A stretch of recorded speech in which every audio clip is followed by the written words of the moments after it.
Hello there. Hi, and how's everybody doing tonight? Welcome on in. Rewards enabled on this channel. What kind of rewards did I enable on my own channel? Hello there.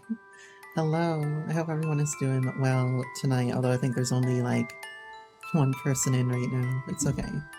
I don't normally have my viewer count up, but I was like looking back at the last night's stream and like holy shit, we had like 9 people watching for like 4 hours last night. That was pretty good for FF8. But yeah, hope everyone is doing well today. I've been kind of low energy today, kind of rushing, so I apologize if I'm a little bit late here. I got a new keyboard though, since my old keyboard was fucking defunct and would disconnect every 2 minutes. Another day, another emotional damage, yes. I got what you said. Another day of emotional DMG. No, I get what you said. Yeah, we're here to emotionally damage you once again.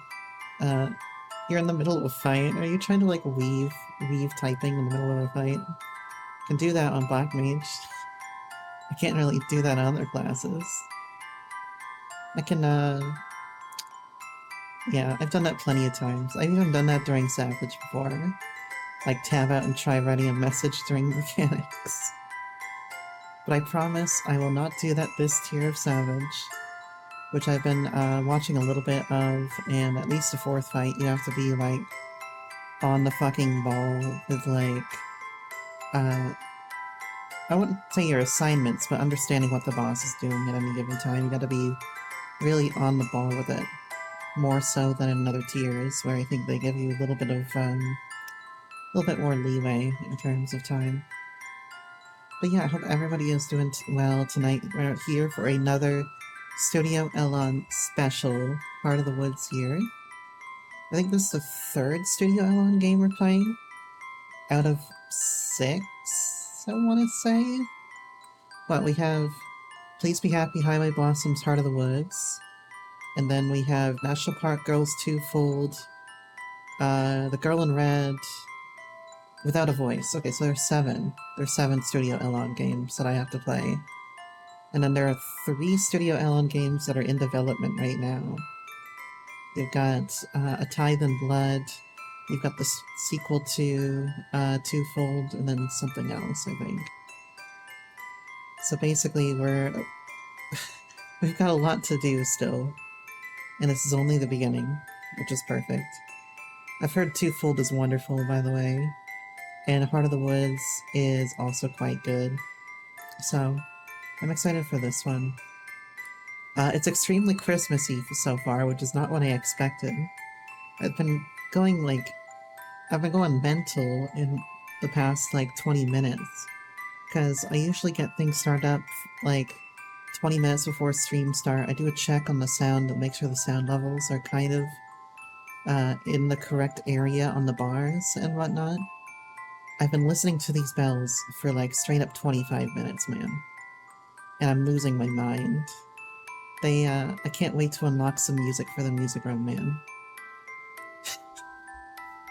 I just don't know what to do. I hope you are doing well today. I'm still trying to think of when we're gonna do that 8-hour stream, because it's not gonna be this week. I just don't have the time for it, but I might be able to pull it off next Saturday. I'll have to see about it. And what we're actually gonna do on that stream, I don't know yet, but I think we might play multiple games. And it might be like 2 hours of this thing and 2 hours of another thing. That kind of thing. So like 4 games, 2 hours each or something. If that sounds good. What exactly we're gonna play, I have no fucking clue yet. It feels weird your static members are asking for your help on crafting a gear.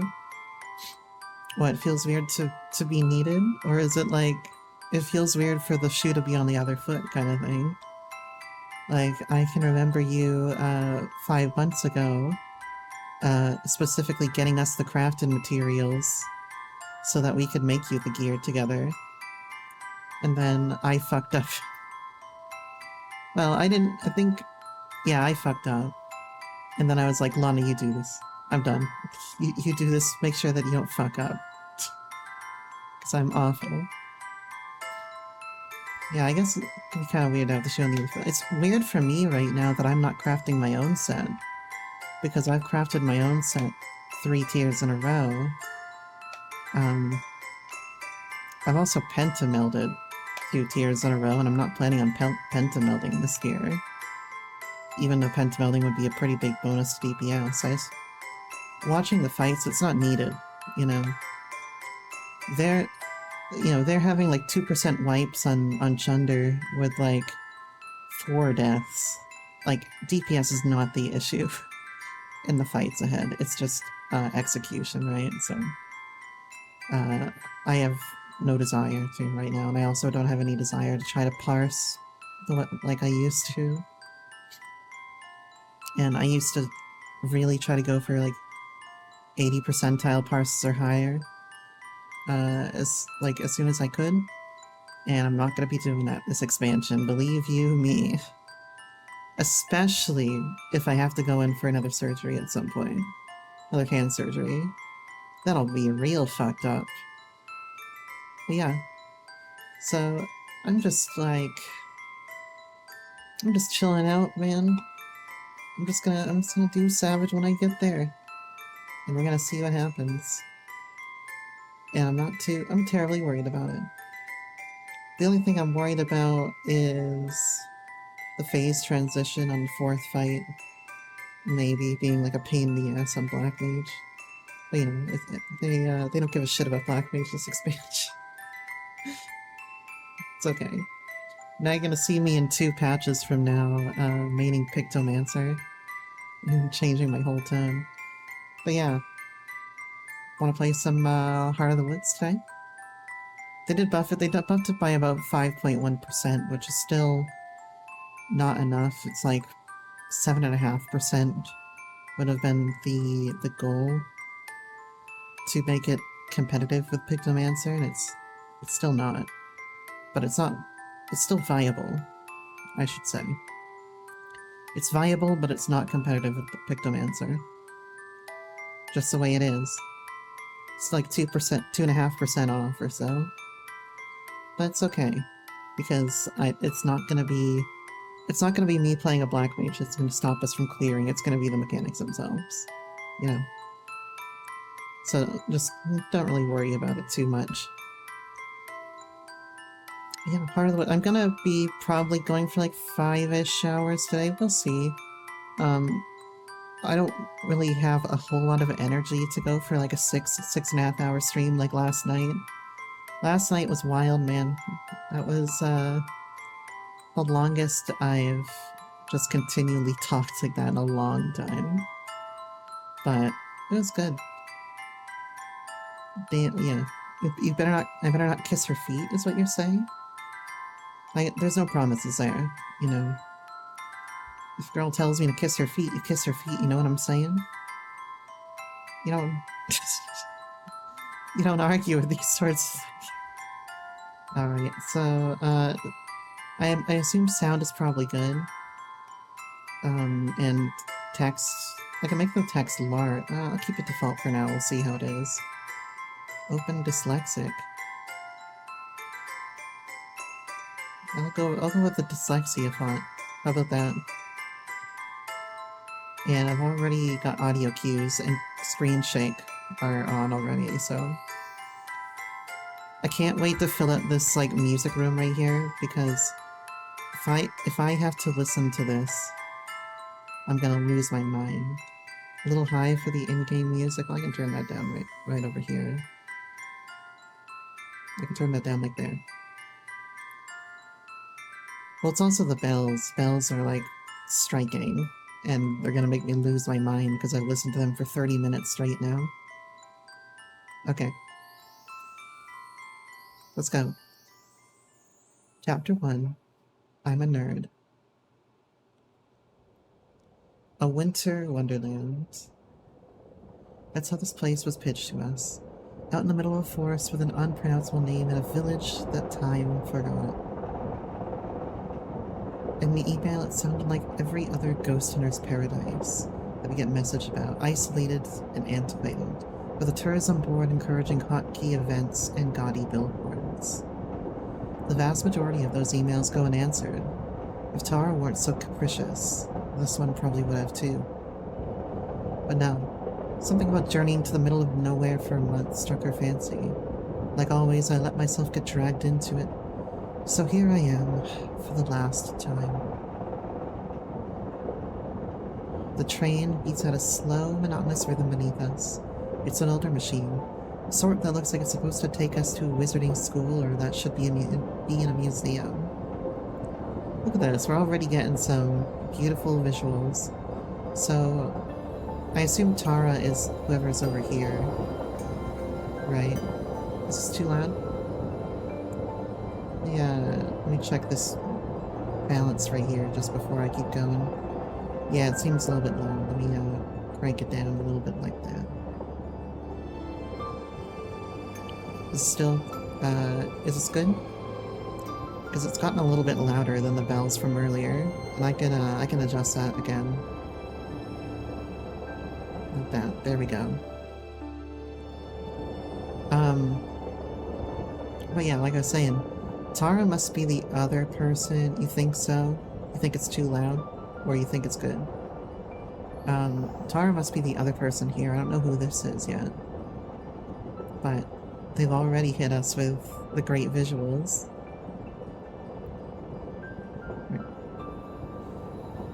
When I bought the tickets, I thought we'd be getting on something a bit more modern.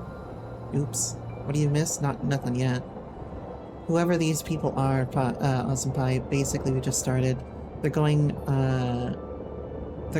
on a ghost hunting mission and like some village out in the woods, and it's very Christmassy right now. I shift in my seat, the tattered cushion and wooden boards doing little to soothe the pain in my back. We've been on this train for 12 hours, and I can feel every one of them in my bones. Tara's been out the past 6, upright and fast asleep. If the bumpy ride bothers her, she doesn't show it. Okay, so Tara's cute as fuck and got red hair. The paperback she was reading dangles low in her hand, in danger of losing her spot in the book. I scuff my feet across the floor, kicking at nothing. As tired as I am, I'm afraid for our journey to end. For Tara to wake up, to have to talk to her. What, do you really not respect her that much? I'm afraid to have to talk to her? Damn. I'm almost offended that she can sleep. She should be as preoccupied as I am, fighting off intrusive thoughts and wondering what to say. Oh my god, this is too real. You hit me too real, whoever you are. You wouldn't know from looking at her that we've barely spoken for 3 days. That's how long ago I told her that this would be our last trip for the show together. That I was quitting once we got back home. Everything since then, packing, booking our tickets, finding someone to take care of the cat while we're gone, it happened in a blur. We've been cordial, but that's it. My heart hurts, but it tells me I made the right decision. So, maybe they're both like ghosts. They do like a ghost hunter show or something together, and now they're breaking up the show. Yawning, I lean back against my seat and pretend it's comfortable. The cushions are unnoticeable, nearly as firm as the wooden floor beneath us. A heater in the corner hems and haws like an old man, but it's not nearly powerful enough to fight off the chill. I desperately wish that I could sleep too, but one of us needs to be awake when we get to the station, and that would be any minute now. Plus, I've never been able to fall asleep on planes or trains anyway. Yeah, same. My eyes are sore, and I rub one of them as I press my cheek to the cold window. Outside, it may as well be another world compared to the city we left behind. If not for the moonlight, Jesus Christ. If not for the moonlight, I wouldn't be able to see anything. The soft white glow makes the snow and nearby forest glisten like it's under some sorceress's spell. A winter wonderland. The trees are all bare, save for a blanket of snow that covers them. Their empty branches look like something out of a kid's Halloween movie, shaking in the wind as if possessed. They seem to stretch on forever, farther than I can even see. It's more like an ocean than a forest. Morgan certainly wasn't exaggerating when she said this place was remote. For some reason, the anti-dyslexia text is harder for me to read than normal text. I don't know why. Intermittent lights flicker amongst the trees in the distant darkness, which I assume come from either winter campers or hermits. I'd call them crazy, but I'm about to be in the exact same position. Something catches my eye way out in the woods. One of the trees, barely visible, seems to shake in a different way than the rest, as if blown by a different breeze. A thin layer of frost is beginning to form on the outside of the window as I push my face against it, turning to try and find whatever it was I saw. It's gone, though. It was almost certainly never even there to begin with. Either my eyes were playing tricks on me or the moonlight was. We got a ghost out in those woods. I sigh and sit back again, allowing my eyes to barely close. I won't fall asleep. I'll just... I'm jostled back into alertness as the chain lurches harder than before. There's a shrill whistling sound, and then the shudders of the train grow stronger as we begin to slow down. The driver hit the brakes. We're almost there. What are the chances that we're gonna have to fight the train on the outside and that Tara can, like, flip it upside down and smash it into the ground? Or, Siegfried is gonna be in one of these ghost-filled cabins. Across from me, Tara is undisturbed. Somehow she still hasn't dropped her book. Apparently she's less clumsy when she's asleep. Through the frosted window, I can see the lights of what must be Eisenfeld as we approach the station. They're few and far between, like scattered stars. That's a good descriptor. The buildings appear to be placed sporadically, nestled on and around a hill. As we round a bend, the village goes out of sight once more. I can't really put this off any longer. I lean over and shake Tara's shoulder. Hey, wake up. We're almost there. Okay, so the main character is Maddie. Without opening her eyes, Tara mumbles a response. How close is almost? Can I check the sound here? The voice sound is up all the way. I'll turn the music sound down a little bit and turn the sound down a little bit. That should be better. Seriously? I don't know. Couple minutes? Okay, I'm getting up. Oh, she sound cranky. She isn't getting I up. mean it. If you sleep through the stop, we're just going to... I'm up, Mads. Damn, sounds like me, not being able to get up. I can sort of force myself up, but I'll be in pain for the rest of the day. Also, Tara's got a hell of a tenor voice. She finally opens her eyes. I cut off the end of my sentence, not sure if I was serious enough. We're not even there yet, and we're already snappy. God, I wish I could sleep. Just a little longer, I tell myself. Hell yeah, Kimmy, more lesbian novels. Welcome on in, I hope you're doing well today. We just started Heart of the Woods, which is the third Studio Elon lesbian novel that I'm reading. So I hope you enjoy yourself. God, I wish I could sleep. Just a little longer, I tell myself. You excited? Little bit. Lie. You? Kinda nervous still. What is there to be nervous about? We've done this 1,000 times. Yeah, well, this isn't like those other 1,000 times. And you know that. Like I said, she's very tenor. Very tenor and sharp. She shrugs again, not meeting my eyes. I don't know, Maddie. I'm sorry. Let's chill. Yeah, sorry. We lapsed into silence. At least when she was asleep it wasn't awkward. I just want off this train. I want to be distracted by going to the cabin and taking in the new sights. Any minute now. Hey, listen. Yeah? I know you're, like, not super thrilled to be here. She pauses, likely hoping for me to disagree. I don't. But let's just be cool, okay? Let's just try and have a good time. I breathe a deep sigh and let it out slowly. She's right. I'm committed to this trip. I can at least make it easy on myself. Yeah, okay. Sorry for getting bitchy. I'm tired. I feel ya. Hey, how do I look? I want those boots that Maddie has. Give me those boots. Like you just slept for 6 hours on a train. That bad, huh? She messes with her hair in some attempt to improve its state.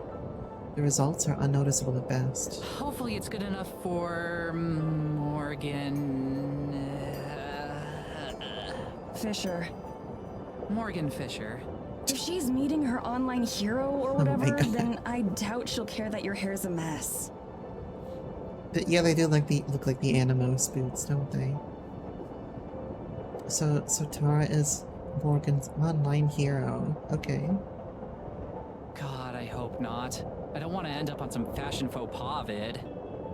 For real though, if she's super fangirly, then let's just let her get it out of her system and hopefully she won't make things weird later. Making things get weird later is kind of our specialty, though. Yeah, true. But hey, it got us to 250,000 subs, so like, we must have been doing something right. That's a lot of subs. 250,000, Jesus.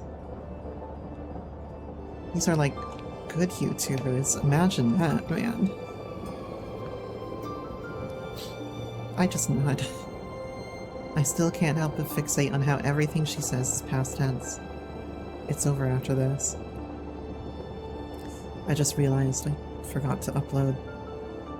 Forgot to upload to YouTube. Shit. It's fully my decision. All I have to do is say the words, and things will go back to normal. I doubt Tara would ever bring it up again if I asked her not to. It'd be so easy.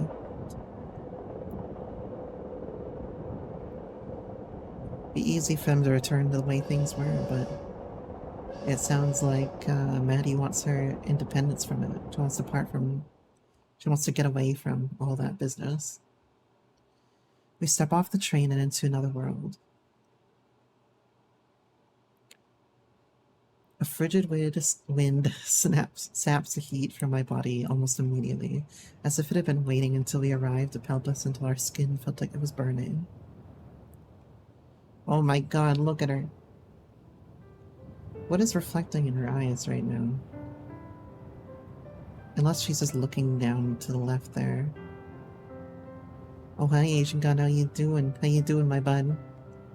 Thank you for helping with the crafting earlier. What is this reflecting? No, she's not looking down that way, it's just... a hangout? Oh my god. Give me a healing ring you didn't need, great.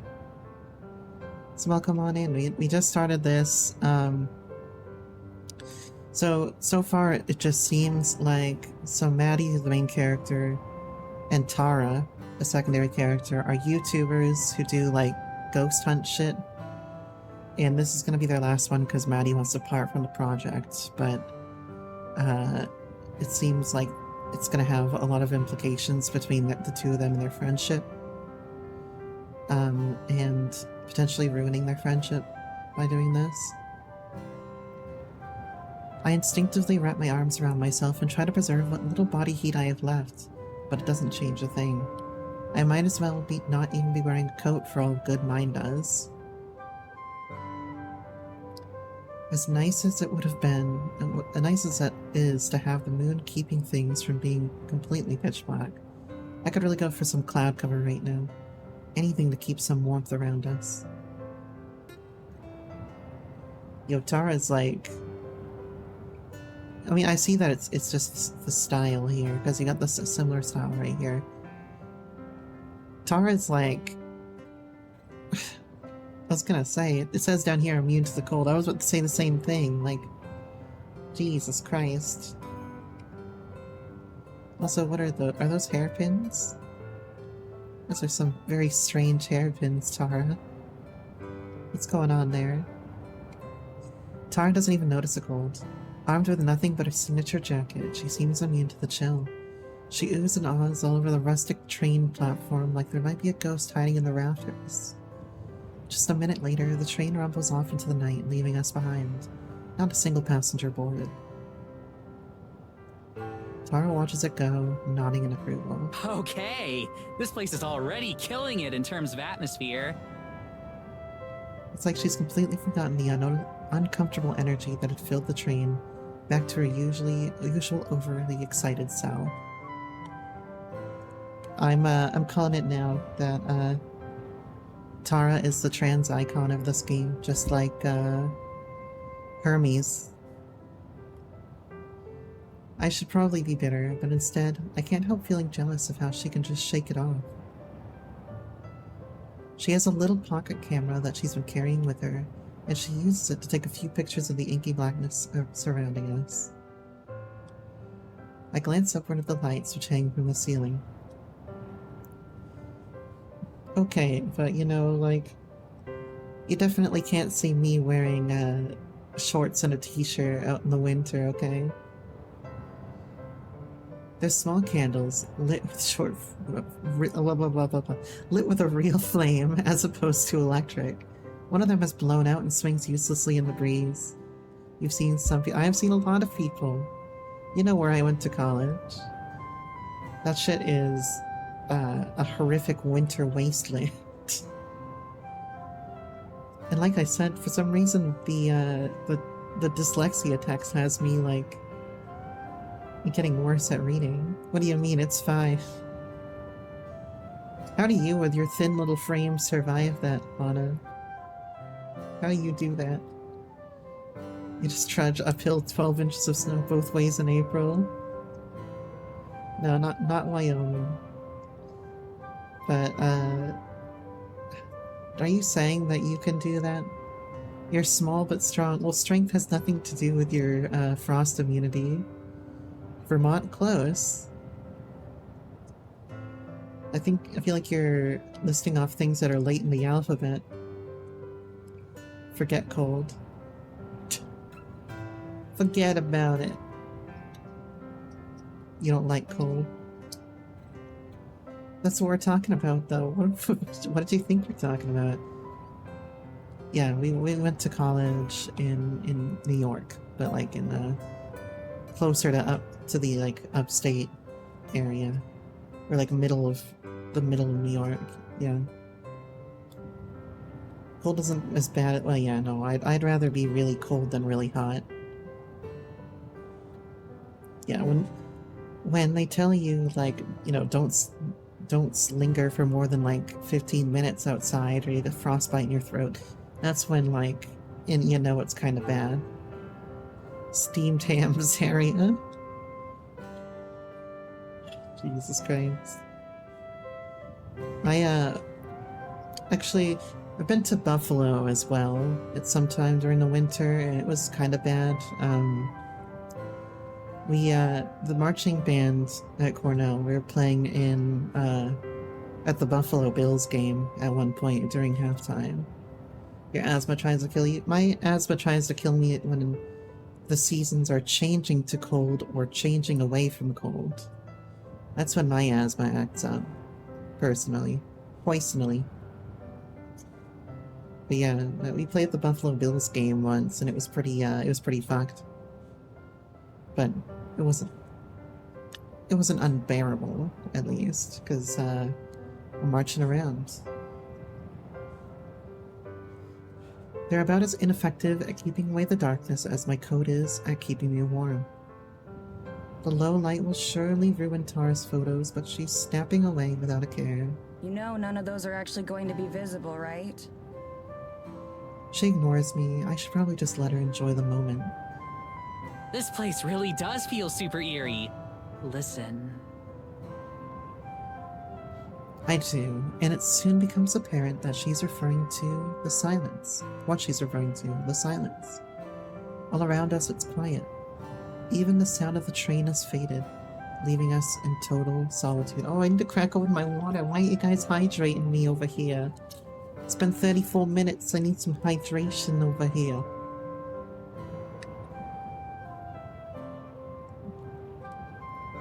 There we go. The flickering lights of Eisenfeld seem impossibly far away, though I know it can't be more than a half-hour's walk. It's so quiet. Isn't that cool? We're definitely not in Kansas anymore. We're not in Kansas anymore. That's one way to put it. I just love the idiom. Your mobile and PC are showing ads in a different order.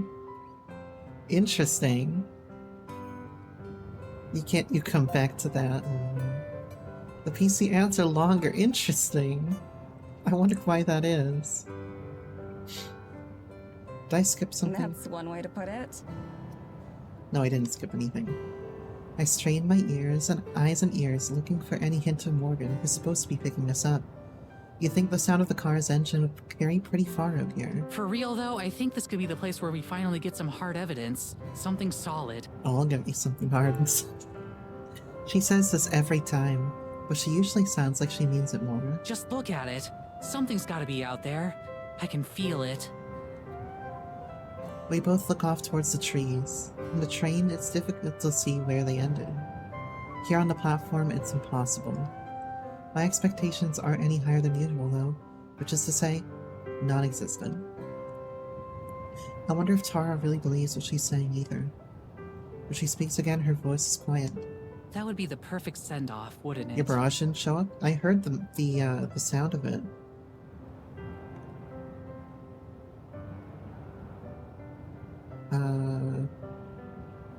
Yeah, I heard the sound. Let's make sure that Tits is showing. Tits should be showing right now. Let me try blasting myself here with something. There it is. See, I threw something at myself and it showed up. Here, I'll throw it again. Where are you? Right here. Where's the regular throw redeem? There we go. Just like hit myself in the fucking neck with that thing.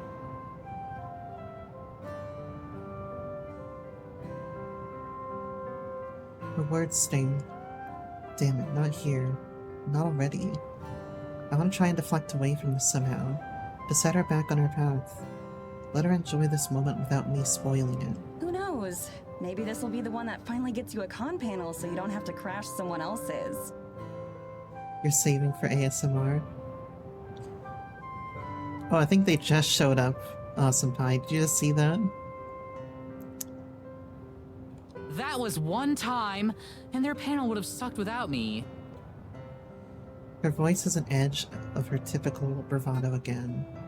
It's a relief to hear. She returns to her camera and I give myself a moment to try to take in my surroundings. Oh, that was you testing it? Okay. Supernatural or not, there's something oddly serene about this place. That said, I'd like it a lot more if it wasn't so damn cold.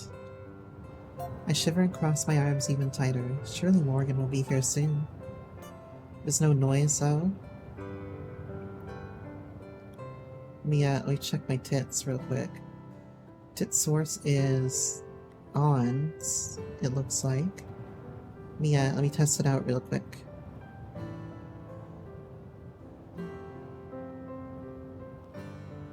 That's very odd. Yeah, Twitch integrated. Let's switch this and then switch it to this. Maybe that'll do it. And I'll try it again here. Because it should be working just fine. Yeah, it worked that time. I don't know how you guys are managing to break my tits, but you are somehow. I'm totally gonna blame you, and I'm not gonna blame the internet. I can't wait to see the village tomorrow. I hope it's like one of those museum exhibits with the little replica towns and people. In what way? Like, architecturally.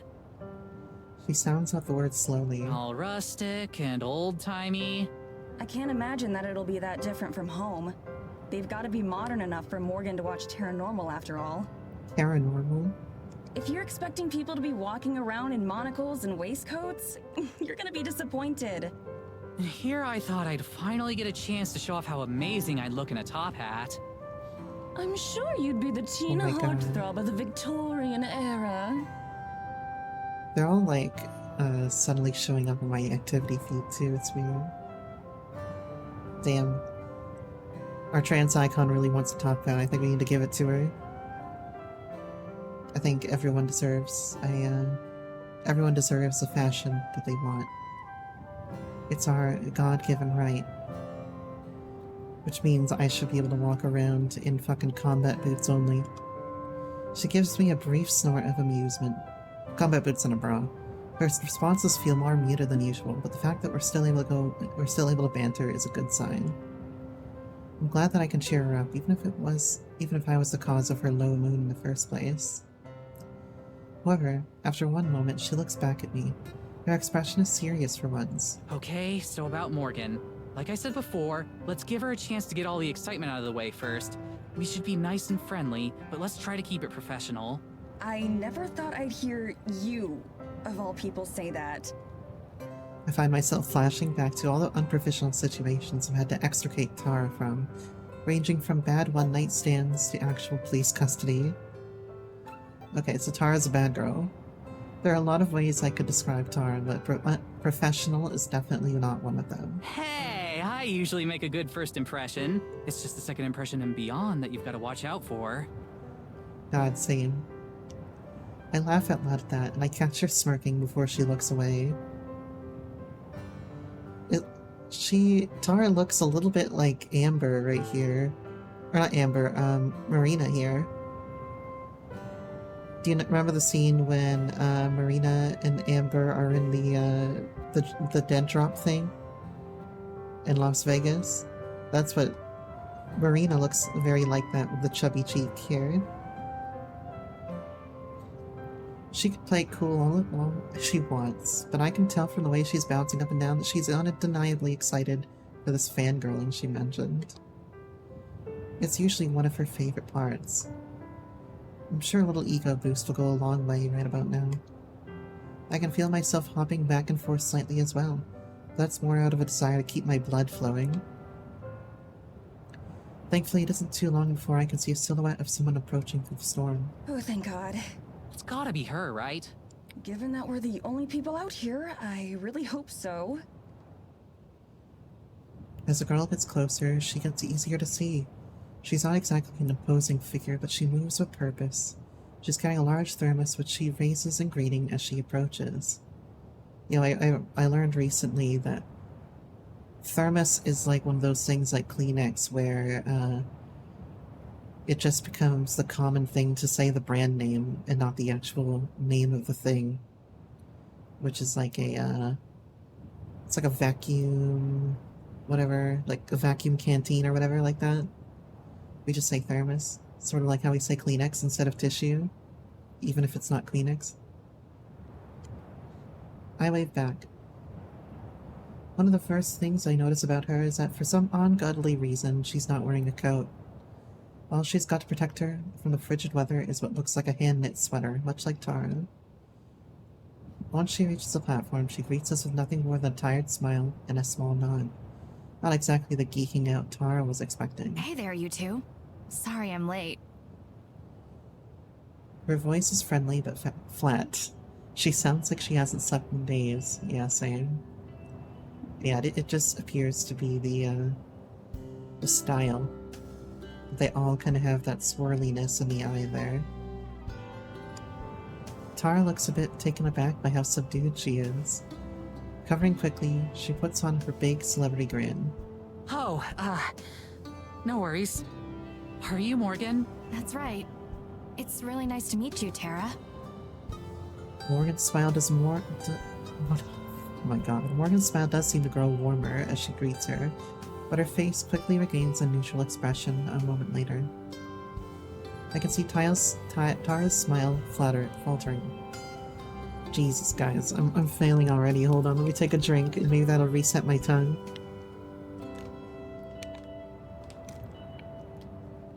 I'm like combining two words together.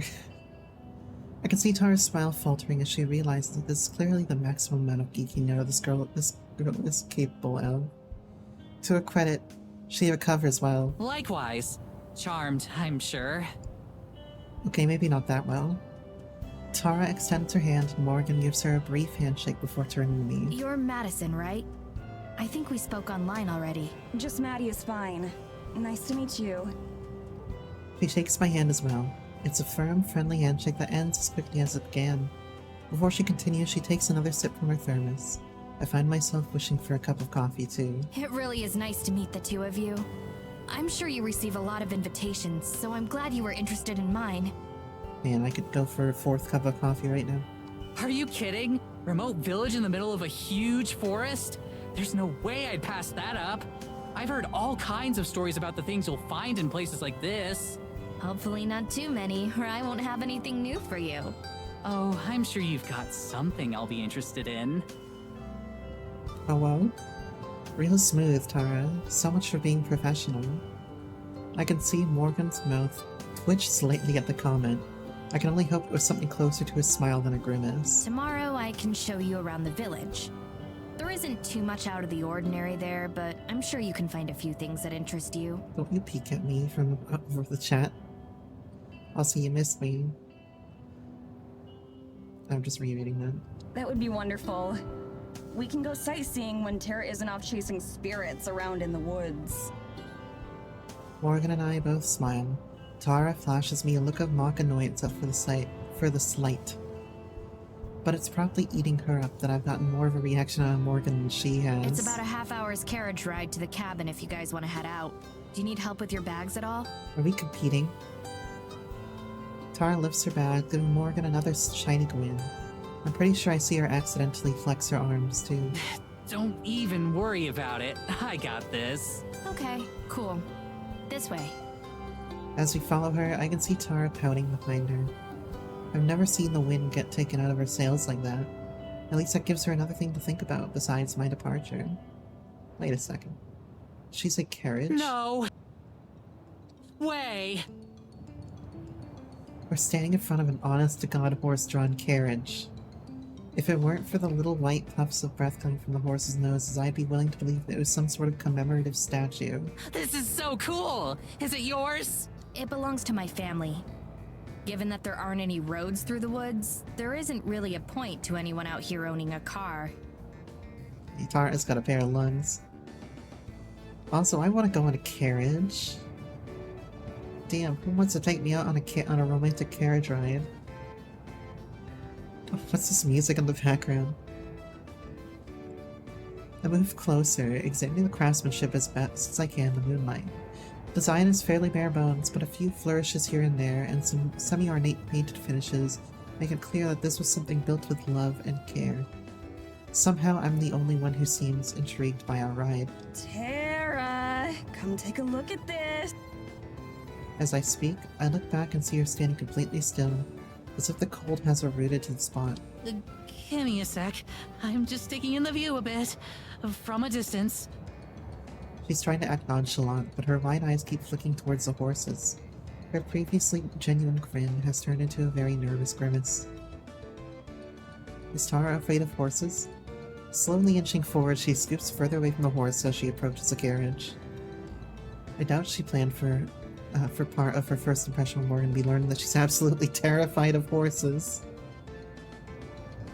Okay, I can sort of see why you'd be terrified of horses, but because they're some of them are quite large and imposing and temperamental, but also they just kind of chill out and let you ride them, like me on a date.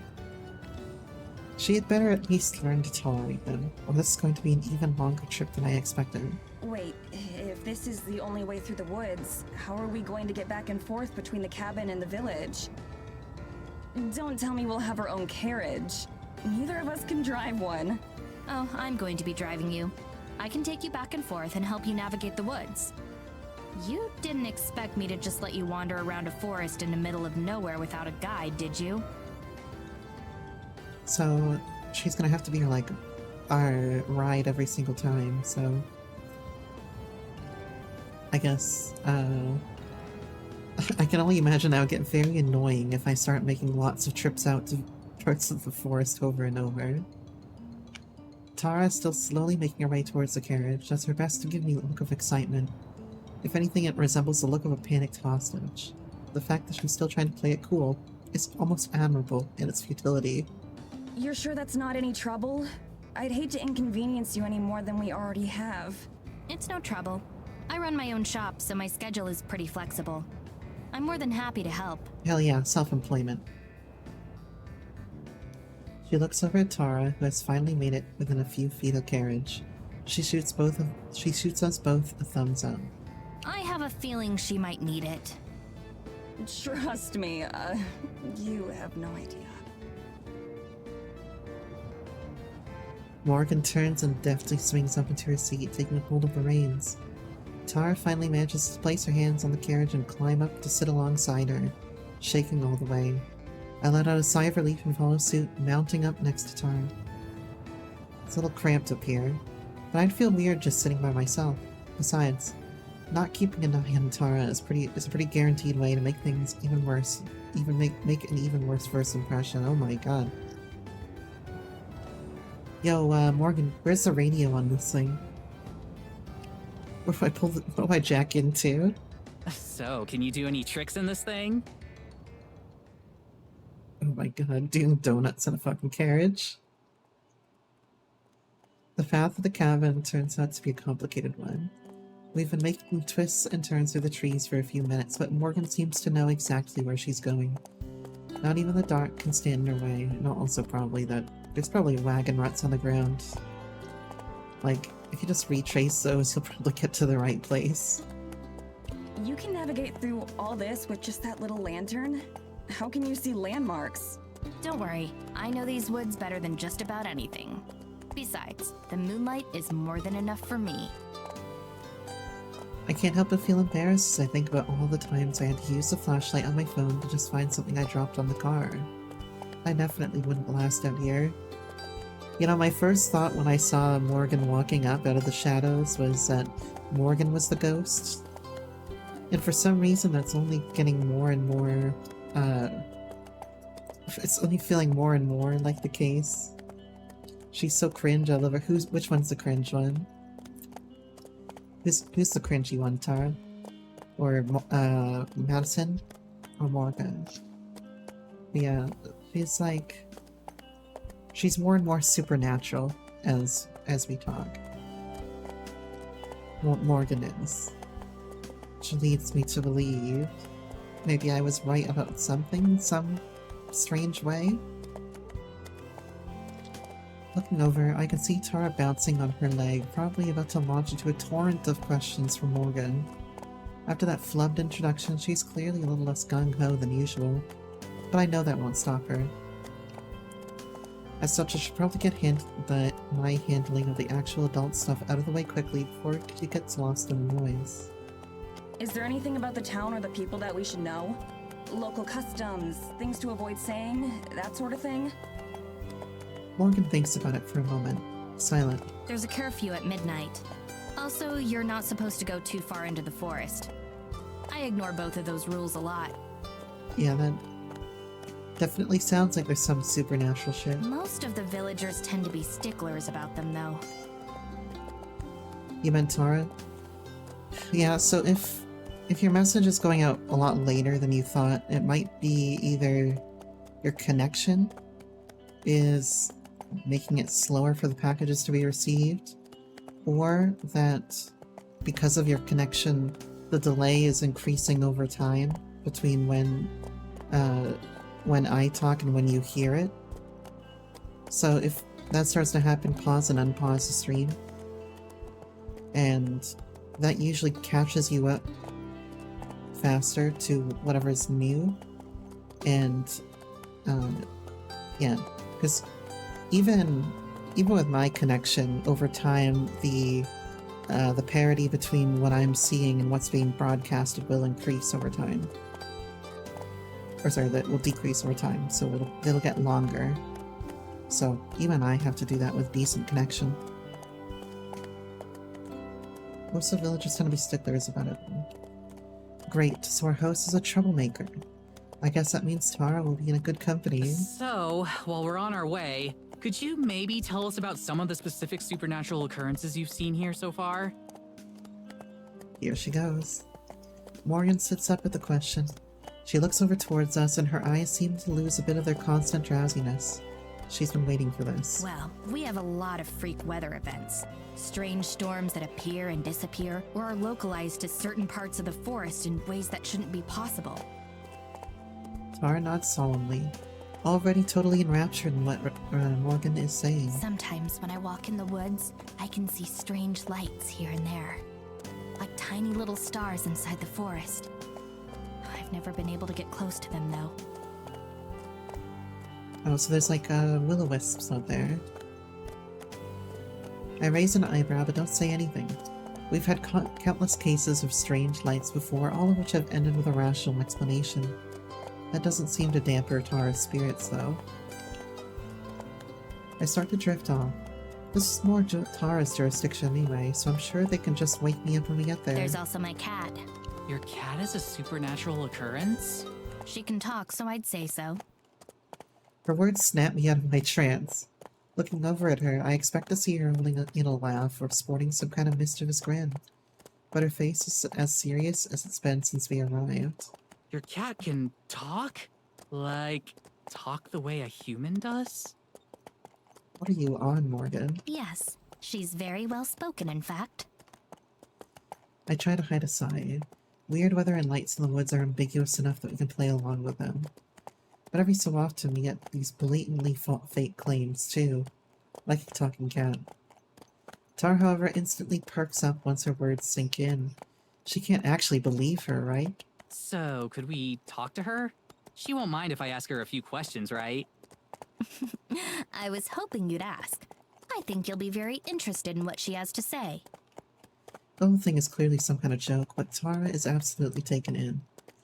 I can practically see the wheels turning in her head as she plans out her follow-up questions. That's never good. So, do you have any ideas about what could be causing it? Something in her diet, maybe? Yeah, because the right cat food makes your cats talk, right? I don't think so. Have you been feeding her some kind of special Eisenfeld cat food? Can I try some? Okay, I think that's enough of that. Don't eat the cat food, Tara. When Tara starts talking about eating cat food, it's time for me to exercise a little diplomacy and move the conversation forward. Crazy or not, I think we should move on. I just imagine Tara, but with the cat crunch emote going on in the background. Well, look at that, the cat carrier's here. So, what kind of things does she talk to you about? Just about our lives for the most part.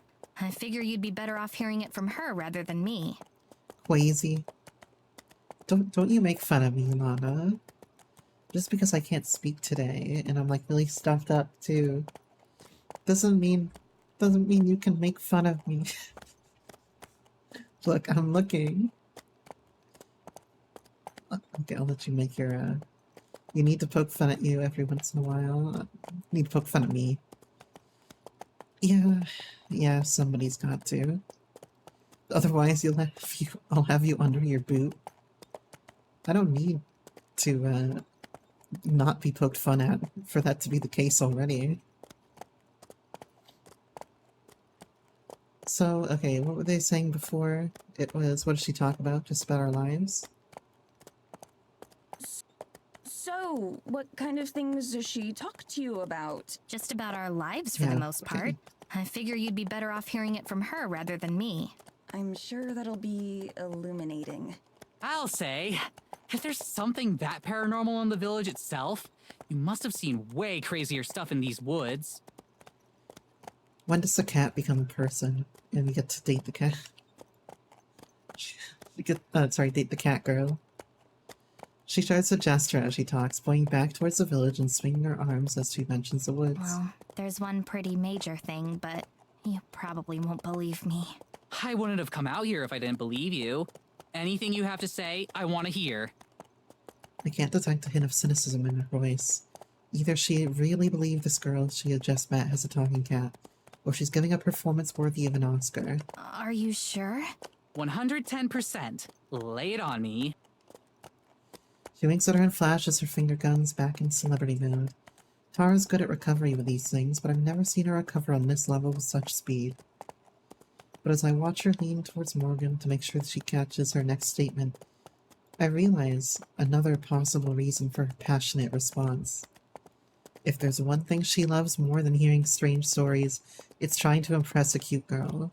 Oh, don't at me like this, Maddie, okay? Now things are starting to fall into place a bit more. Yeah. Look, you know... Damn, Vina is equal to Tara, yeah. There's two things that Tara likes. Strange shit and being gay. And you know what? So do I. Well, one of the main reasons I called you out here is... I'm not sure if it has a name, but it's some kind of forest spirit. Spirit? Like a ghost or something? No, like a wine. No, something physical. Some sort of massive creature. Like the forest came to life. Okay, this is due. Even the crazier fans don't get this outlandish. But Tara's absolutely eating it up. No matter what her reasoning is, I'm glad she's having a good time. Is there anything else you can tell me about it? Does it speak or anything? Have you managed to interact with it at all? Is it more kaiju-sized or more basketball player-sized? Of course Tara likes kaijus. I've only seen it once, unfortunately, so I don't know too much about it. I've searched for it a number of times since, but without any results. I don't think I've ever... I think the only kaiju movie I ever watched in my life was Final Fantasy X. Who knows? Maybe you two will have better luck than I have. That's what you're best at, isn't it? In terms of talents, I'd say it's certainly up there. Morgan's mouth turns up into a small but seemingly genuine smile, and her expression grows slightly less intimidating. I just want to check this real quick here. So I don't scroll up for this time. I have to actually press a button to get the history, so I'll probably just do that from now on instead of scrolling up. Yeah, I can save. Let's save. Boom. I knew you'd believe me. Nobody else around here does.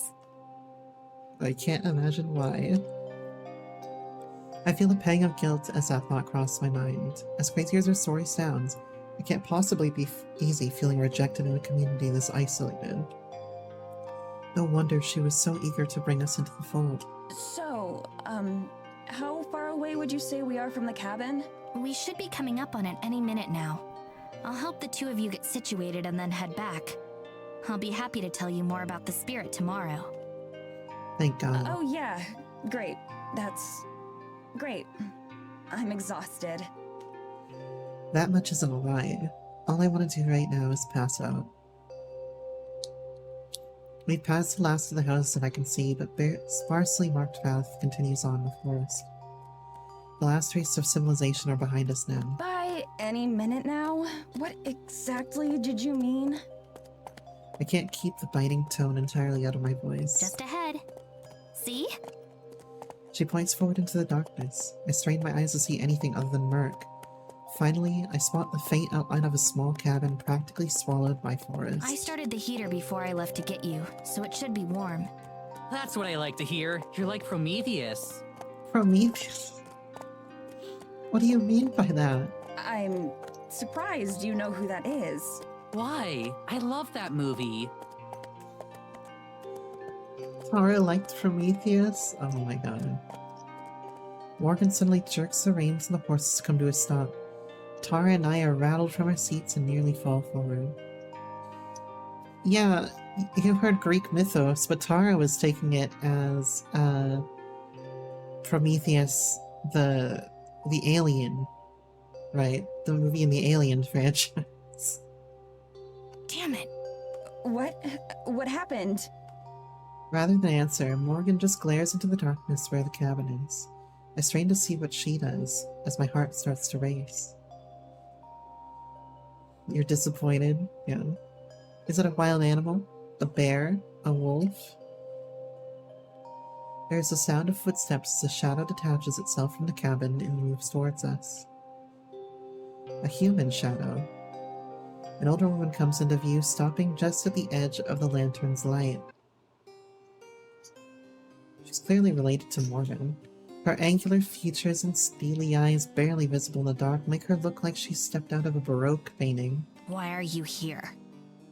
I came to greet our guests. Is this the same voice actor as Athena? She spits the word hour, clearly asserting some sort of ownership. I suck in an involuntary breath as she approaches. Being able to see her more clearly isn't a reassurance. If anything, it's the opposite. Something about her radiates hostility. Even the horses seem uncomfortable, their ears pressed back as they stamp their feet in the snow. Up close, her gaze is sharp and fierce. Her face is proud but sunken, cheekbones jutting as if her face isn't quite fit. It makes her look older than she is. Which of you is Tara? Mouth drawn thin, she looks at me to Tara, and back again. Each second that passes makes the discomfort grow. I keep waiting for Morgan to intervene, but she doesn't. Tara and I exchange a quick nervous glance. Then she clears her throat and leans forward, offering a handshake. That's me. The woman regards Tara's outstretched hand for a moment and ignores it. Welcome to Eisenfeld. My name is Evelyn, the mayor. Who are you? Mayor Evelyn. Her attention flicks to me with a hand, like a hand on a clock. I'm Maddie. Madison. Tara's manager? I see. It's clear that she's judging us, though I have no idea on what. Are you done yet? They're tired. You can interrogate them later. Just what exactly is she volunteering us for? Interrogate is kind of a strong word. Our host makes absolutely no effort to disguise the loathing in her voice. In a small town like this one, I can't imagine that speaking to someone as important as the mayor like that is a good idea. Though Evelyn appears entirely unfazed. She remains in the middle of the trail, blocking our path. She and Morgan stare each other down while Tara and I sit in painfully uncomfortable silence. After at least a minute, the mayor finally steps out of the way and heads back up the way we came. We'll speak later. It's clearly a command, not a request. The carriage sits immobile until the sound of Evelyn's footsteps are lost to the night. How much do you want to bet that the mayor is sort of in on it? Like, there's something about whatever the forest spirit is, the mayor's in on and doesn't want tampered with at all. And even beyond that. So she seems nice. Her statement seems to snap Morgan back to the present. Morgan flicks the reins and we begin moving again. She turns around to face us, looking genuinely apologetic. I'm so sorry about that. I thought she'd at least wait until tomorrow, and I'd have some time to prepare you beforehand. Is she your mom? Technically. What? No way! How could you tell? Oh my god, Tara, you have an IQ that's about the same as your shoe size? The family resemblance? Morgan purses her lips. Unfortunate, isn't it? Long story short, I didn't tell her that you were going to be staying here until this morning. I'm speechless, hoping that it's just a joke and the punchline fell flat. The IQ of a cheeseburger? I'm curious exactly what that IQ is. Morgan's clearly serious. For the second time in a handful of minutes, I'm wondering what we might have gotten ourselves into. Tara laughs, though I can tell it's forced. Well, it's no big deal, right? It's not like she runs your life. Silence. Right? Eventually, Morgan nods. Right. We shouldn't get into it right now, though. I'm sure you'd rather sleep tonight. Yeah, let's not butt into familial drama immediately. I can see Tara gathering the breath to disagree and tell Morgan that we'd love to hear all about her family issues right now, so I had her off. Yeah, we would. Whatever family drama that is that, oh my god. Whatever family drama it is that she's gotten us involved in, it can at least wait until I'm not about to pass out. The carriage comes to a stop just a few feet away from the door. A small stone path has the snow cleared away from it and leads to a short flight of stairs. We're facing a large window, although it's dark and impossible to see into. Morgan vaults out of the carriage, nimbly landing on her feet. I'll unlock the door. Your luggage already came in too, so it's inside. Tara launches herself out of the carriage just like Morgan did, and then she quickly scurries away from the patient horses, eyeing them for any sudden movements. I climb down as she stands an extremely safe distance away. I can't carry all of this on my own, you know. I toss her bag and she lurches to catch it, barely keeping it from landing in the snow. We stand back and watch as Morgan fiddles endlessly with the lock on the door, pushing and trying again over and over. You know, I'm just saying though, like, Tara here, it's kind of hard to see because I'm covering Tara up. She's really got that, like, the trans icon clothing style too. The flannel with the shirt on, or the undershirt, and then the black jeans. Like, if I had a nickel,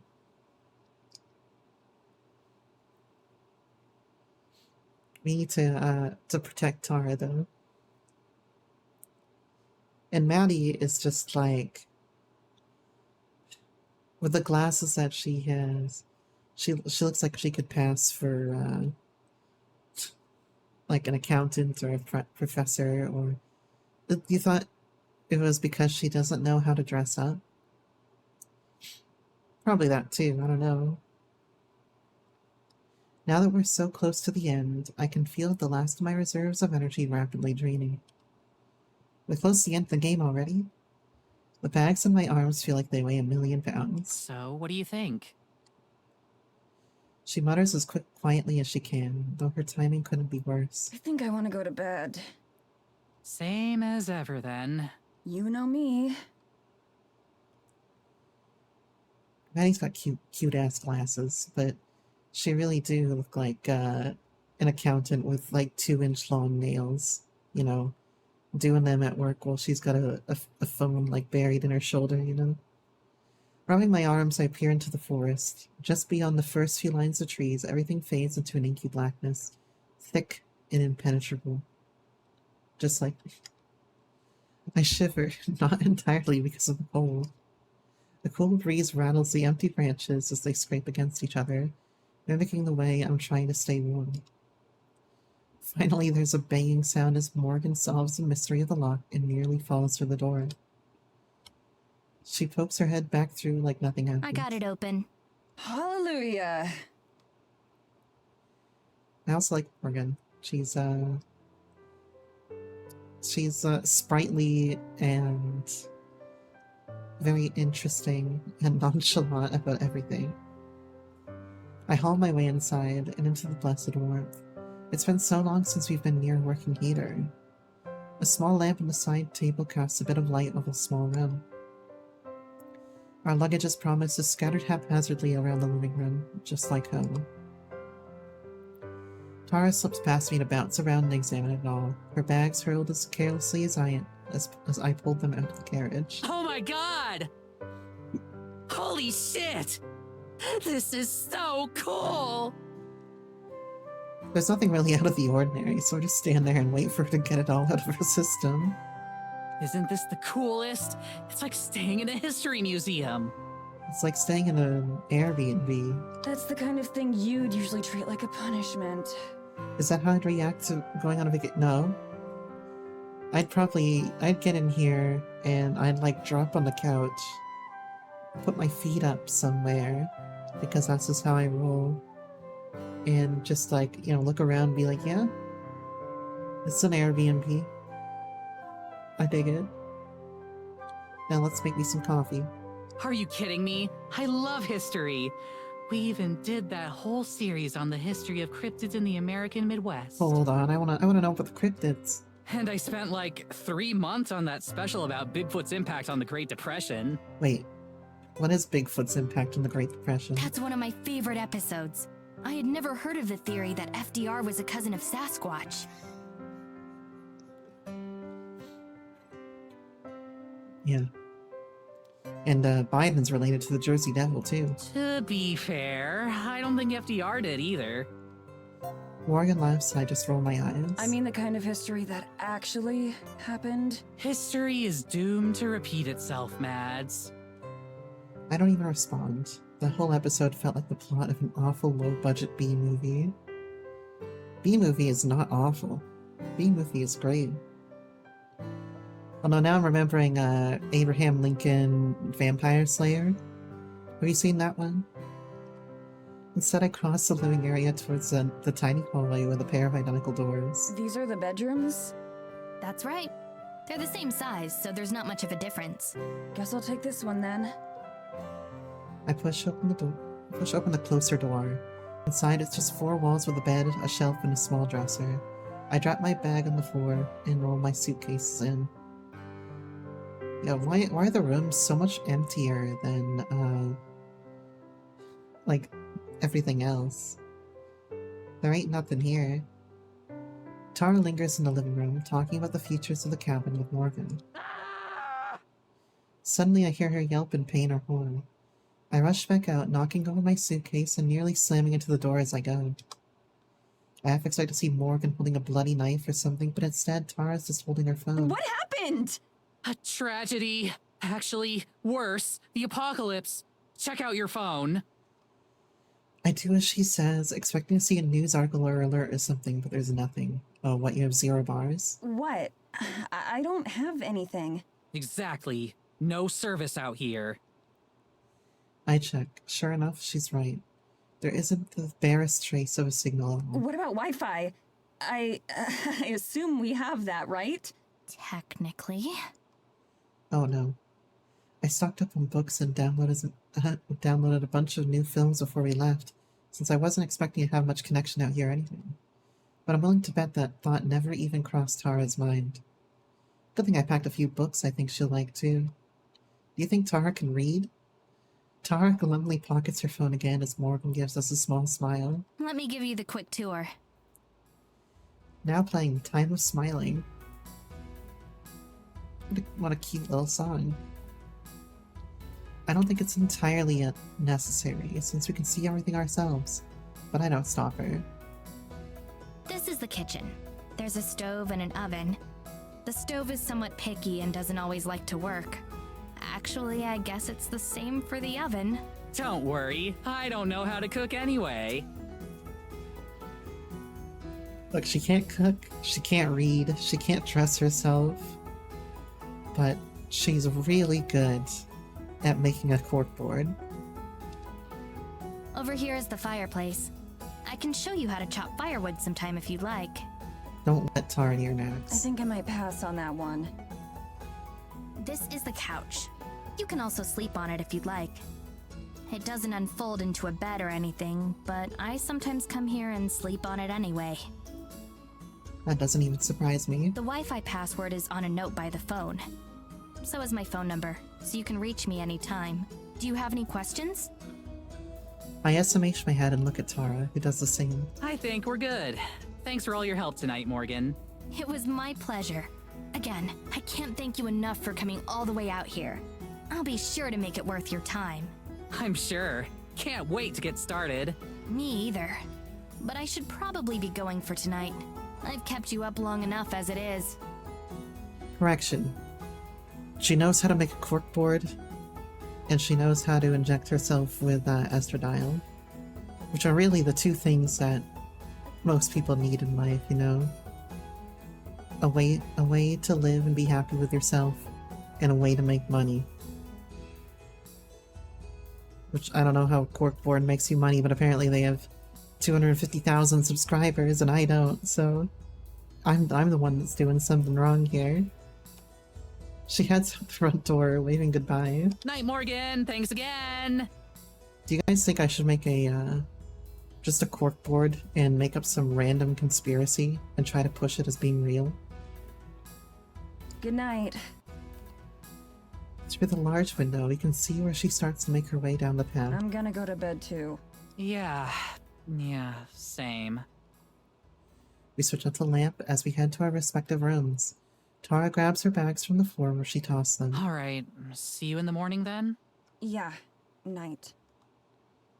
You think that I should do like corkboard episode where I'm like, I've got like a joint or something in my mouth, just constantly smoking. I'm looking horrifically tired with bags under my eyes. I've got like alcohol in my bra and shit. And I'm just like trying to formulate some sort of. Well, you know, I can do that for Final Fantasy XIV. I basically already have one for my prediction of 7.4.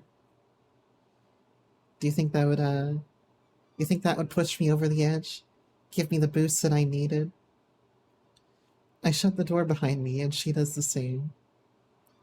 That should be every Monday stream. I don't think I have enough material to make that every Monday stream.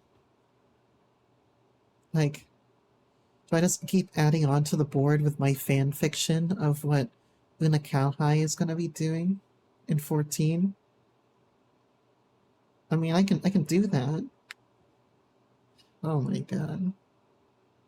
You know what I could also do, I guess, is like stream building a corkboard for the D&D campaign that I DM. Because I keep telling the guys that they need to make a corkboard or something because they have so much political information and like mystery, like clues and stuff that they don't even know how to process it right now. I shut the door behind me and she does the same. I sway like a zombie as I stalk towards my bed. It takes the last of my strength to dig my pajamas out of my suitcase and change. You don't need to wear pajamas, just go in naked. There's a window out there that looks straight out into the forest. It's the first thing I do is pull the curtain shut. Crawling into bed, I face away from the window and pull the blanket up to my chin. It's heavy and warm, and I wrap myself like a burrito. The bed is firmer than I'm used to, and the pillow thinner. I kind of do that too, actually. I like, well, first off, I need something between my legs at night so that I can, I can be comfortable in bed. So I like get something between my knees, and then I wrap myself burrito-like with the blanket tucking underneath my feet. That's what I do. Oh my god, we're starting off early with the cheap viewers today, huh? SMH in my head. Hold on. I don't have the stylus for my tablet to do this, so I have to do this like the old-fashioned way by tabbing out. There are like 3 other blankets though, so I bought one of them up and use it as a second pillow. I don't know why that I just became so much more bitchy all of a sudden. As I try to get comfortable, my thoughts start to drift off. A detached part of me is glad that the timing worked out well enough to avoid jet lag. And in all, aside from the Wi-Fi, this is pretty nice as far as accommodations go, especially since we're not paying for it. It seems strange that Morgan would come all the way here just to take naps sometimes. But I can already tell that most of what Morgan does would be considered strange, Strange but harmless, I don't mind. But when I think of her mother, the mayor, a chill runs down my spine and I bundle myself even more tightly in the blankets. I give her a second chance, though, especially if she didn't have any warning about our arrival. It stands to reason that she'd be annoyed at Morgan renting out her family's cabin like that. When I think of it that way, her reaction seems pretty justified. I'll just be extra polite to her next time we meet. Hopefully it isn't an interrogation like Morgan said. That was probably just her being dramatic. I yawn, wishing sleep would come faster. I expected to be out before my head even hit the pillow, not lying here with my thoughts racing. I try to block out everything and focus on my breathing. In, out, in, out, in. A loud tap, tap, tap on the window cuts through the silence. My heart leaps to my throat as I bolt upright in the bed. I get tangled on the blankets, scrambling to haul them off me. With one hand, I desperately feel for my glasses nearby. I finally find them and shove them onto my face, nearly jabbing my eye out. With horror, I look to the window, the one that made me uncomfortable from the start. It's Morgan. Morgan, what do you think you're doing? Jesus Christ. You don't just fucking tap on somebody's window. Lantern in hand, fist raised against the glass. She stands there patiently. If she knows what kind of emotional roller coaster she has put me through, she doesn't know it. Shakily, I walk over to the window, not even switching on the lamp. With some difficulty, I wrench it open, disturbing a small mound of snow. Yes? It's the best I can manage. Anything longer, and I'm not sure I could keep it civil. Sorry, I forgot to tell you. Please be ready to go by 8, and I'll come pick you up. Send us a fucking text, Morgan. I just blink, unable to comprehend what I'm hearing. Is that okay? We could make it 8:30, but no later. No, 8 is fine. Is that all? That's right. Have a good night. Sorry if I disturbed you. You have to fucking text her like a normal person. Or call her, I don't know. I slam the window shut and hobble back to bed. She doubled back in the snow and scared the hell out of me for that. I check the time on my phone. It's nearly midnight. 8 hours to sleep and then be ready to go. It's going to be a long month, isn't it?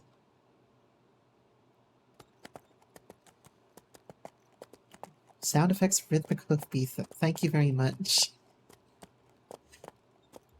I'm glad that I put on the thing that tells you when sound effects are playing. It's 8 hours and 34 minutes later. I know because telling time is my phone's only remaining function. Yet I still check it constantly, like something might change. True to her word, Morgan was there to pick us up right at 8. It's a minor miracle that Tara and I were both ready to go. I don't know who had it worse, me waking up to my alarm or Tara waking up to me banging on her door. Even now, she slowly eats a piece of bread from the kitchen, looking for all the world like a cow, looking for all the world like a cow chewing cud. With each bump that the carriage hits, my tiny cup of coffee threatens to spill into my hand. Gotta drink it faster then. I'm not sure that I'd feel it. After answering Morgan's perfunctory questions about our first night, we spent the rest of the ride in silence. She didn't acknowledge at all how she had knocked my window. Apparently wasn't remarkable enough to deserve another mention. I watch from over her shoulder now as we approach the town. From the train last night, the scattered lights made Eisenfeld appear to be a lot larger than it really is. Now in the daylight, I have to strain my eyes to pick out some of the buildings against the hills and snow. Tara's missing it all, staring at her feet. Crumbs litter the floor beneath her. So she can't cook. She can't read. She can't do math, I imagine. She can't eat. Morgan, she can't dress herself. Morgan guides her along a path that I'm pretty sure is the same one as last night. A few villagers move out of the way of our carriage, not even turning to look. It must be a regular occurrence. Even though it's hard for anyone to see us in here, I still feel self-conscious. I clutch the bag of camera gear tighter to my chest, hiding myself beneath it. There aren't any other carriages on the road, or anything bigger than a pushcart, so we still stand out, at least in my head. If the situation is at all awkward or out of the ordinary to Morgan, she doesn't show it. She pulls the reins and the carriage comes to a stop on the road. There aren't as many people up here, but what few there are give us a wide berth. And here we are. Tara finally perks up, the words clearly spoken for her benefit. It takes her a moment to realize that we've made an entrance. But as soon as she does, she's in showbiz mode. She leaps to her feet, throwing off the exhaustion like a disguise. Here we are indeed. Getting her YouTuber voice out. This place is pretty cool, though. It's very like, I imagine it's in the US. based on their accents, right? It looks like this must have existed since like the 1800s, pretty well intact. Like I've seen towns like this in Vermont. She vaults out of the carriage, spinning circles like we're in the middle of a grand plaza instead of in the middle of the street. I climb out more carefully and then scurry out of the way. Okay, this rules. It really does feel like we've traveled back in time. The buildings, all built from wood and stone, look like they've been there for centuries. The road that we're on and currently blocking is made of cobblestone. It winds its way through the town, despite being covered in well-tamped snow. Damn, they couldn't even like put the cobblestone in the furnace and make it smooth stone? We're certainly a long way from home. Morgan doesn't disembark from the carriage and instead calls down to us. The town square is right down this road. But if I take you there, I won't be able to turn the carriage around. It's always a pain when that happens. I'm going to open up my shop, but feel free to come by whenever you'd like. I'm sorry I can't show you around right now, but I'll make it up to you later. Where's your shop? Oh, right. She pulls a piece of paper from somewhere and dangles it towards me. I cross the road and take it from her. Unfolding it, I can see that it's a map. Despite being hand-drawn, it's pretty coherent and legible. Content? Where'd I get that from? Certain buildings like Morgan's shop and the local pub are denoted by handwritten tags. Oh, hi there, Possum. How you doing? Welcome on in. We started like an hour ago, so we're pretty early on in Heart of the Woods so far. At the middle of the road where we're currently standing, she's even drawn a helpful "You are here" notice with a smiley face. She clearly planned this well in advance. Cool. Thanks. Feel free to stop by around lunch. I'll make you both something. Man, I'm really like congested today, so I'm sorry if I sound a little bit off. Hell yeah! You're You the got, like, a best, headache. Morgan. I've got like a headache going up the front of my head and my sinuses. Thanks. Thanks. Morgan gives us a brief wave before heading off to wherever it is you park horse-drawn carriages. I point in the direction of the town square that Morgan mentioned, wanting to get away from all the people who are currently gawking at us. We definitely stick out, if only because of our colorful hair and clothes. Combined, their outfits have the color palette of a bowl of oatmeal. Hey, you could make a bowl of oatmeal have a good color palette if you know what you're doing.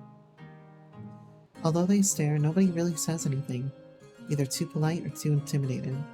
Both Tara and I avoid eye contact with strangers as we hurry to the empty town square. Well, that couldn't have gone worse. There are a million ways that could have gone worse. If people looking at us funny is the only downside of this trip, then it'll be our best episode yet. I mean, ever. Man, I wish she'd stop bringing that up. It always kills the mood, which is barely on life support to begin with. Tara rubs her shoulders, having stubbornly chosen not to dress any warmer today. Okay, ready to get your Terranormal on, Mads? Well, Tara, if you would just, like, I don't know, put an extra flannel on or something, you've got to have more than that, man. I assume all of your outfits are like black jeans, leggings, flannels, and t-shirts. I assume that's what they're all made of. So, no, she wants to freeze. You're right. Paranormal. I shrug my camera bag onto my shoulder and nod. I suppose there's no harm in spending a little time establishing the location. Might as well get some B-roll while we're here. I love getting B-roll. One thing that both Tara and I have in common is that we're not really sightseers. I spend as much time in my room as I can, whether it's the hotel room while we're filming or my bedroom at home. So much as Tara loves investigations and all the dramatic stuff, she'd probably totally skip the exposition segments if she didn't leave them to me. That means we're pretty efficient at filming them. I can hide and unhide the camera overlay by pressing backspace, okay?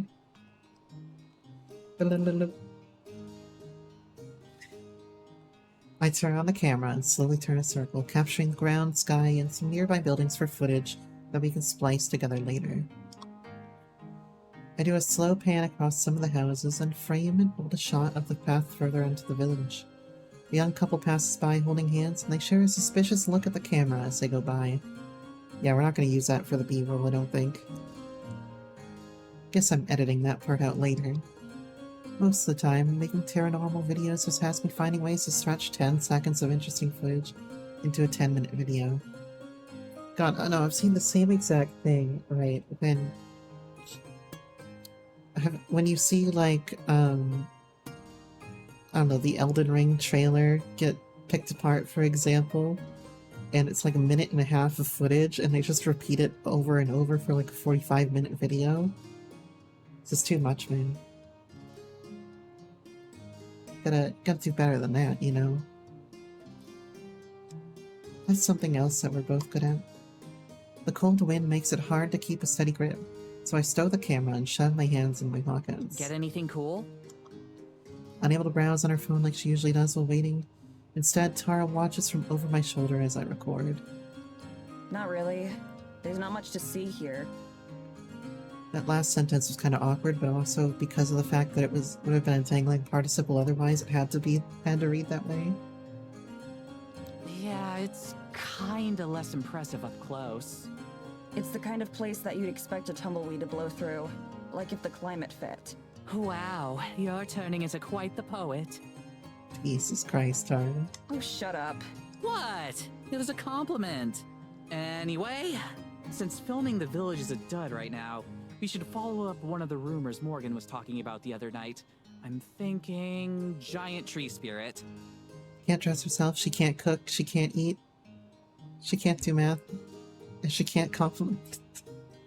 That's the most interesting one she talked about for sure. That's the headliner. I need to take a You drink need to one build up to that second. one. I haven't received any hydrates at all tonight. Aw.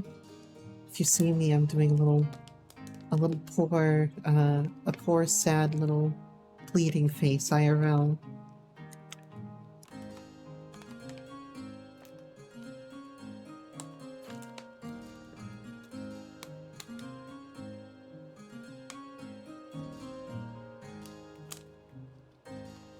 Alright, water bottle full.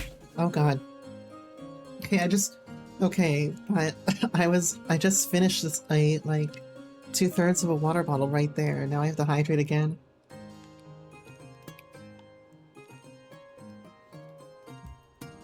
Another one. Yep. Yeah, I'm so stuffy today. That's horrible. That's the headliner. We'll need to build up to that one, yeah. Oh yeah, definitely. Picture this. We head to the woods to get some creepy shots. Do it right around sundown. I like the PowerPoint we've got going here. Make it super ambient. Lots of atmosphere, wind sounds, maybe a wolf howl.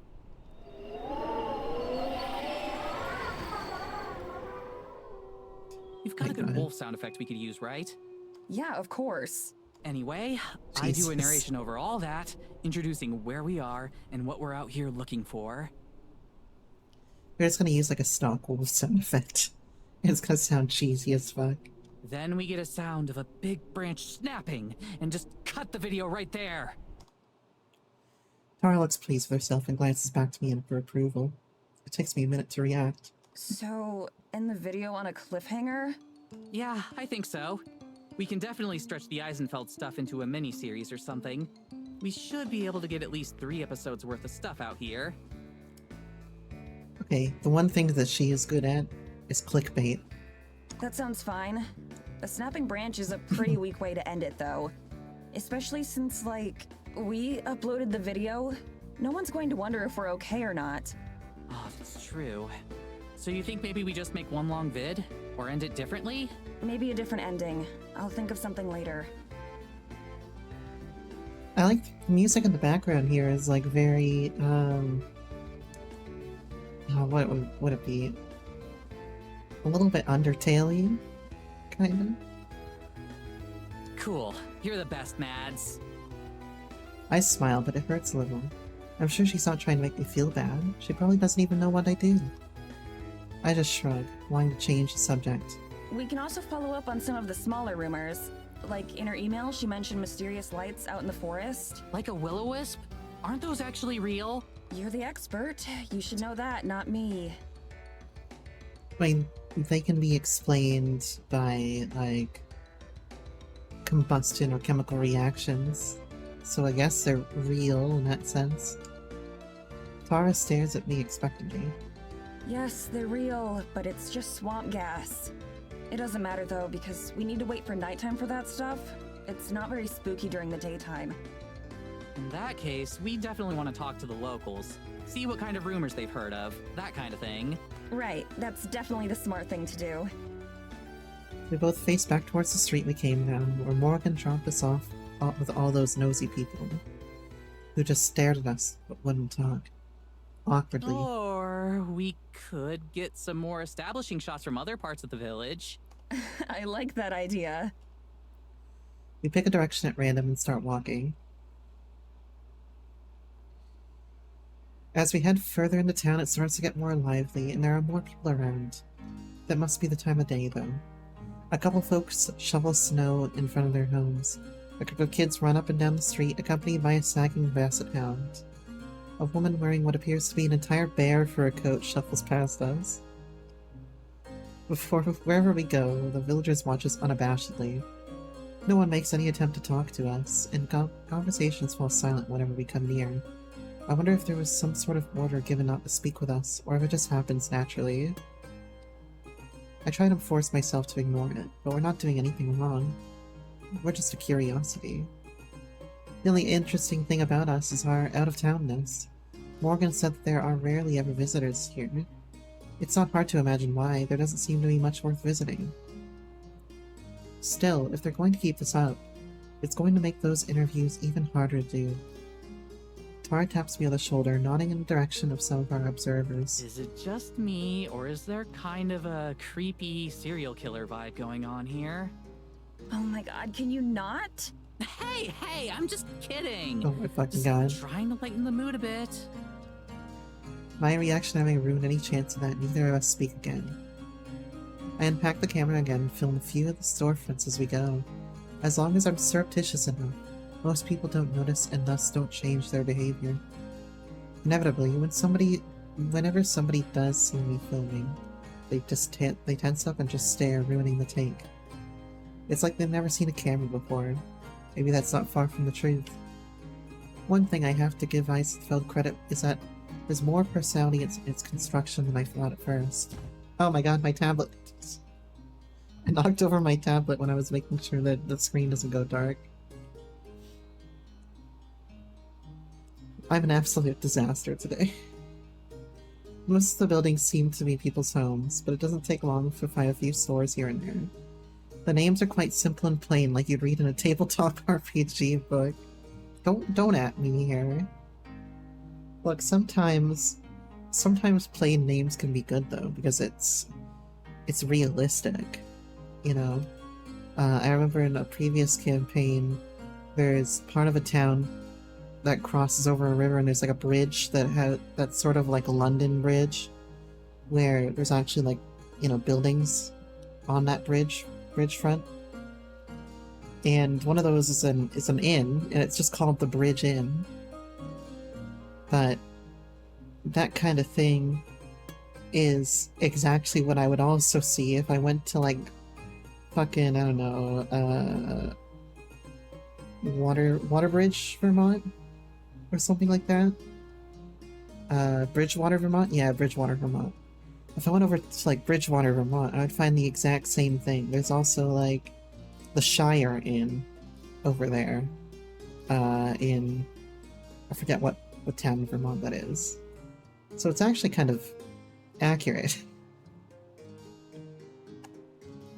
Henkel and Sons Tailoring. A butcher shop named the Hardy Sow, that kind of thing. Hey, that's pretty good. I should use that. When we passed by a tavern called the Bushy Beard, I could hear Tara snickering behind me. Oh, Tara likes bushes too? Do you think they have barmaids? You just want to see some big fucking happy trails, don't you, Tara? What? Like the sexy Oktoberfest kind? Do you think they have those here? He has 2 brain cells, and one of them is clickbait, and the other one is gay. Tara's words are so out of nowhere that they may take a second to mentally process. This isn't a Renaissance fair, Tara. I'm pretty sure they just wear normal clothes to work. But who doesn't want to see some, busty, barmaid with a hell of a happy trim? Wait, what? Tara's mouth Back gapes. up. Ren fairs have sexy barmaids? Tara's mouth gapes wide open. Where else did you think they come from? I have no idea. I always thought those things were just Yo, full of shit. boring stuff. Who wants to bring me to a Ren fair? What? Not at all. They have swordplay demonstrations or time period appropriate foods. Some local experts will give talks or lectures on certain topics, and Like I said, boring stuff. Wow, Tara. Tara's stock's going down right now. whatever. There's more to it than just cosplay. I bet you'd actually like it if you went with me next time. Plus, I thought you loved history now. I actually made a hand gesture, but you guys can't see it, so I guess fuck me, I guess. Not the boring kind of history. Duh. How are The boring swords kind of boring? history. Whatever, Mads. Maddie Stocks. Oh my god, she's neurodivergent. Maybe, I don't know. If that's what you see in her, you know. You know, I see trans icon in her. If you want to add neurodivergent trans icon, then we're getting even more specific. Also, Maddie stocks are going up because Maddie likes swords. She walks away. How did I manage to lose an argument she started? We cut a slow but steady course through the village. Despite how random the layout seems, it's impossible to get lost. All the roads seem to lead back into each other. I'm so used to the sounds of busy intersections and highways, the near silence here is almost unnerving. Oh, you mean Maddie? Maddie the sword lesbian? Like I'm saying, Maddie stocks go up. They've been going up. But Tara not liking swords, not liking Ren fairs. Tara stocks are going down. But Morgan stocks are already high. I can appreciate the serenity and calm of it all, but I think I'd go crazy if I had to live here.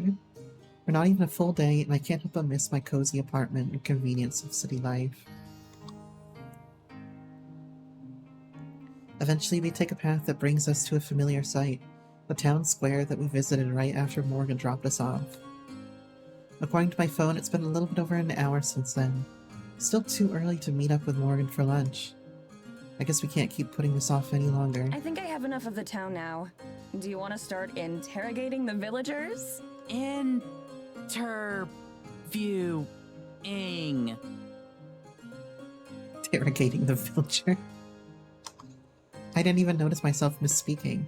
I must still have interrogations on the mind after meeting the mayor last night. Tara poses dramatically, hyping herself up for the camera. I'm not even recording yet. Time to put my game face on. As long as it's a game face that people want to talk to. Mads, when have I ever been anything but charming? Don't make me make a list, Tara. She sighs. Yeah, I know. I'll keep it chill for these so we don't freak anyone out. Man, I really need to crack my neck right now, too. But, like, how do we do this? I'm just problematic. Go up to people and ask if we can chat? I guess. I don't have any better ideas. You know what else is problematic about me? I think I forgot to change my, my stream go live notification earlier. This is how we usually do it, except usually, people are more curious about who we are and what we're doing. Sometimes after introducing ourselves, there are even people who have heard of us. That is definitely not the case out here. Hell, I wouldn't be surprised if Morgan was the only person in this whole village that uses YouTube. The only thing more awkward than just asking random people for an interview is just staring silently while you approach.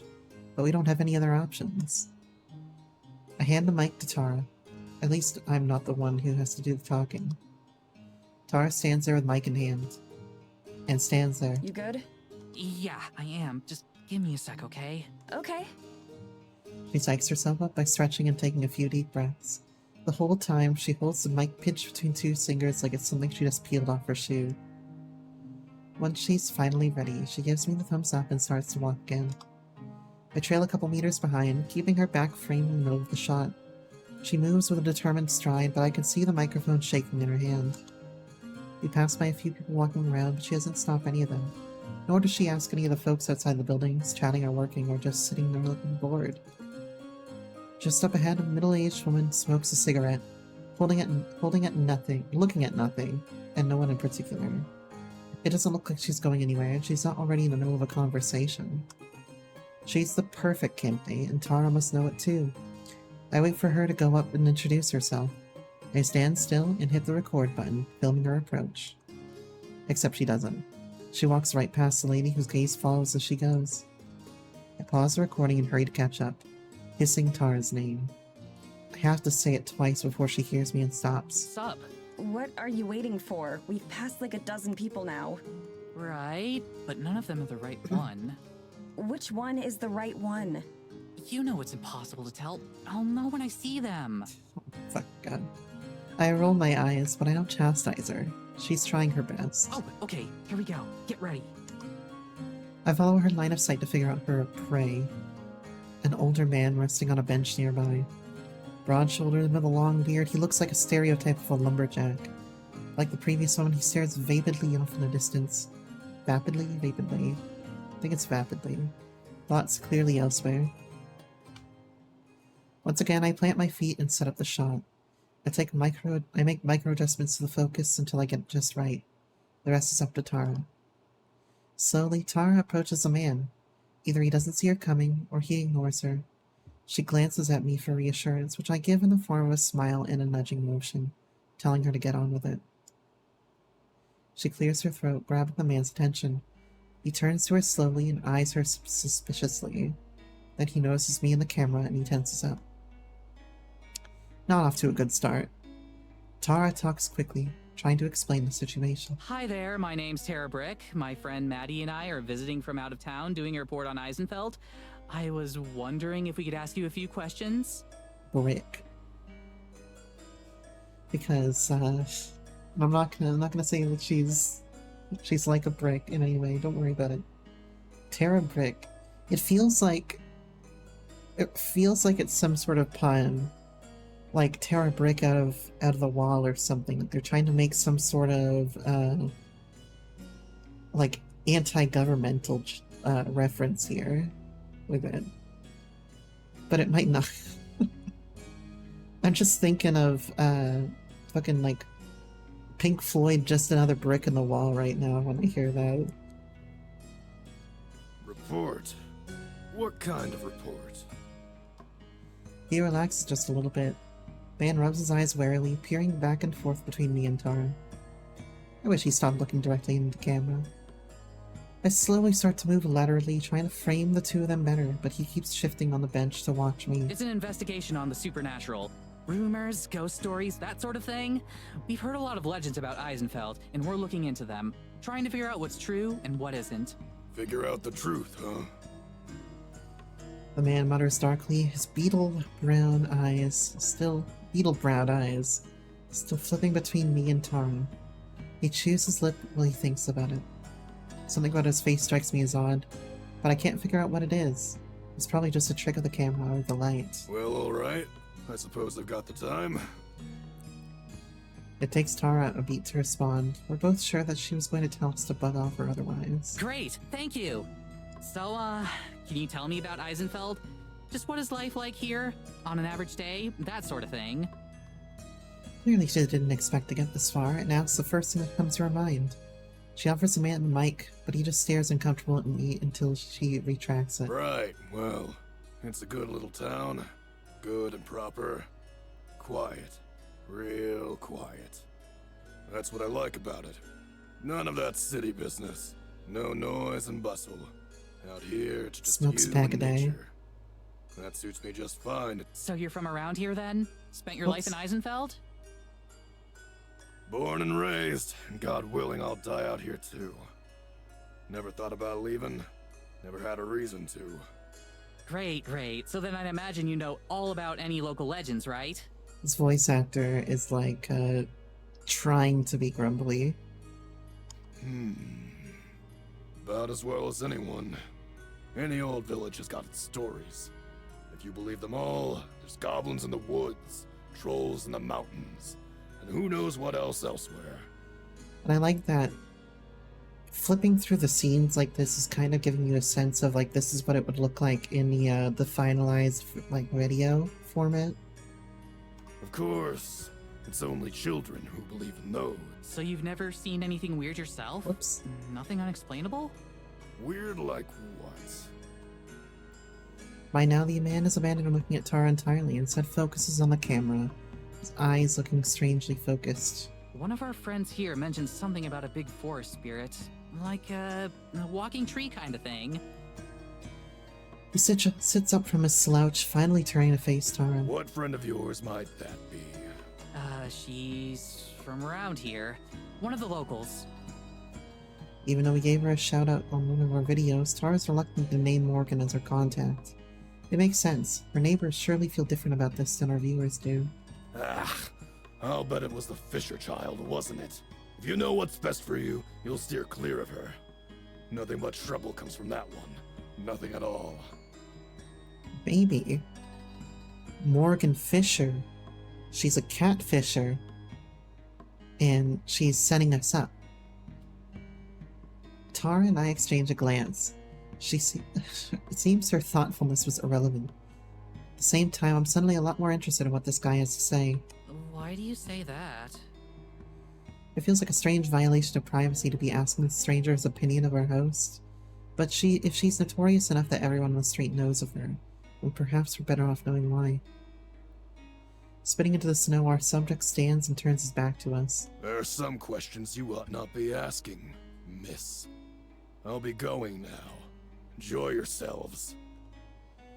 He lumbers off into town, though I don't watch him for very long.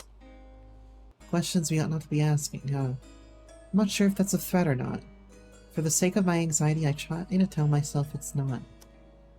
I join Tara on the bench, doing my best to avoid the puddles of melted snow. That was something. That's putting it nicely. I don't know what that was either. Maybe Tara's right. It was something. You get it all? She taps 2 fingers against the camera in my hand. Of course. All 2 uncomfortable minutes. I wasn't given a lot to work with there. Pouting. I replay the recording, with Tara leaning over to watch it along with me.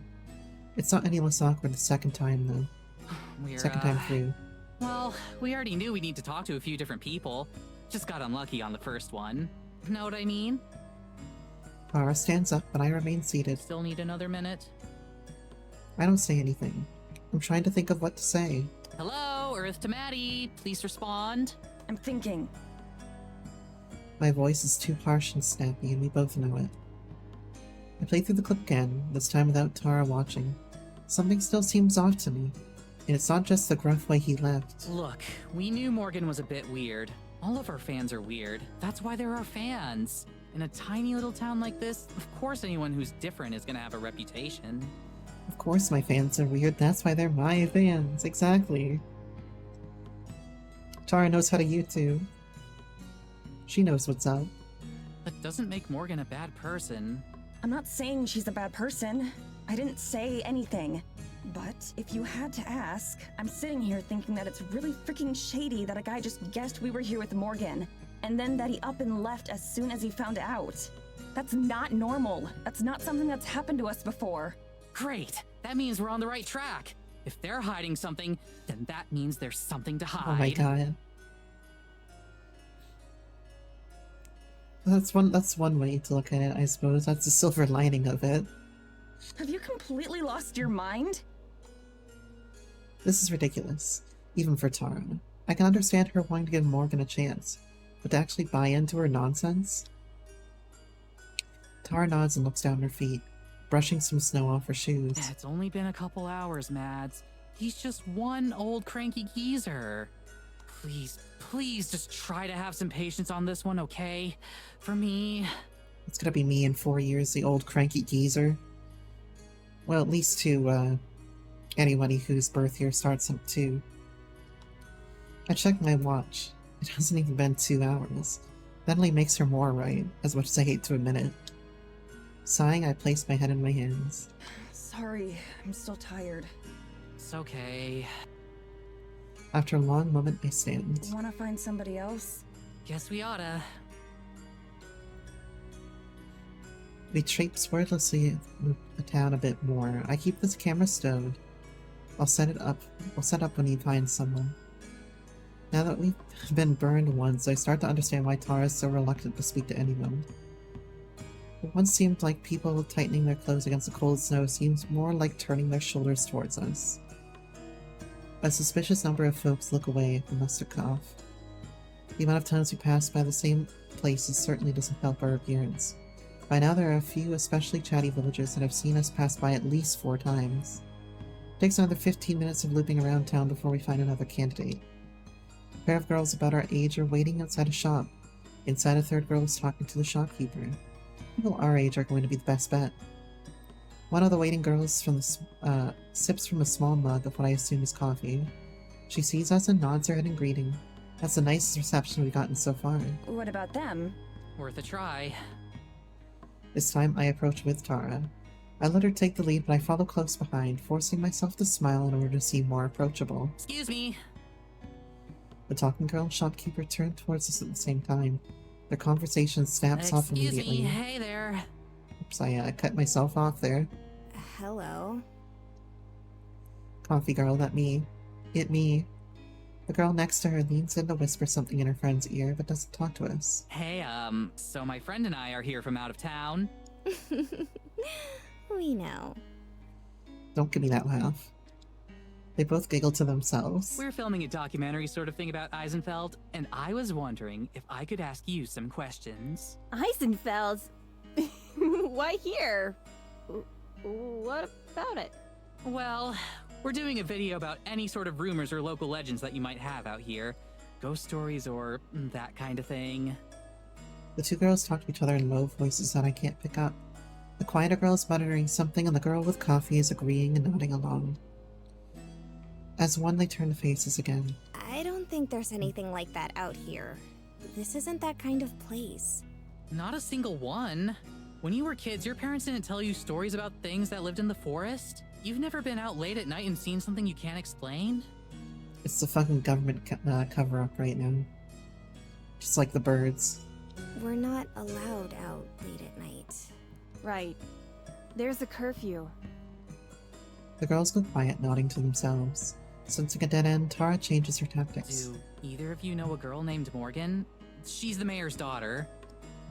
The first girl, the one with the coffee, grins at that and pulls her companion's arm. The other girl swats away, face turning pink. Oh, I'm pretty sure everyone knows her. She smiles devilishly at her embarrassed friend. Oh, the friend is, hot for Morgan. Some of us better than others. What's she like? Why is she so famous? She isn't that bad. She's just...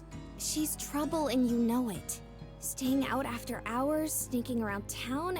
She spends a lot of time out in the woods too. Sometimes overnight. What do you think she's doing out there? I don't know. Probably peyote. The young people following curfew. Yeah, that's a weird thing here, man. That's the suspicious, supernatural part of this town. Is people following the rules. If there's a particular conclusion we're supposed to have reached, it's lost on me. Still, it can't be coincidence that we're 2 for 2 now and people being weirded out by Morgan. I mean, she fucking knocked at your window instead of acting like a normal human being, man. Of course she's weird. 3 for 3 if I count myself. Do you think there's something out there? The 2 girls blink, as if their reaction was planned. something like what? Tara shrugs. No idea. Like I said, that's what we're researching. I don't think you'll find anything like that here. I'm sorry, but this isn't a very interesting place. Right. I stride away, leaving her behind. I head to a corner between 2 buildings, out of sight of the girls we spoke to. Tara catches up and leans against the wall next to me. That didn't go much better. Really, you think? Was it just a coincidence that these two other random people we met happen to have the same opinion of Morgan as the first? Like I said, there's a government cover-up here. It's on par with the existence of birds, at the very least. And I can prove it. Let me pull out my corkboard real quick.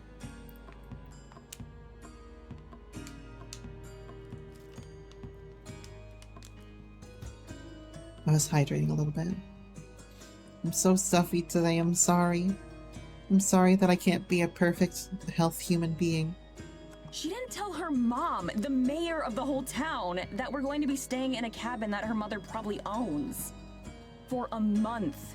She rambles off stuff that makes any one of our videos look like an episode of Scooby-Doo, and then the next morning just dumps us off in the middle of the village. We haven't even been here for a day yet. We've seen our host for like an hour tops, and we were practically asleep for most of that. How am I supposed to have a good opinion of her so far?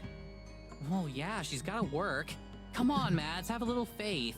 What's the worst that can happen? The lead turns out to be nothing like the other 200 times before. Some girls gossip about us, an old bum tells us to get lost. Yeah, but you are investing a month of your fucking life into this, right? And it's the last thing you're doing. You don't want... Like, if it's a waste of time, then... Well, that would be pretty bad. So, you know, if you're in a situation, you gotta cut your losses at some point. 207. And the worst part is that the whole town hates us while we're stuck here after spending thousands of dollars to cross the world. To live in a wood cabin with no phone service and barely any internet. For a month. You've got to see the problem here, Tara. Tara sighs and throws up her hands. Okay, so what? What is it that you want me to do? We're here and you hate it. I get it. So what's the solution? What is it you're hoping for here? We gotta go interrogate Maddie, not Maddie, Morgan. Like I said before, let's just deal with it. Make the best of it we can, and try to have some fun. Did I just cut you off there? Like, we're here and you hate it. I get it. So what's the solution? What is it you're hoping for here? Like I said before, let's just deal with it. Make the best of it we can, and try to have some fun. That was the whole point of Yeah, this there it thing. is. It was supposed to be fun. Yeah, she's trying to encourage me. She's doing a terrible job of it. Whatever. Let's just get this over with. And this time, don't mention Morgan. If nobody here likes her, then you're probably better off not bringing her up. Yeah, probably. Although you gotta go interrogate her. We gotta have her come clean. Firstly. Or we gotta break some rules. I can see that she wants to say something, probably argue. But then she deflates and nods. Okay, no Morgan. She goes quiet for a moment, staring off at the town. She takes a breath and sighs, visibly relaxing. She starts to lead the way, not looking back at me. I feel a sharp pang of guilt as I stare her back. I did promise to try, and here I am again, making everything worse. Tara, She stops and plays. sorry. Again. Really. She smiles a bit sadly, but shrugs. I get it, Mads. We're cool. Let's go. And there's a lot more Terranormal in our future. Eisenfeld seems to have been built so no matter what, you're always walking uphill. We make our way up yet another one, past a low crumbling wall and a few more houses. As we make our way up the street, a bitter-looking old woman with a broom stops what she's doing and eyes us. We've walked this part of the road several times now, but she wasn't there before. Hey, you! Who are you? You aren't from around here? Hawkish woman. The last part is definitely a statement, not a question. Tara slows down a bit to mutter beside me. Looks like we found number 3. Tara immediately puts on a friendlier face as we approach. Good morning, ma'am. You're right. We're not. I'm Tara, and this is Maddie. We're here doing a research documentary on Eisenfeld. Would you mind if we asked you a couple questions? About? Some of the local legends and rumors from around here. I'm actually afraid that she's going to say yes, because I can already tell this is going to end as badly as the last two. I've decided how to answer Tara's question of what I want. I just want to go back to the cabin and be bored. At least it's not awkward and uncomfortable in there. Yeah, alright. Oh no. Great, thank you. So, we've been hearing a lot about stuff out in the woods, like... You are? Who told you that? We've been interviewing a few people this morning, and it's something that came up a few times.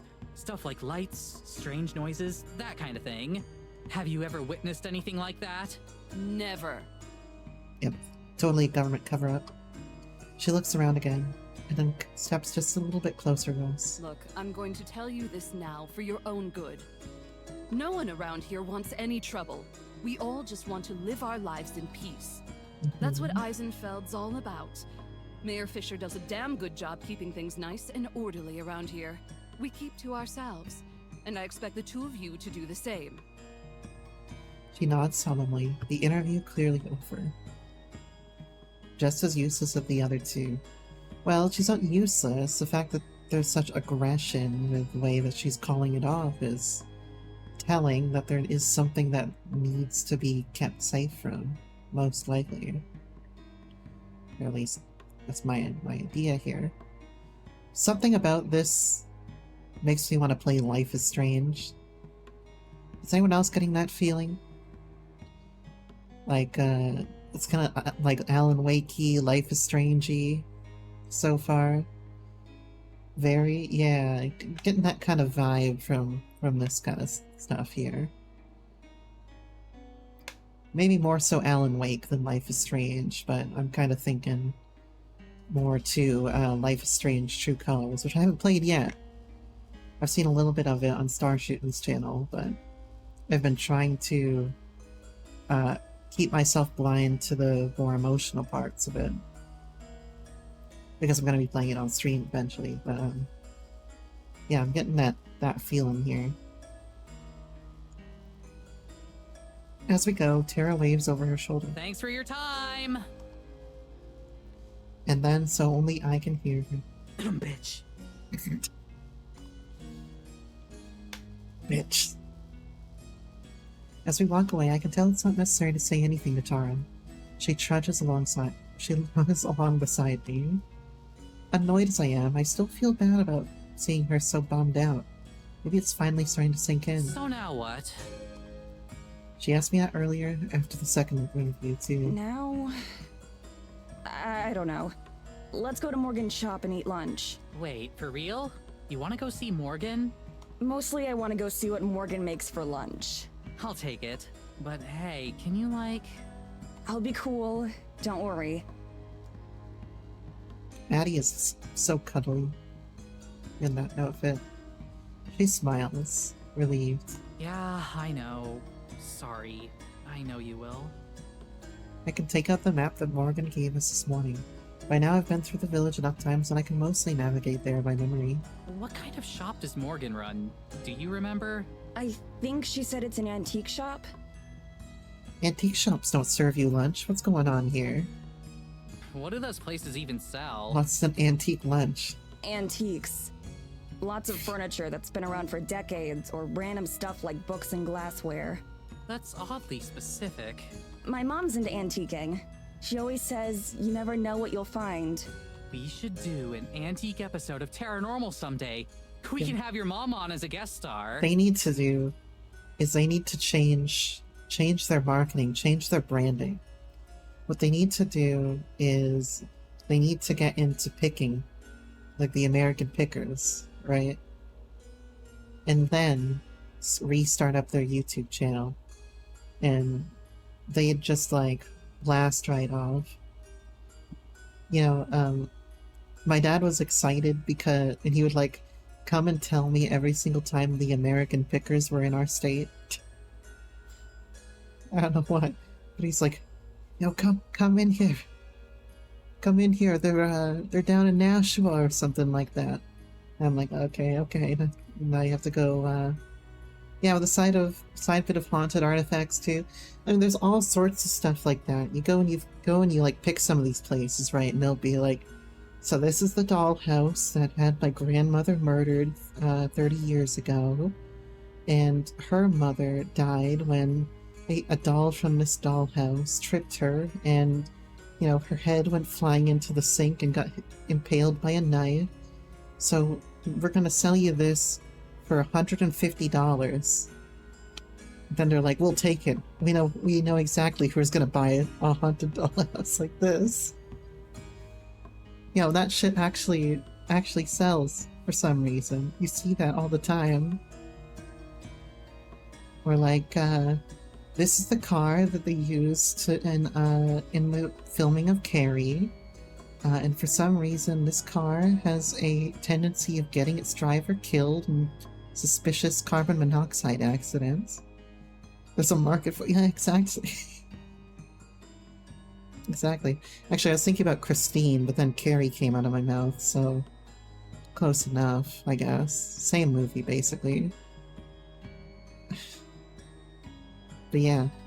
If these guys became American Pickers, I guarantee they'd go up to like 500,000 subscribers in just a few episodes. I'm sure they could do great at picking and then like flipping what they pick. If someone has died because of it, so yeah, exactly. Or if there was a scandal, like somebody offered Monica Lewinsky like $1 million during the court case for her blue dress with Bill Clinton's cum on it. But she didn't sell it, apparently. I just learned that she was offered. I'll hydrate real quick.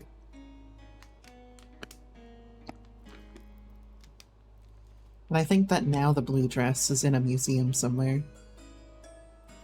But I learned that because my history teacher in high school said that she sold the blue dress, and that's not true. She said no to being given $1 million for the blue dress. Or like 150,000 or whatever it was. Maybe I'm off by 10 or like a factor of 10. But she was offered a lot of money for the blue dress. So that's also, you know, that's also a thing. Or like, this is a shirt where Marilyn Manson got hit by, I don't know, hit by somebody with a beer ball at Smash and cut him, and so it has Marilyn Manson's blood on it. That would sell for a ton. I'm sure she'd love that. I'm sure she'd love Marilyn Manson's bloody shirt. Do you think Morgan sells anything really out there? Like a possessed baby doll? Or a cursed sword? See now Tara's on it too.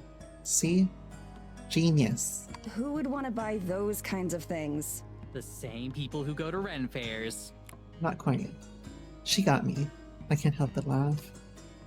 Tara grins, enjoying the feedback. Come on, Mads. Every good horror story starts out with buying something fishy from the local antique store. Maybe she has a special section for items with an ancient prophecy about them. We're specifically trying to avoid the horror story scenarios, remember? Oh, right. Is that foreshadowing? That would suck to live through. Okay, what if she lets us interview her talking cat instead? That's like a whole episode's worth of stuff right there. The internet loves cat videos. That one could go viral. That's what I'm saying. Oh, we should prep a list of questions for it before we get there, so we know what to say. Yeah, my cat talks too. You know, I just like stand there and she looks up at me and meows. Ask it which brand of cat food tastes best. We can sell the video rights to that company. Come on, I'm serious. Oh, wait, what? What? You seriously think that cat is going to talk? If we make it talk. Cracks knuckles. Tara shrugs, looking like she never questioned the idea. I'm just trying to be prepared. I thought she had gotten a picture after the last interview went awry, but it seems like she's still giving Morgan some benefit of the doubt. It's not even worth arguing with her over. She'll see soon enough as it is. I check over Morgan's map again. We're definitely in the area, since it says her shop is right by City Hall. Problem is, while her map shows how to get to the general area of her shop, it doesn't say which building it is, and there are several buildings that could fit. Do you think this is the place? It has to be. Tara's stomach growls loudly, and her voice was more like a plea than an affirmation. Go check. What? Check what? Like, go check if it's her place or not. Absolutely not. I'm not going to just potentially walk into someone's home. See, this is Morgan's fault for failing to put advertisements and a sign outside of her own store. Morgan's fault. Terrible shopkeeper. What's the big deal? If it's not her place, we can just ask for directions. No way. Trespassing is your thing, not mine. We're back to the Undertale music. We go back and forth like this for a while, and right before we finally decide to set it with a rock, paper, scissors, Morgan herself pokes her head out the door. Hey, you two. I'm in here. For the first time since she met us at the station, I'm genuinely relieved to see Morgan. Morgan holds the door open, a book under her arm, and a cup of coffee in her free hand. Tara turns to me and talks in a quiet voice. Ready to uncover some ancient treasures? Lead on, Indiana. She doesn't need telling twice. Tara practically dashes the rest of the way inside, nearly bumping into Morgan as she goes. I nod stiffly at her and enter more slowly. The door slams shut behind us. Morgan flips the sign on the door to close, although it's nearly invisible from the outside. Her shop looks just about how I expected. Piles of junk strewn across chipped shelves. Many items aren't displayed so much as they appear to have been tossed and then forgotten. This is far too neat to be on American Pickers. You know, we need a place that looks like an absolute fucking dump, where it's like entire shelves stacked to the ceiling, and it's like really tight to walk through kind of thing. But she's getting there. Yeah, it's far too neat. There's not enough hoarding going on in here. You know? But I can tell that she has a thing for mirrors. Are those all mirrors, or are they just picture frames and they're implied to be pictures on them? They might actually just be pictures.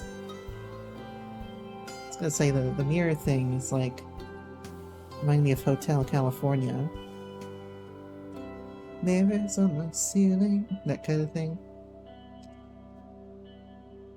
Let's see, time is... You don't have 12 hours on that clock, I'm sorry.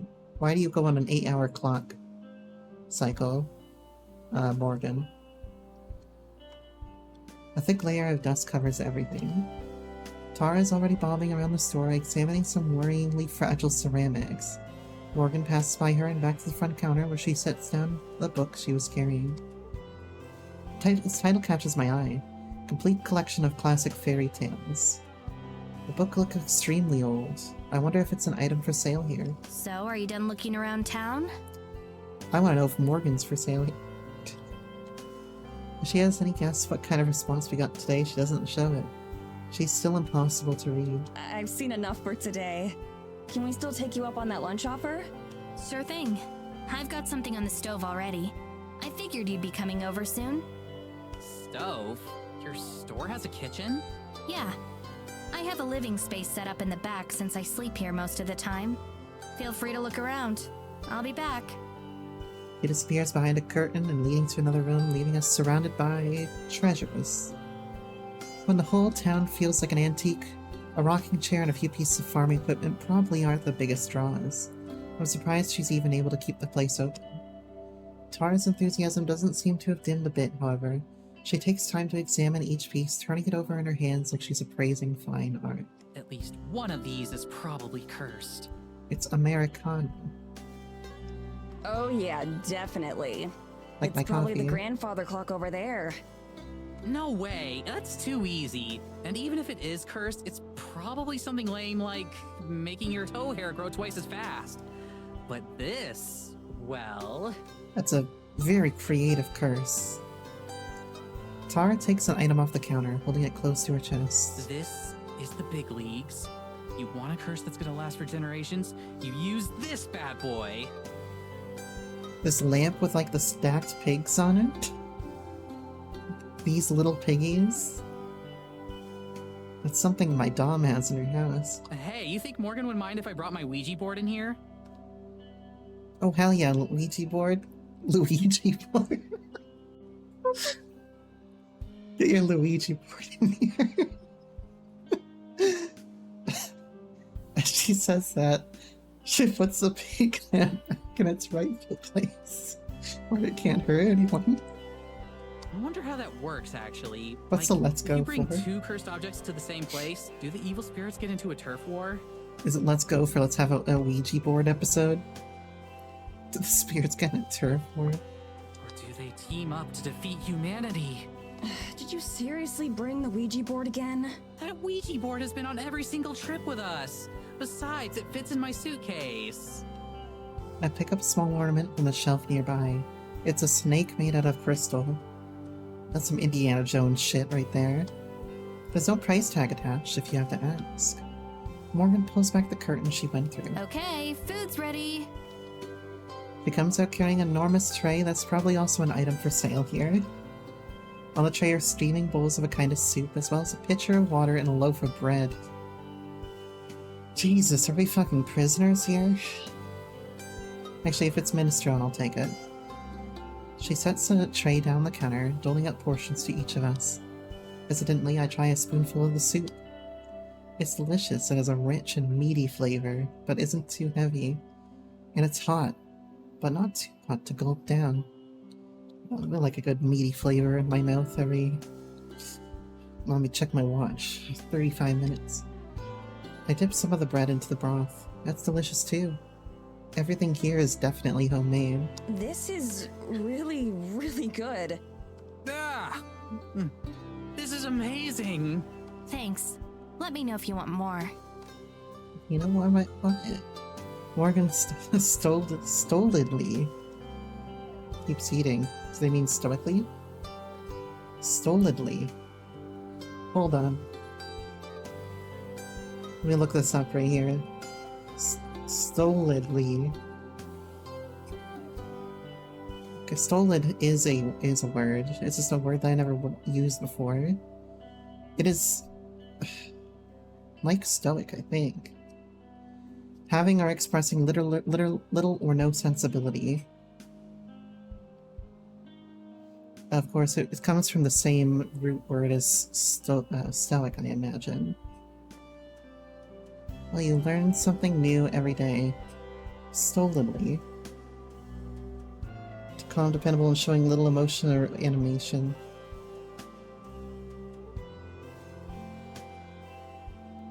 It's like...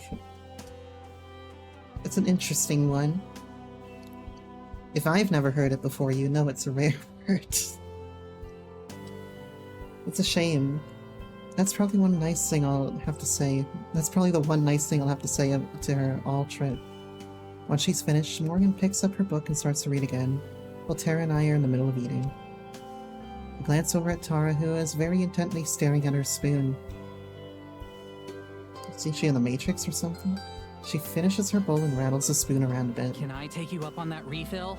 Of course. Without looking up, Morgan picks up both her book and her bowl and heads into the back again. She emerges a moment later with a fresh serving of soup, which she wordlessly sets down in front of Tara. Only after we've both taken our last bite does she finally close the book again. All done? Yeah, thanks. That sounded more erotic than I think you meant it to. I'm done too. Thank you. Let me get these out of the way then. She hauls away the dirty dishes before rejoining us at the counter. So, what are your plans for the rest of the day? I fight back the urge to tell her that she should be the one making plans for us and showing us around. At least this way, I can go back to the cabin sooner. We're still figuring that out. We hadn't got to see you much, so we decided to come over. Oh, right. I'm sorry about that. Oops. No, I interrupted you, I'm sorry. We'll take a couple days off starting tomorrow. You sure? We don't want you to miss out on any business or anything. There aren't that many customers who come through. You're the first ones all week, and you don't even count. Damn. I'm not sure how I'm supposed to react to that, so I don't say anything. That's too bad. You've got a lot of cool stuff. I was looking around some while you cooked. I wouldn't Stretching get too it, though. excited.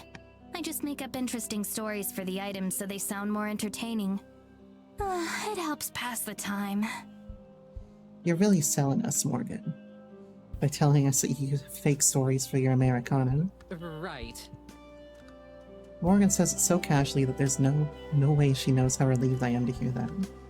It lines up neatly with what I already suspected, that everything Morgan included in her email is even more than made up than usual. and that this is all a colossal waste of time. Most likely she's a fan of the show who wanted to trick us into coming here, and we fell for it. Hook, line, and sinker. If Tara has realized any of this, she of course doesn't say anything. But judging by the way her enthusiasm vanished, it seems like she's starting to get it. Again. Fiddling with some silver knick-knack, she looks up from the counter and to Morgan. So, can we see the talking cat? As soon as Tara asks, I can see Morgan's eyes light up with interest. Her hand slides away from the book she'd been about to open. Oh no. Of course. I'm sure she'd be happy to finally meet you. We're gonna find the cat girl captured and like chained up in her house somewhere. Her voice wavers just the smallest bit, with what sounds like excitement. It's the first shred of emotion I've detected from her since stepping off the train. I'll go get her. Just give me 1 minute. Morgan exits once more, but this time through an actual door instead of a curtain. We probably could have gotten out of here without seeing the cat, you know. Why would I want to do that? This is the pizza resistance. The piece de resistance. She doesn't even try to pronounce it right. Are you serious? Still? You know it's not going to actually talk, right? I can't fathom how there's even a trace of belief rattling around in Tara's skull. I'm gonna take a quick BRB, real quick. And I think this is actually a good cliffhanger to leave you guys on. But I'll be back in a couple of minutes. I'm gonna run the air conditioner for a little bit on high because it's really hot in here. And I'll like stand up a little bit. So I'll see you in just a minute.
Alright, I am back. They're fucking dying of the cold in here, and I'm dying in heat. With, like, a stuffy nose for some reason. I'm just a lost cause today. Every time that I've taken a break in the past 2 days, I've gone out and, like, checked on my cat, and my cat's been coughing a lot. So I think she's got something caught in her throat recently. The poor thing. Just speaking of cats, get some water in me here.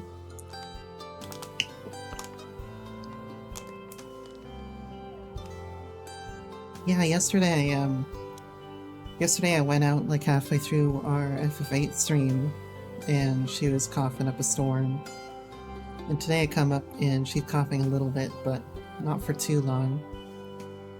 So I just went over there and like I pet her head a little bit and gave her a little ruffle. Where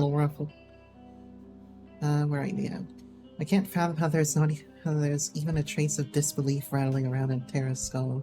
Did you see her face? She's definitely not joking. Unless she's just really bad at telling jokes. Like, I'm like sweating here. Let me pull my hair back real quick. One of you want to pull my hair back for me while I stream? Alright. That would be the most normal thing about her so far. She just told you flat out that she makes up stories and tries to get other people to believe her. How can you not see that we're getting scammed too? Come on, Mads. Try to have at least a little bit of faith.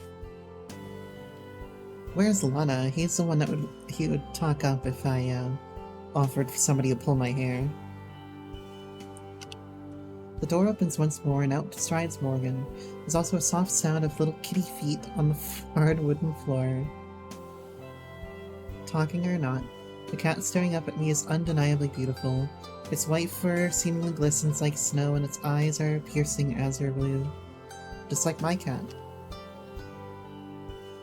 Tara leaps from her seat and crashes to her knees. The cat doesn't flinch at all despite the commotion.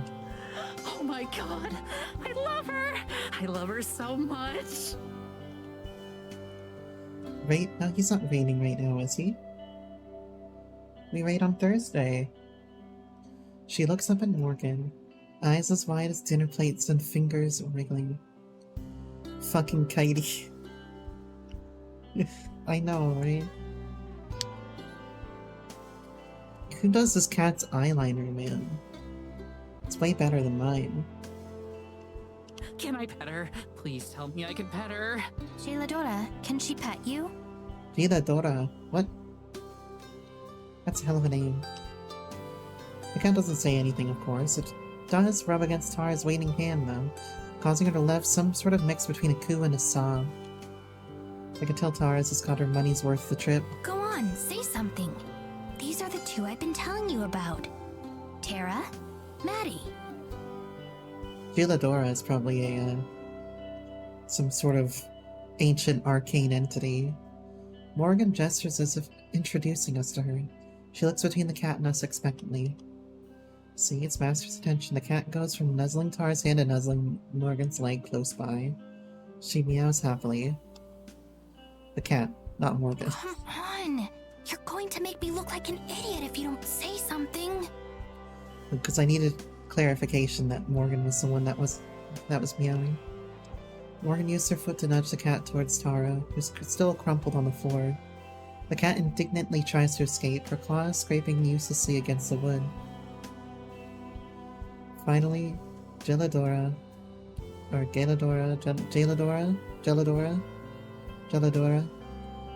scurries away, sitting down licking a paw.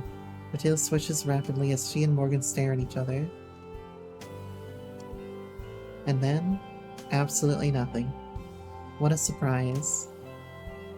I'm not even disappointed, just vindicated. Even Tara's enthusiasm is gone. She coos at the cat half-heartedly, but overall she's just trying to give Morgan an out. Come on, Jailadora, they're waiting. It's like watching a car wreck. I can't look away. Morgan sticks to her act, scowling at the wholly mundane cat. It doesn't seem to faze Jailadora, who simply yawns and settles down to the floor, just out of Tara's arm reach. They do have a an innate ability to stay so far away that you can't just quite touch them, but not far enough away that makes you that you're not tempted to try to touch them. You know what I'm saying? I wonder if Jaeladora is like a reference to some sort of story or something. I'll have to look that one up. Whatever previous excitement she had just about evaporated and is instead replaced with some kind of mixed frustration. That's when I start to realize a horrifying truth.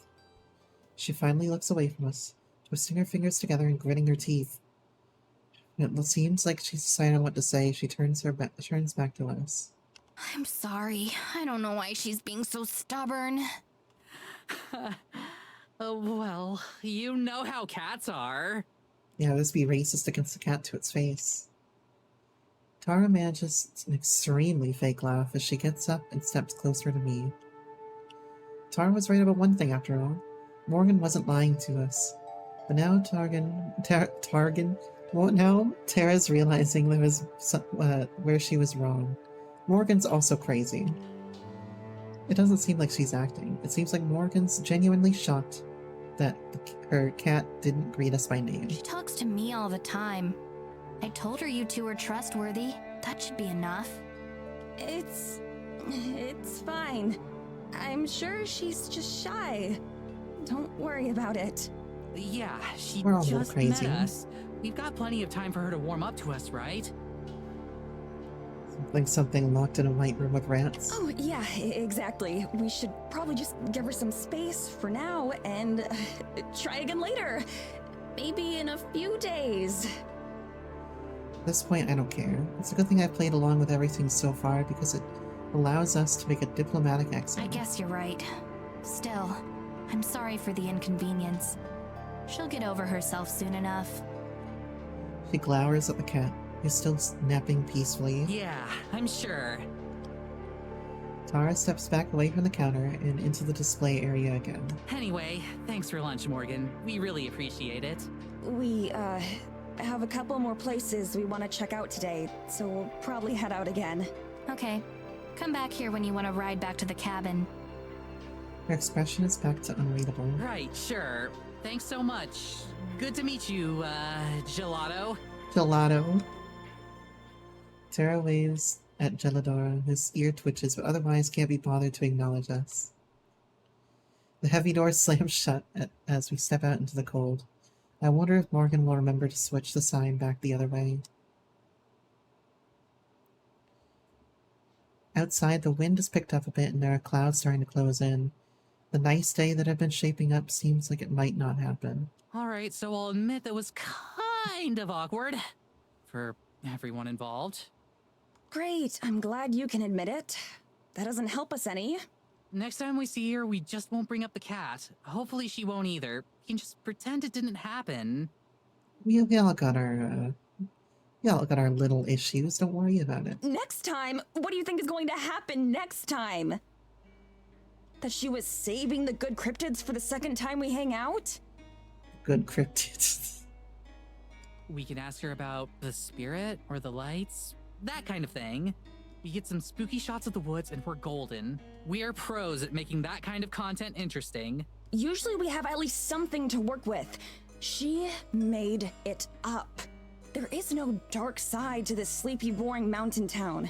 It's just a boring mountain town, and she pretty much straight up admitted to that. Well, that doesn't mean that, we can't make something up. Like the rest of you two. I don't get how you aren't as upset about this as I am. We just spent thousands of dollars to fly across the whole world for a month.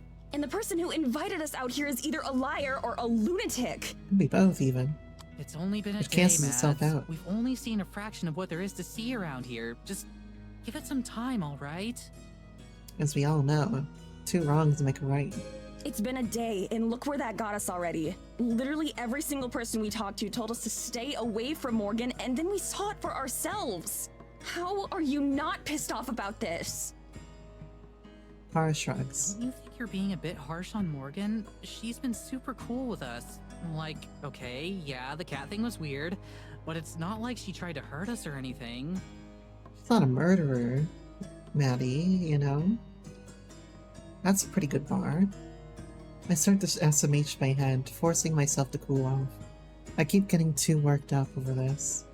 I can't tell if Tara's being intentionally stubborn or what, but technically she's the one who bankrolled this whole trip, and I'm still getting paid for my time here. So if she's not upset about wasting all that, then fine. I'll meet her at the train station in a month and she can do what she wants. That I know of. Okay. Maybe. I don't need to get so bent out of shape. Okay, you're right. Maybe she's fine.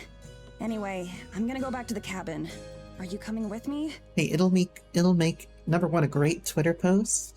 Number two, a great movie. If Morgan turns out to be a murderer, you know? You know, the lawsuit that comes afterwards makes a whole movie. That's how you turn a court case win into millions of dollars right there. Wait, already? Yeah, I've got enough to get started. Plus, I need to unpack. Oh, okay. You gotta ask Morgan to hitch up the carriage? No, it's fine. I'll walk. You sure? Yeah, I seriously don't think I could get lost in this place anymore. She seems uncertain, probably because of my sudden mood swing. Okay, I'll probably do another lap around the village. Maybe get Morgan's input on some stuff. Okay. See you later then. See ya. I turn and walk away, so I don't have to see her staring like a lost puppy. She'll get over it. As I head through town and back towards the path that will lead me to the cabin, I walk fast and look down for most of the way. Nobody tries to stop me or talk to me, and if anyone's staring, then I don't catch it. The trip back to the cabin is easy, even though it takes me around half an hour on foot. If nothing else, I should be in pretty good shape from all the walking by the end of this trip.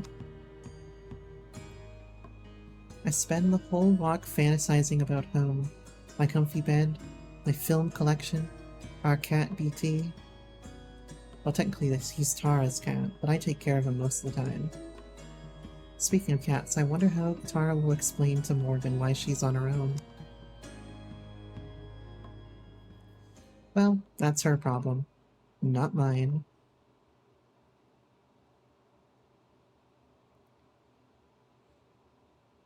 Is there a murderer in the cabin? Alone, the cabin is oppressively silent. I turn on the heater, partially just for the white noise. Soon its rumbling fills the air. I grab an apple from the small bowl of provided food and then head to my bedroom, setting up my laptop in bed next to me. I usually try to watch a film a day, but that's difficult when I'm traveling. Now is the perfect time to catch up, though. I open my library and start scrolling through, looking for something I haven't seen before. Ideally a comedy, or at least something with a happy ending. I've just gotten through the L's when there's a knock at my front door. I nearly dropped my apple. Who would be knocking? Tara and Morgan both have their own keys. Knocking comes again just seconds later. Whoever's out there is super impatient. That's probably just Tara or Morgan's mom. My heart thumps in my chest. What if we're being chased for a robbery or case for a robbery or something?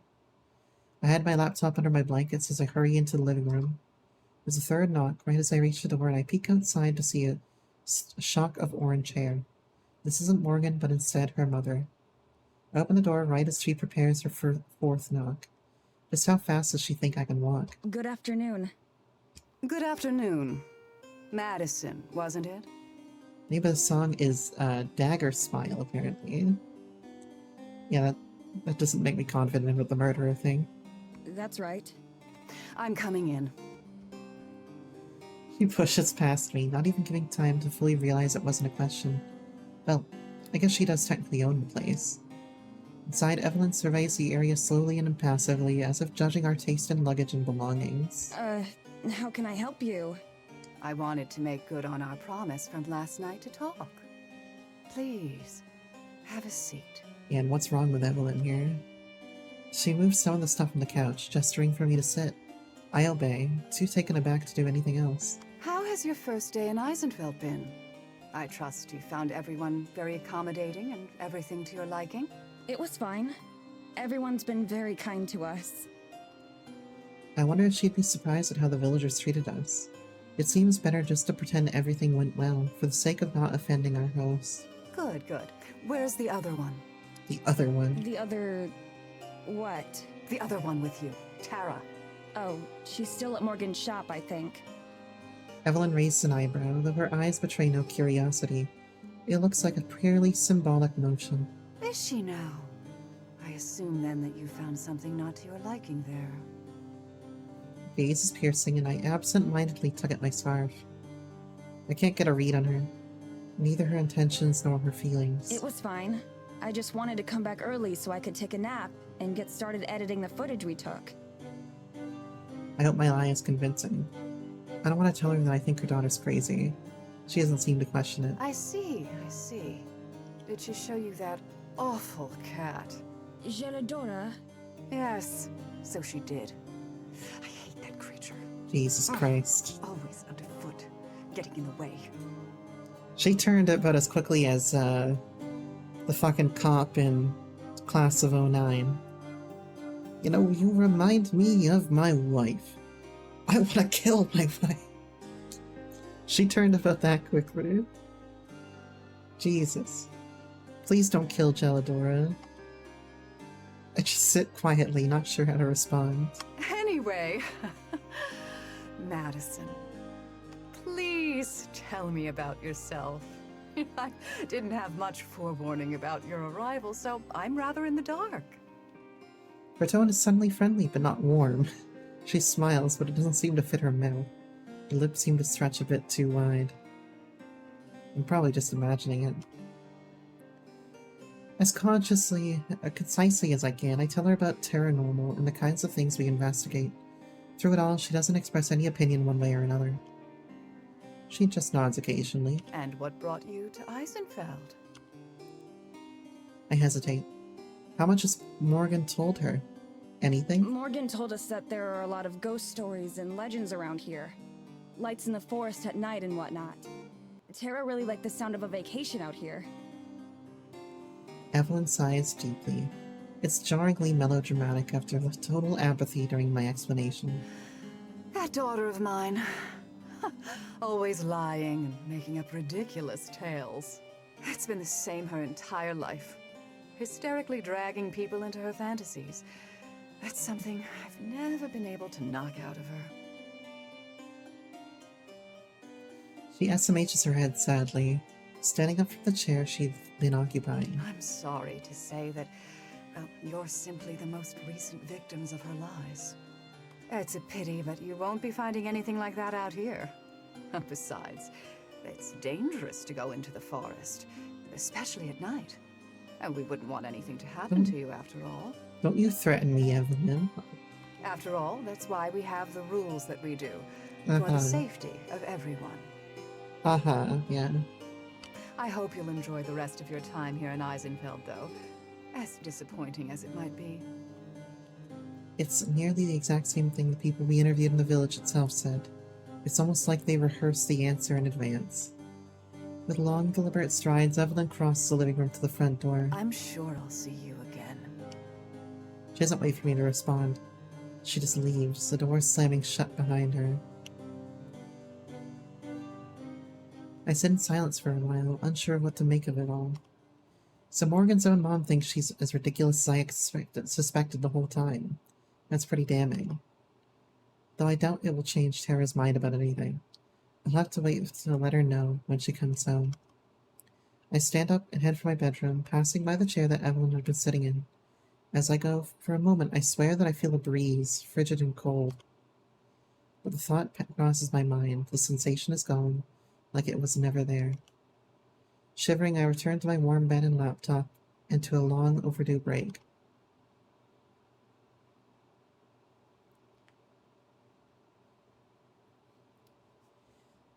I've seen enough fucking, of any type of story to know she's a fucking liar. But, maybe Morgan's up to something, but also...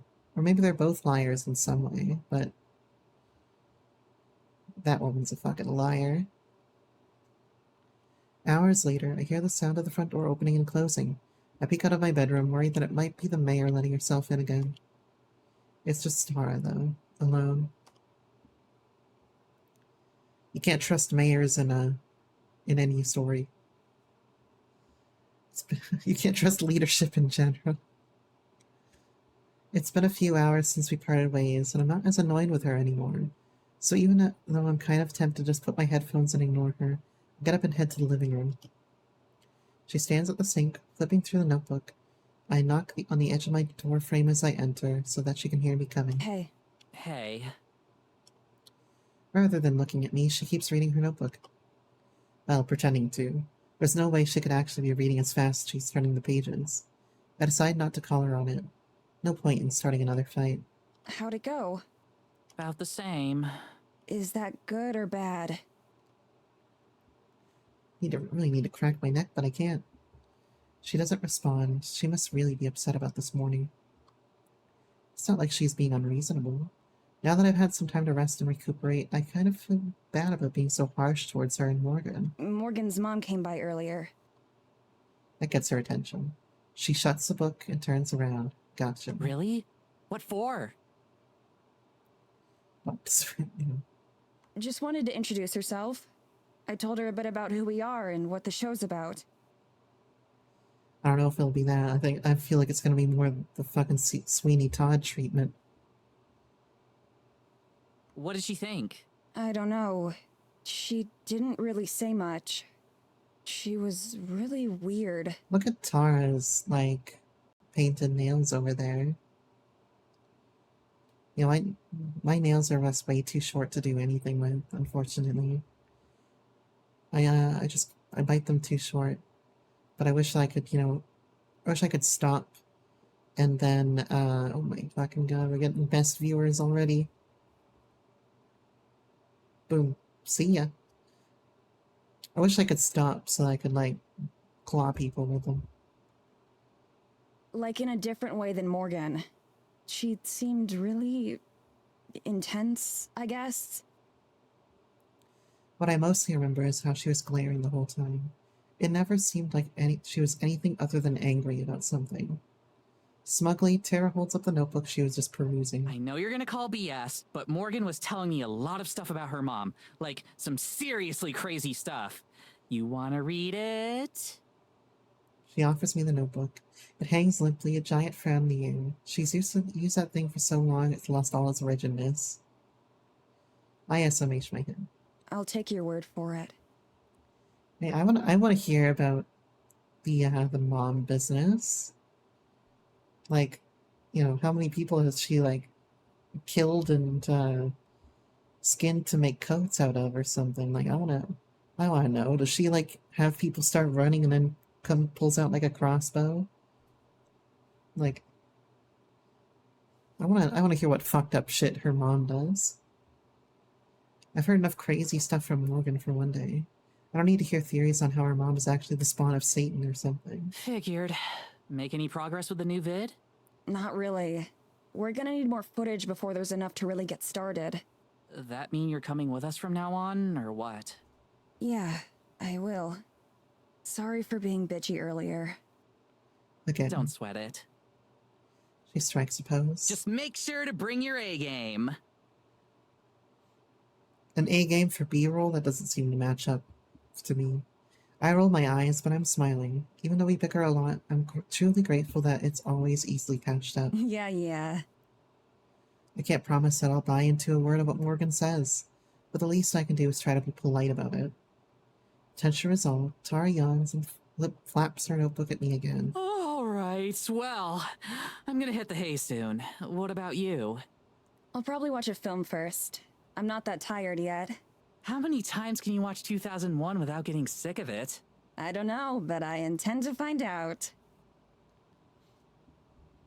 She's into the classics, man. Tara and I each head back to our bedrooms. As I go, I feel a bit better about everything. Just because I'm quitting the show doesn't mean I want to lose Tara as my best friend. We've been friends for over a decade, so of course we've had our disagreements and arguments.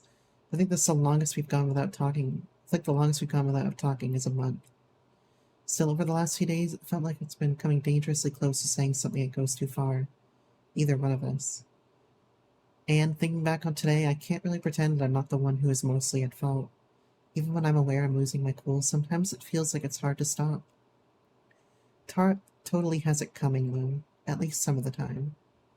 From now on, I'll try to be better. I won't let myself be as obnoxious as I was today, for everyone's sake.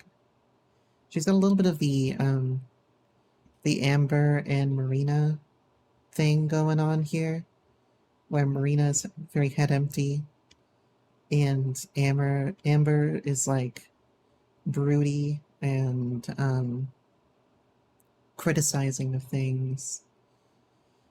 And maybe she doesn't look down at Marina, right? But she feels like she has to control Marina for Marina's sake sometimes. And I kind of get a sense of something similar here, too. Like, Maddie has to keep Tara in check, or feels like she has to, when maybe she doesn't need to. I climb into bed and set up my laptop, getting comfy. In the dark with my headphones in, it doesn't take long to immerse myself in the familiar feeling of a film that I love. That's what I appreciate about movies. No matter the circumstance, they can help you escape. My eyes are getting heavy and I pull the blanket up to my chin. The computer is balanced in the right spot to not fall off the bed. All things considered, it's a cozier setup than I could have hoped for from a cabin out here. Sure, the Wi-Fi is bad, but it gives me an excuse to catch up on my backlog. Everything's perfect to fall asleep. Fucking Morgan again. The sound of something knocking on my window makes me leap up. It's past midnight. There shouldn't be anyone here. Maybe it's a bird or a squirrel or something. From where I'm lying, I'm not able to see. Should I yell for Tara? No, not until I know what it is. If it's just some wildlife, as probably is the case, she'd never let me live it down. Still, my heart pounds as I slam my laptop shut, killing the only source of light. Without it, the room is pitch black. Dark enough that I can't see what's at the window, but hopefully it can't see me either. If this turns out to be another lost rodent or something, I'm gonna feel real stupid. I stalk over to the window, prepared to cut and run if I need to. It's about to be some fucking doki shit. Slowly, I raise myself to eye level. Oh, like I said, it's Morgan. Morgan is pressed against the window pane, looking into my room with one hand resting against the glass. You have a minute? God damn it. The tension drains out of me. I said drains out of me. Replaced immediately with exhaustion. I should have known. You couldn't knock? I did. I rub my temples and sigh. She's technically correct. The worst kind of correct. Morgan's really cute, though. Also, I don't know what I was about to say there, but there's something very endearing about her. Even if she is a bit of a liar, troublemaker. And I don't know why she doesn't just knock at the front door. Maybe she thinks that she's going to be seen if she does that. But also she's going to be seen just coming in, so like, you know. Also, the way that they muffle her voice behind the window frame for this, really well done. Okay, I guess I have a minute. Oh, and I kill you guys with the advertisement. Let me take a drink real quick.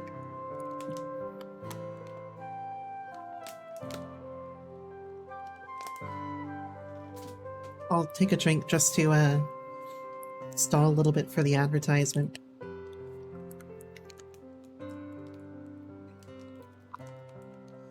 Ralph, I don't think you understand that if somebody knocked at my window, well, number one, you probably can't knock at you probably can't see me because of my blackout curtains. But number two, I would grab the metal baseball bat and tell my brother to come break your kneecaps. Or break the kneecaps of whoever's outside. So if you did knock at my window, you wouldn't be walking tomorrow.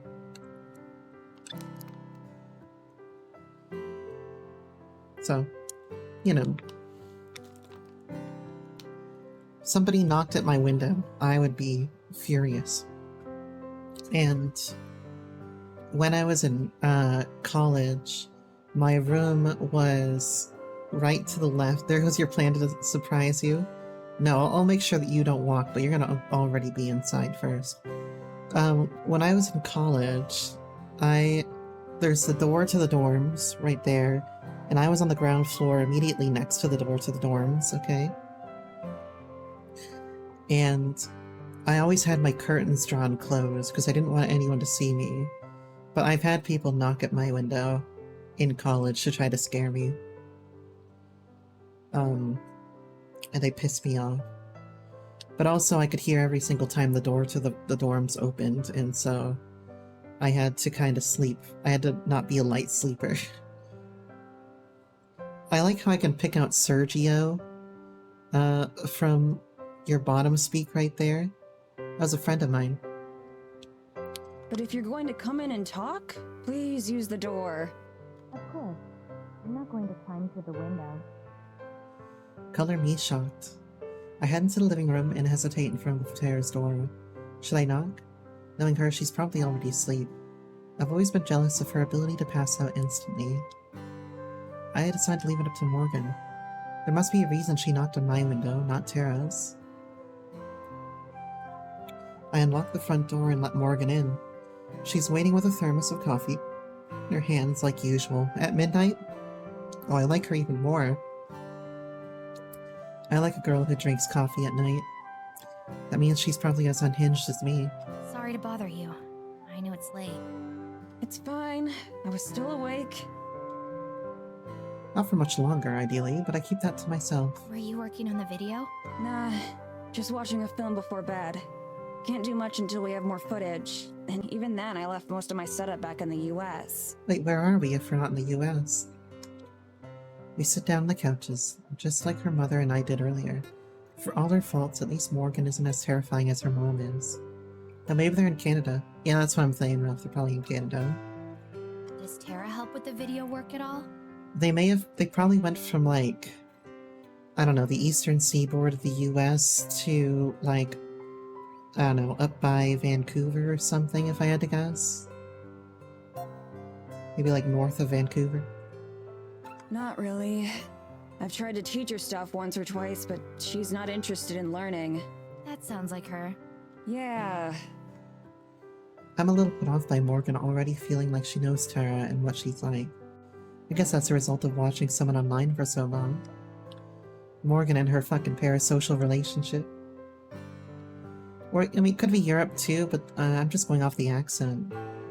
Like, they don't have a strong accent or anything. At least that's my thought. Anyway, back to Morgan and her parasocial relationship with Tara. You start to think you know what they're like, even though you only ever see one side of them. We get it a lot, so I'm kind of used to it.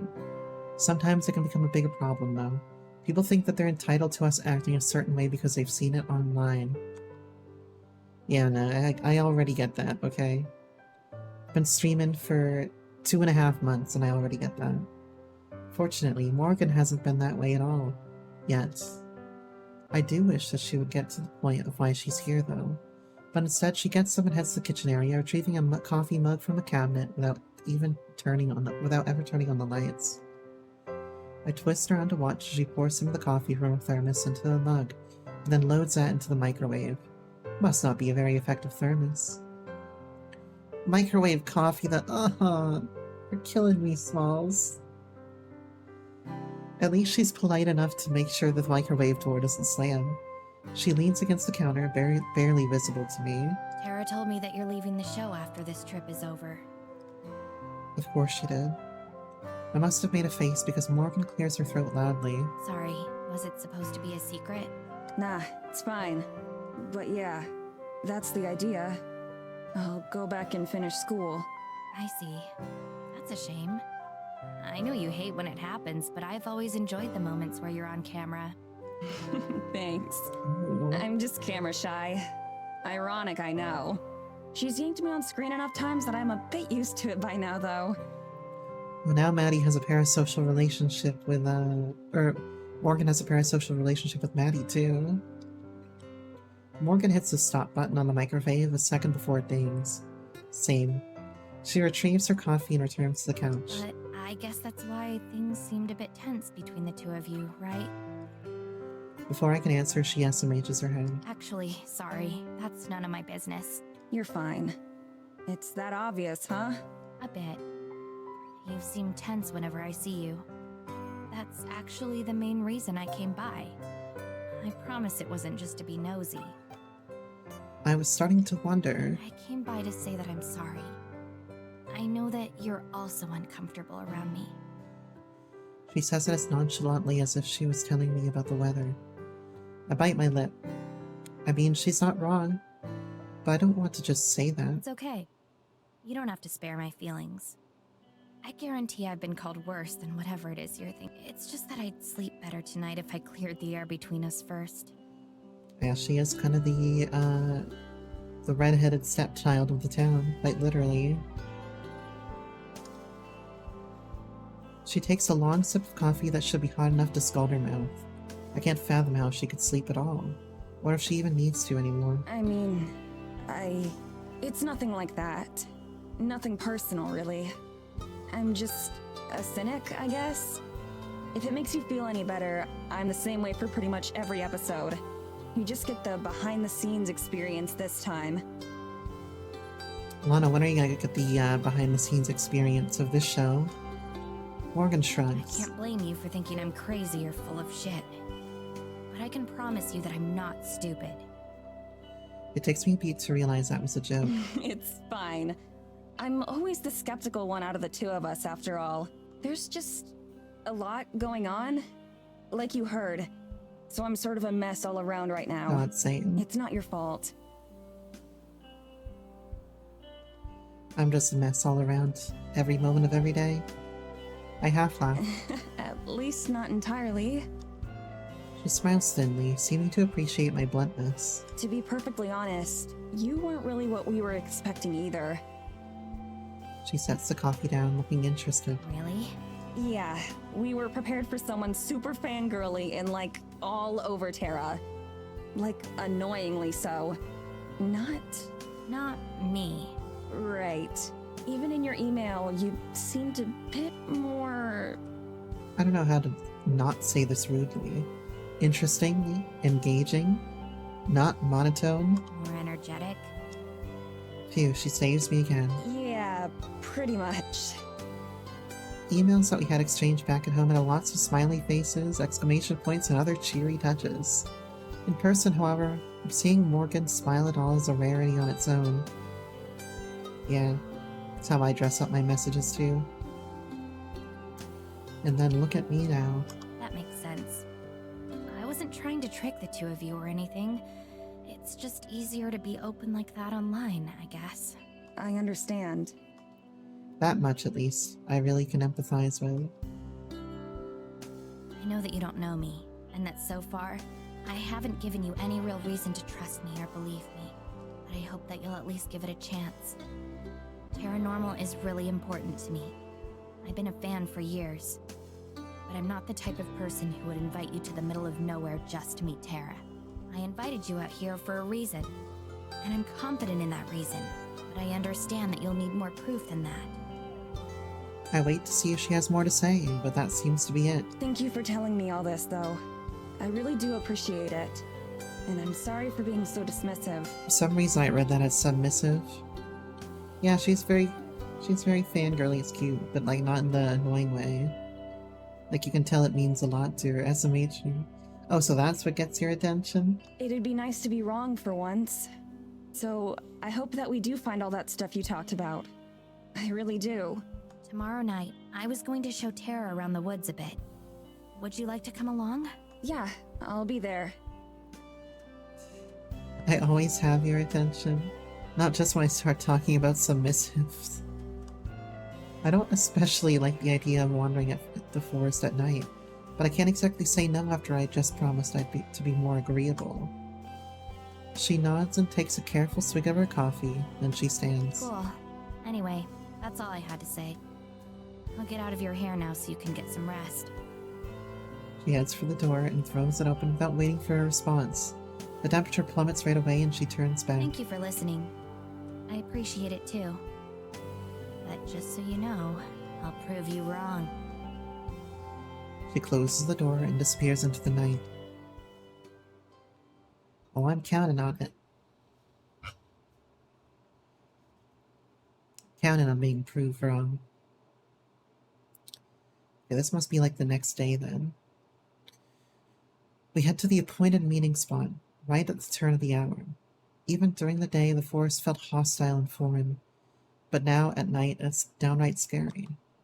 Each rattle of the branch is a demon's footsteps. Every gust of wind is a monster's breath. I stand close to Tara, treading on the backs of her feet several times. I think this is supposed to be the place. I look around the area. It's indistinguishable from the rest of the woods. My only comfort is the tiny pinprick of light that represents our cabin, back at the forest's edge. A feeling of dread creeps its way up my spine. What if this was a trap or a setup? Maybe Morgan just lured us out into the middle of nowhere and is waiting out of sight with a knife in hand or something. Considering we traveled for thousands of kilometers to get here, if this was a trick, we fell for it hard. That's why I'm saying Canada. Kilometers. It's Canada. Maybe we're early. I know that we're not. Tara sweeps the flashlight around, illuminating a few identical trees before the light's beam peters off into oblivion. Maybe we should just go back. Light passes over Morgan, suddenly a meter away from us. Ah! Tara jolts backwards, crashing into me. The flashlight plummets to the ground, bouncing once before stopping. I keep my balance barely and catch Tara's arm to stop her from falling. Are you okay? Short term? Yeah, but I think I just lost 10 years. Eh. As long as you don't lose too many of those, you're fine. What about you, Mads? I'm fine. What on earth were you doing? Me? I was waiting for you. Where? Didn't you hear us? Just over there. Sorry, I had headphones in and missed you. You were just standing in the dark? In a forest? Wearing headphones? Highly believable. Yes? Why? At a loss for words, I can only shrug. Does hanging out alone in the dark in the middle of nowhere not register as weird for Morgan? You just spooked us is all, no worries. She stoops down and retrieves the flashlight from the snow, drying it on her sleeve. She brushes off the snow in the same way she brushes off Morgan's actions. Yeah, I mean, it is kind of believable. You see people with headphones on doing stupider shit than this. Anyway, it's all good. What now? And Morgan is quite wistful and, like... It's easy to see that she's not quite concerned with the consequences of... Well, maybe not the consequences of her actions. She's not concerned with what could go wrong, necessarily. She's just in the present, like, head off somewhere else all the time, and I can understand it. Morgan turns and faces the trees, shining her flashlight across them. I thought we could walk around a little. It might help you to get a better feel for the area. Behind Morgan's back, Tara and I exchange a look of concern. Tara gives me the slightest of shrugs. I'm still reluctant, but I nod. If Morgan's planning to kill us, it's not like it'll make a difference whether she does it here or in the forest. And I'm pretty sure she's not a murderer anyway. Sure, lead on. I'm pretty sure she's not a murderer, guys. Morgan sets off without another word. We follow just a couple paces back. Are we going somewhere in particular? Not really. I doubt you want to go too far this late at night, right? Right. That's fine. We'll stick to the edge then. Alright, let's edge together, Morgan. As we walk, Morgan keeps her flashlight pointed straight ahead in the direction we're going. Tara, on the other hand, swings hers around, pointing up at the trees and out into the abyss. She and I only brought one flashlight with us. The spare is sitting on one of our suitcases back at the cabin. I regret leaving it behind, just on the off chance that we somehow get separated. So, did you learn anything useful today? Not really. We went around town some, but But most people didn't really want to talk. yeah. How'd you know? That's how it is around here. People are mistrustful. I was kinda surprised by that. Figured with how out of the way it is here that we might have been, I don't know. Treated like celebrities? Hey now, don't project. Don't project. But something like that. It's more like they isolate themselves by choice. We have internet and TV. It's just that lots of people choose not to use them. I'm guessing they probably had some not so nice things to say about me too, right? Neither Tara or I'd respond. Our silence lasts a beat too long. It's okay. I'm used to it. You don't have to pretend or anything. Light shines on her face and Morgan turns around, half smiling. Hey, you two don't need another assistant back where you live or anything, right? You can come back with me, Morgan. I feel like you'd be better suited somewhere else than here. If the people don't like you, your mother doesn't like you, and you're kind of just an outcast here, I feel like she would be better suited to come back with everybody else. That said, I don't think she would be suited to anything except for a rural sort of, I don't want to say agrarian, but a rural living space. I feel like she's so in touch with that she would struggle if she was separated from it. My mouth flaps like a fish while I try to think of a diplomatic response. But then Morgan laughs and faces forward again. Just kidding. Right. It totally will end with the three of us going back to make more Terra Normal episodes together. Is this the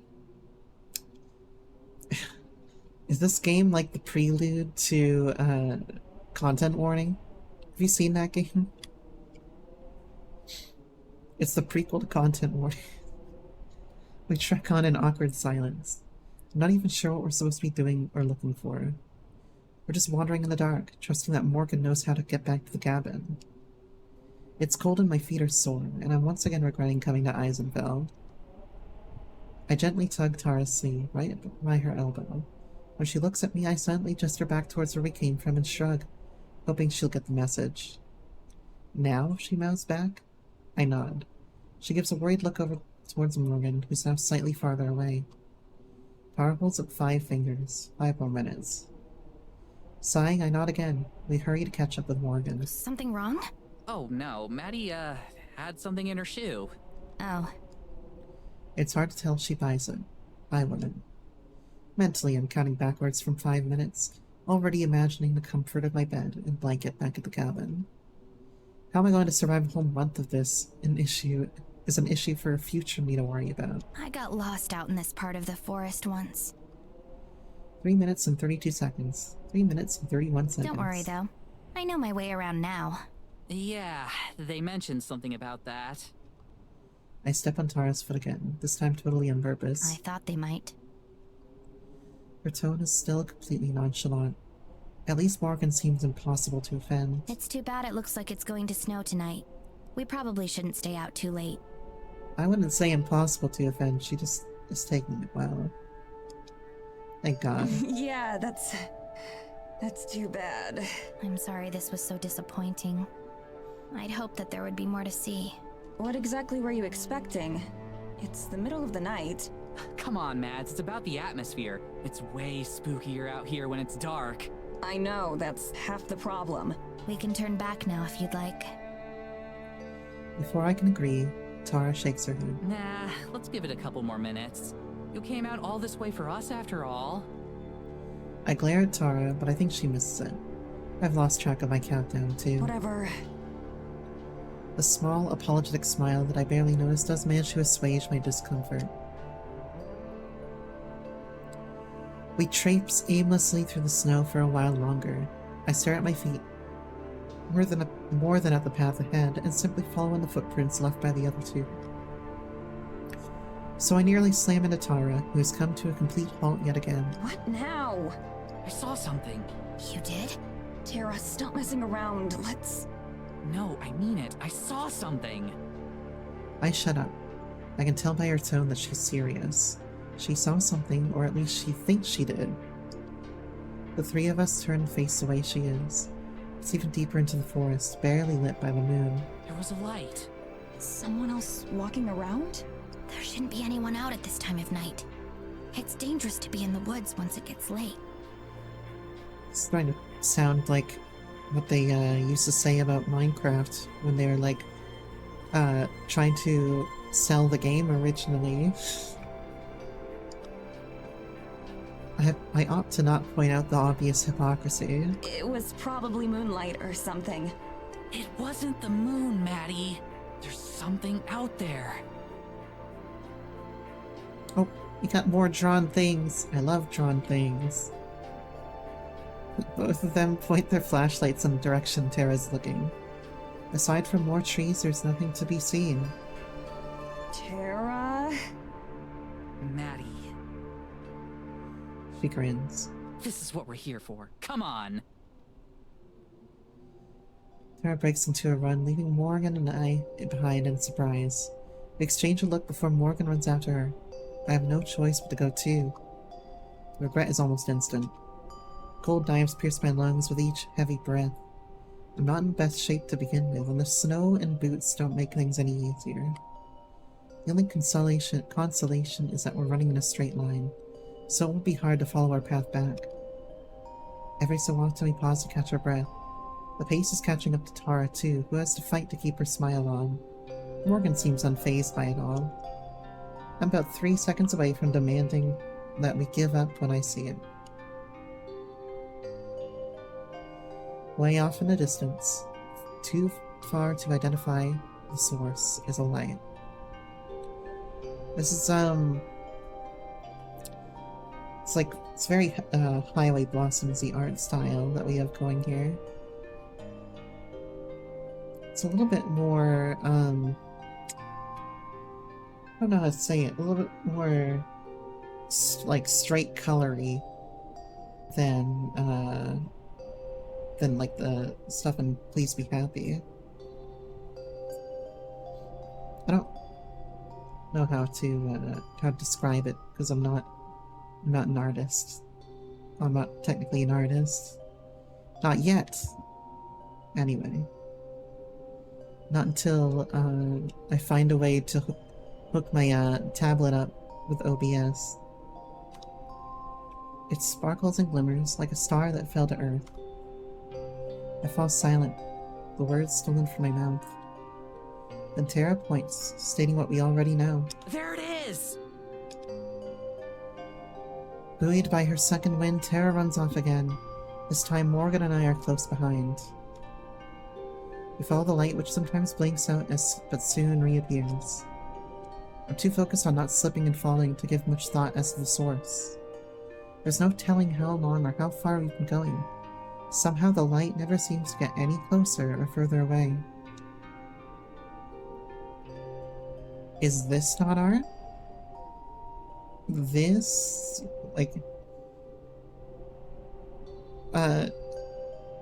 this is art. Yes, this is art. I'm not an artist. I mean, unless you want to count writing as being an artistic media, which is, by some accounts, a controversial opinion. But yeah, the reaction, storytelling. It's not an art form. It's semi-adjacent to entertaining, but it's not an art form. You see what I mean? It's similar. I guess it's not really acting, because I'm not acting on the stream, you know? I just have to be somewhat of an entertaining host. But like I said, if I can somehow get my tablet set up so I can stream my tablet, then maybe I could actually become an artist. I guess I don't need to stream the journey, but I'd like to, is what I'm saying. If I would like to, in the future, if I was going to practice any more drawing or anything, I'd like to stream progress. Since progress is going to be very, like, it's not going to be good to watch necessarily, because I need to, to fail, I need to practice, I need to, do things over and over. But it could be entertaining to see how it progresses. And I have a general idea of the resources that I can use to try to learn. But, yeah. I'd like to, if I can possibly do it. It's just that I haven't found a way to do so with my tablet just yet. That, and I can't find my stylus anymore. The stylus that I used to keep in my hands when I'm streaming and jerk off occasionally, because I need something to touch at all times. That stylus, I can't find it right now. Maybe I should get a new stylus. Excuse you? We've already talked about this, okay? We've already talked about how I play with the stylus when I'm streaming. Because I need something in my hands. I need to be working my hands on something when I'm streaming. It helps me. It's either that or I'm gesticulating to you, but it can't be seen. But yeah. So that's that was not all we heard. Did you hear more? Did you hear less? But yeah, I'd like to be able to do art streams. I just don't have any way to you'll give me something to distract myself with. Oh, I'm sure. Unless we make it a challenge to not get distracted by it while I stream. No, I'd like to God, now we're fucking getting into Lovense territory. I shouldn't go into Lovense territory. Keep the Lovenses out of stream, okay? There are no Lovenses on this stream. Hitting your channel point redeems does not activate any Lovense that I may or may not have. So please don't worry. That we know. But again, I'd like to be able to stream doing art. Oh, thank you for the hydrate. Stop giving you fantasy. At least you're honest about it.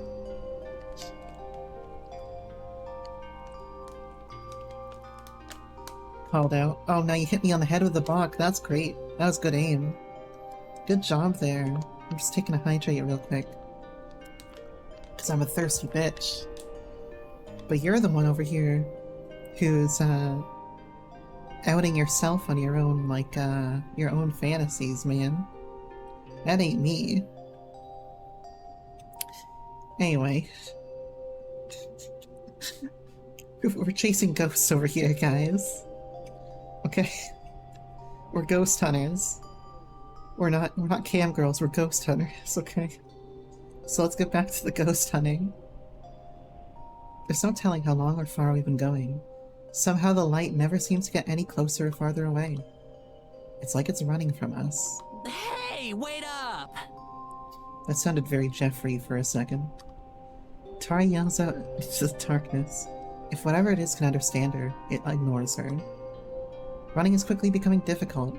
My lungs burn from the cold and my breathing turns ragged after barely a minute. Oh yeah, an NPC in my D&D campaign, which I am the DM for, called another person a raggedy bitch earlier, and that just reminded me of it. Tara pulls further and further ahead from Morgan and me, her one-track mind fixated on that light. After a bit longer I hit my limit, and my pace slows to a walk, and then a stop. I fold over hands on my knees and I gasp for breath. Morgan crunches to a stop just ahead too, turning back towards me. Are you alright? I try to respond, but I'm breathing too heavily to be able to talk. I just wave my hand, gesturing for Morgan to go on ahead without me, but she doesn't. Are you sure? I force myself to stand and nod. I'm fine. In the murk, Tara has become a disembodied light herself. Only the flashlight's glow visible. I watch it bounce to a halt and then slowly make its way back towards us. You guys give up too easily. How are you not dead? I haven't seen you run in years. That's cause you never hit the gym with me. I don't know if she's joking or not, and I'm too worn out to care. Jeez. Look, if somebody invited me to the gym, I'm saying no. I'm saying go fuck yourself. That's crossing a line. So, what was that thing? Do you think it was your forest spirit? Morgan's eyes widen. You believe me? Tara shrugs. I'm considering it at least. I mean, what else could it have been? Fairies. Morgan says it very nonchalantly. I side-eye Tara, who is very interested in her boots. The forest spirit doesn't really make a light like that. At least, not that I'm aware of. Right, that makes sense. Doesn't it, Mads? It was probably someone from the village. But as I say it, I know how unlikely that is. The way the light seemed to always maintain a precise distance was unnatural. I can feel the seeds of doubt being sown in my heart. But it was definitely strange. Where's the goddamn camera, Maddie? Tara looks at me with more pride than a rainbow flag. Hey, holy shit! That's practically canon in Maddie terms. Damn. That was a good one right there. I roll my eyes, but it's partially just for show. I'm curious at the very least. I wouldn't call myself a believer as much as Tara wishes. That's two strange things so far, which is two more than I expected when I boarded the train out here. It was strange. That's as much as I'll... A yawn overtakes me in the middle of speaking. It doesn't help the pain in my lungs. Oh, guess it's past your bedtime, huh? Oh, shut up, Tara. I kick some snow at her, and it bounces uselessly off her pants. For the way we've been bantering with each other, it really does feel a bit more like old times. Make that 3 strange things on this trip so far. We should begin heading back anyway. We can't go much further in before I'd be lost too. You still know where we are? Yes, of course. We'd be in trouble if not. She has a point. I got so caught up chasing that light that I lost track of what direction we come from. I'll show you around more tomorrow. There's something you might like to see. Yeah? What is it? A surprise. We'll go tomorrow before it gets dark. It's a bit of a walk. Does it have to do with whatever that light was? I have no idea. It's possible. Story of my life. Okay, well, we'll call it quits Jesus. for tonight and pick back up tomorrow? Yeah, I guess. That's fine by me. Great! She hops forward, then pauses. Guess you ought to lead the way. Morgan smiles as she does this then.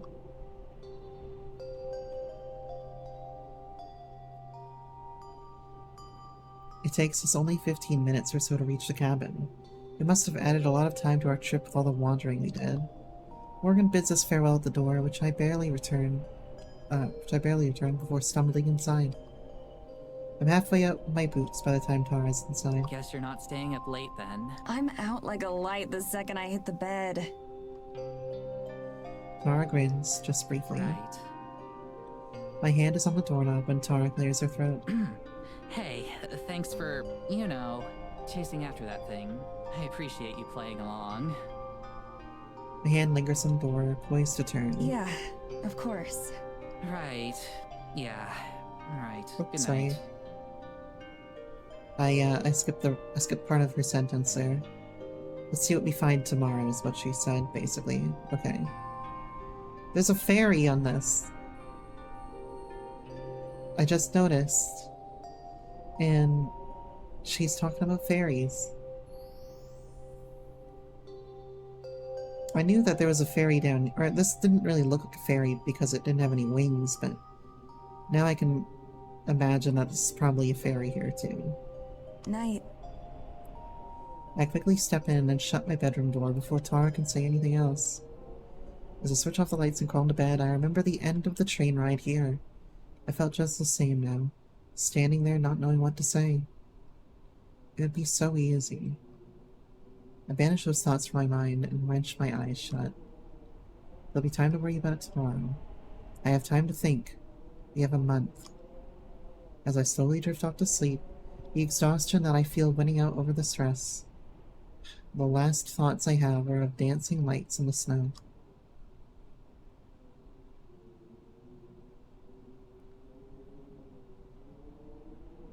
I thought it was gonna say like chapter 2 right there. We start to fall into a bit of a routine. Every day, Tara and I will get up and explore Eisenfeld or the surrounding area of it. We never go too far into the forest, but just enough to get some dramatic camera angles, or to film some monologue segments for Tara. Once Morgan's done with work, she'll join us and show us around. Sometimes she brings her cat with her. Surprise, surprise, it hasn't said a word. She keeps promising it will eventually will, though. Ever since the night we saw the light in the trees, we've hoped to encounter something equally mysterious or interesting. No such luck, though. Any sort of hope or excitement that I had, any bit of relief that I'm allowed myself to build up, has been squashed back down to resigned indifference. My trademark, I know. It took about a week of this before Morgan asked us to wait for her at the cabin, saying she was finally ready to show us the things she mentioned. She still wasn't any more forthcoming about what it was, but over the weeks we'd known Morgan, I'd gotten a lot more comfortable with the idea. If she was going to leave us in a shallow grave or something, she'd had plenty of opportunities to do that already. The heavy clouds overhead promise a darker night than the past few, and probably heavier snowfall. We won't be able to stay out very late. Even with Morgan's guidance, the possibility of being caught in a snowstorm is hard to ignore. Tara paces back and forth outside as I linger in the doorway, trying to enjoy the warmth from the cabin for as long as I can. For some reason, I paused there, and it was probably audible that I paused there, because I had this, like, a rush of, fucking the Cranberries. Do you have to let it linger? I'm just sorry. The music just comes to me, you know? Just like Lana when I start talking about Leffins. Alright, where were we? Finally, a fashion 15 minutes late. Okay, I can't keep a straight face if you're gonna bottom smash. If you're gonna bottom key smash. Finally, a fashionable 15 minutes late, I spot Morgan heading down the trail from the village towards us. Tara zips off to intercept her, and the two of them approach together. Fina, please, woman. Can't take a drink at that.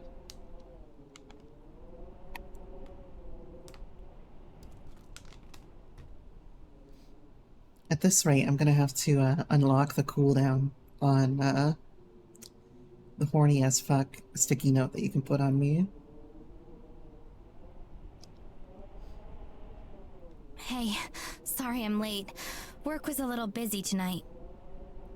Busy at an antique shop? Did the American Pickers come? No worries. Really bad tonight? I'm really bad tonight? Look. Don't at me. It's a very wholesome stream, so I have to balance it out somehow, you know? It's just, it just comes to me naturally. Well, that answers one of the myths of Eisenfeld that I was curious about. Whether or not anyone actually shops at Morgan's store. That's what I'm saying here. Count your blessings you're not in the crosshairs. Not yet. Not yet. But yeah, I was saying the exact same thing here. I thought nobody was going to shop at that store. She must have had, like, a group of pickers come in. Tara bounces around between the two of us, raring to get along. Morgan smiles approvingly at her. So... Oh dear, I'll just bottom key smash. I barely said anything, Ralph. I just said you're not in the crosshairs yet. And suddenly a key smashing in the chat. Oh my god. You're on like a hair trigger there, man. Oh, Fina knows I'm an easy target, yeah. Yeah, I do. You're right. You said you had something special planned for tonight, right? She spent the whole day trying to guess what it is. I think I've narrowed it down. It's either a crashed UFO, the Fountain of Youth, or Elvis. This really is fucking Highway Blossoms, isn't it? You've not been teased lately. Where's the Mad Max gift that says that's bait?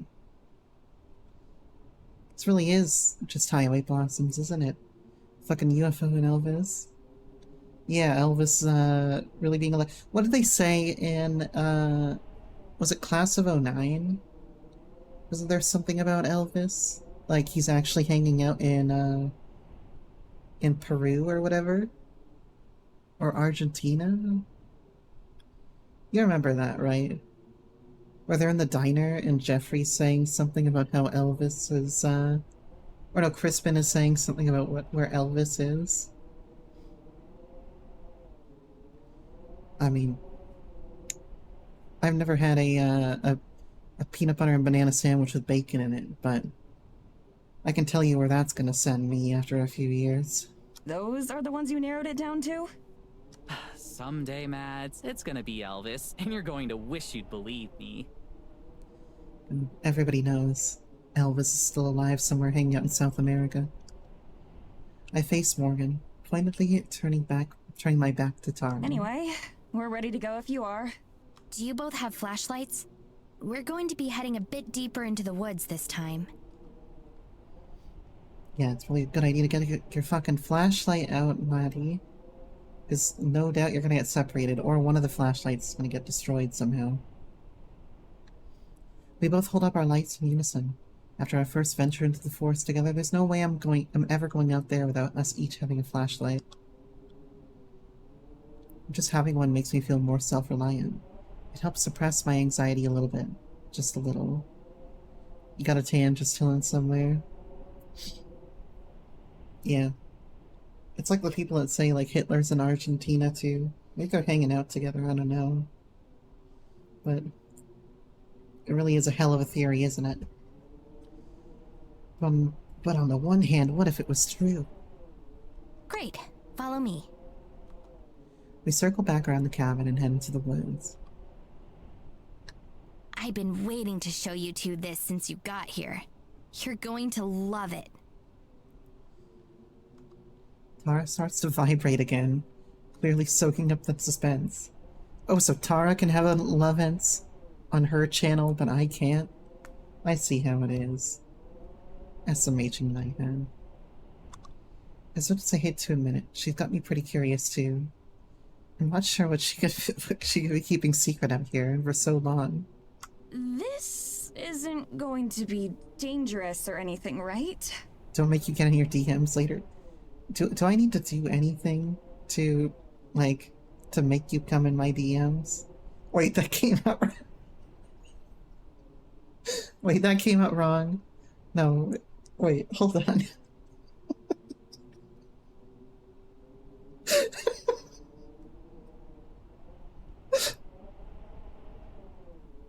I don't think there's anything... I don't think I need to do anything for you to enter my DMs, I should say. I didn't mean that. I really am just roasting you tonight, aren't I? Anyway, what are we doing here? Alright, we're going out into the woods, guys. This is a wholesome visual novel, okay? Probably not. I like those odds. We set off at a fairly brisk pace. Tara makes it a point to walk right by Morgan's side, taking short and hurried strides. If she doesn't find out where we're going soon, I'm pretty sure she might actually explode. Okay, I'm gonna keep guessing. Ancient graveyard, fairy circle, satanic ritual, Sasquatch den? The satanic ritual isn't even something that, like, isn't even supernatural, man. Neither is an ancient graveyard. Wholesome left 3 miles back.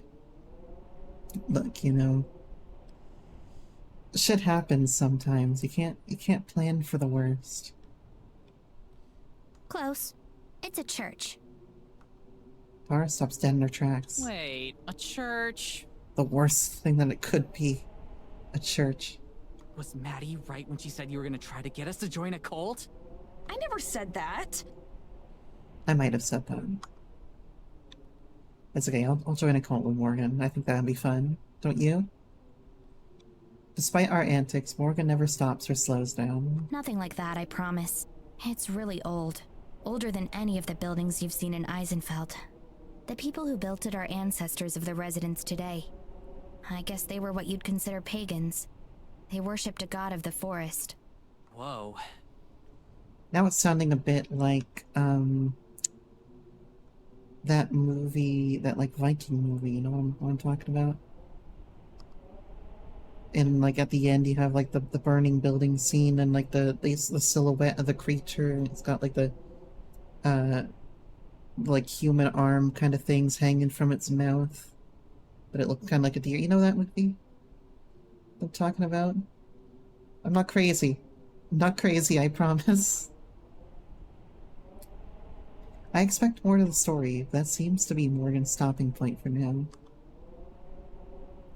She focuses on the path instead, swinging her lantern around in an arc as she looks for whatever it is that's telling her where to go. Every single tree around me looks identical, but I guess one of them is a little more special than the rest. When she sees whichever one that is, she starts to lead us on again. Well, I hope she's not leading us on. I want to go to some creepy abandoned church. I've been to a couple of abandoned places before IRL. Not a church, but I've been to an abandoned school, and I think there was something else. And the abandoned school was like creepy as shit. I feel like it would be creepier than going to an abandoned hospital. Maybe that's just me. And then, like, me and my friends when we were younger, this is probably around 16 or something, we used to go to, like, nearby graveyards at night and try to see if we'd encounter anything, like, paranormal. But we never really have a big paranormal experience when we were out there. Like, nothing really ever happened, except for when we're in the largest graveyard in the entire city. Now, my city was constructed in, like, 1621. So we're in the largest graveyard of the city downtown somewhere, and there's like a children's section that's around this like hill, sort of like out in the woods almost. Like it sticks into the woods just barely, and there's this hill that is circled around by a path. And that's the old children's section of the graveyard from like the 1700s, right? And nothing ever happened until we got to that place one night. And I remember my friend like stopped in her tracks, and she was very unsettled for some reason. And we like looked around and everything, and like we didn't notice anything. We like looked around some of the gravestones and didn't notice like anyone hiding there or anything. But she didn't feel like she could go any further. And so we had to back off because she really couldn't go. And she never told us what was it that made her stop in her tracks that day. But we never went back to the children's section in particular. And then I think like a week later we went to a different graveyard, and then afterwards we were stopping by a playground on the way back, and people called the cops on us. And I think after like 2 minutes of talking to the cops realized like, oh, we're talking to literally half of the high school top 10 list here. The top 10 like GPA students. Like, yeah, they're not doing anything. You had a hometown, there was an old building. You wanted to investigate it. Because you always got to chill passing by. Yeah. I would like to, but also, I think the most dangerous thing in some of those buildings would not be anything paranormal, of course. It would actually be people squatting inside of those buildings. Because you don't know if there's somebody who's homeless who might be in that building and occupying it, and how they're going to react to you. I don't think most people would be hostile to you, but it might not be good. Or, you know, there's always a chance that they could hurt you or rob you or whatever. It could also be like junkies too. So there is some danger to going out to abandoned places, but it is what it is. There's a forest behind my best friend's house, and behind the forest, so it's like on the far side of the forest is I want to say there was a mental hospital, and then, or no, it was like a rehab center. It was a rehab center on the far side of the forest. So we'd sometimes go into that forest. There are pathogens too. There's a lot of dangers to going into places like that, yeah. We go into the forest a lot, actually, because we really loved it there. We'd like set up cool things around there, like little structures or whatnot, or like mark out the paths and stuff. And inside the forest, there was like somebody was trying to erect a small cabin in there. And it was being squatted by a few junkies. And we went into the forest many times. And after that building was erected, all I can remember was that there was like somebody in there who didn't want to show themselves, but they like yelled at us to go, to leave. And so we left and we didn't come back. But there were a lot of weird things out in the forest that you'd find. You'd find like old children's toys and stuff out in the forest, just like half buried in the ground and stuff. There's an area that we didn't go to because we had to like cross a river to get there. And actually, I remember I lost a boot in that river because I like slipped down this slope. And it was a pretty tall slope, actually. It was like a 20-foot slope or something. I slipped down it. And it was kind of at an angle, so I didn't like hurt myself. I slipped down, I landed in the river, and it was muddy at the bottom, and my boot got stuck in the river, and I couldn't get out, so I had to leave the boot behind and escape. There's a lot of weird shit in that forest, man. And knowing that there's a rehab center on the other side, you have to think to yourself, like, we don't know if there are people in that forest that shouldn't be there, or people who are trying to take advantage of ex-junkies and whatnot being in that forest, you know? So, in retrospect, it was actually a really kind of dangerous move for us to be there. But we liked it anyway there.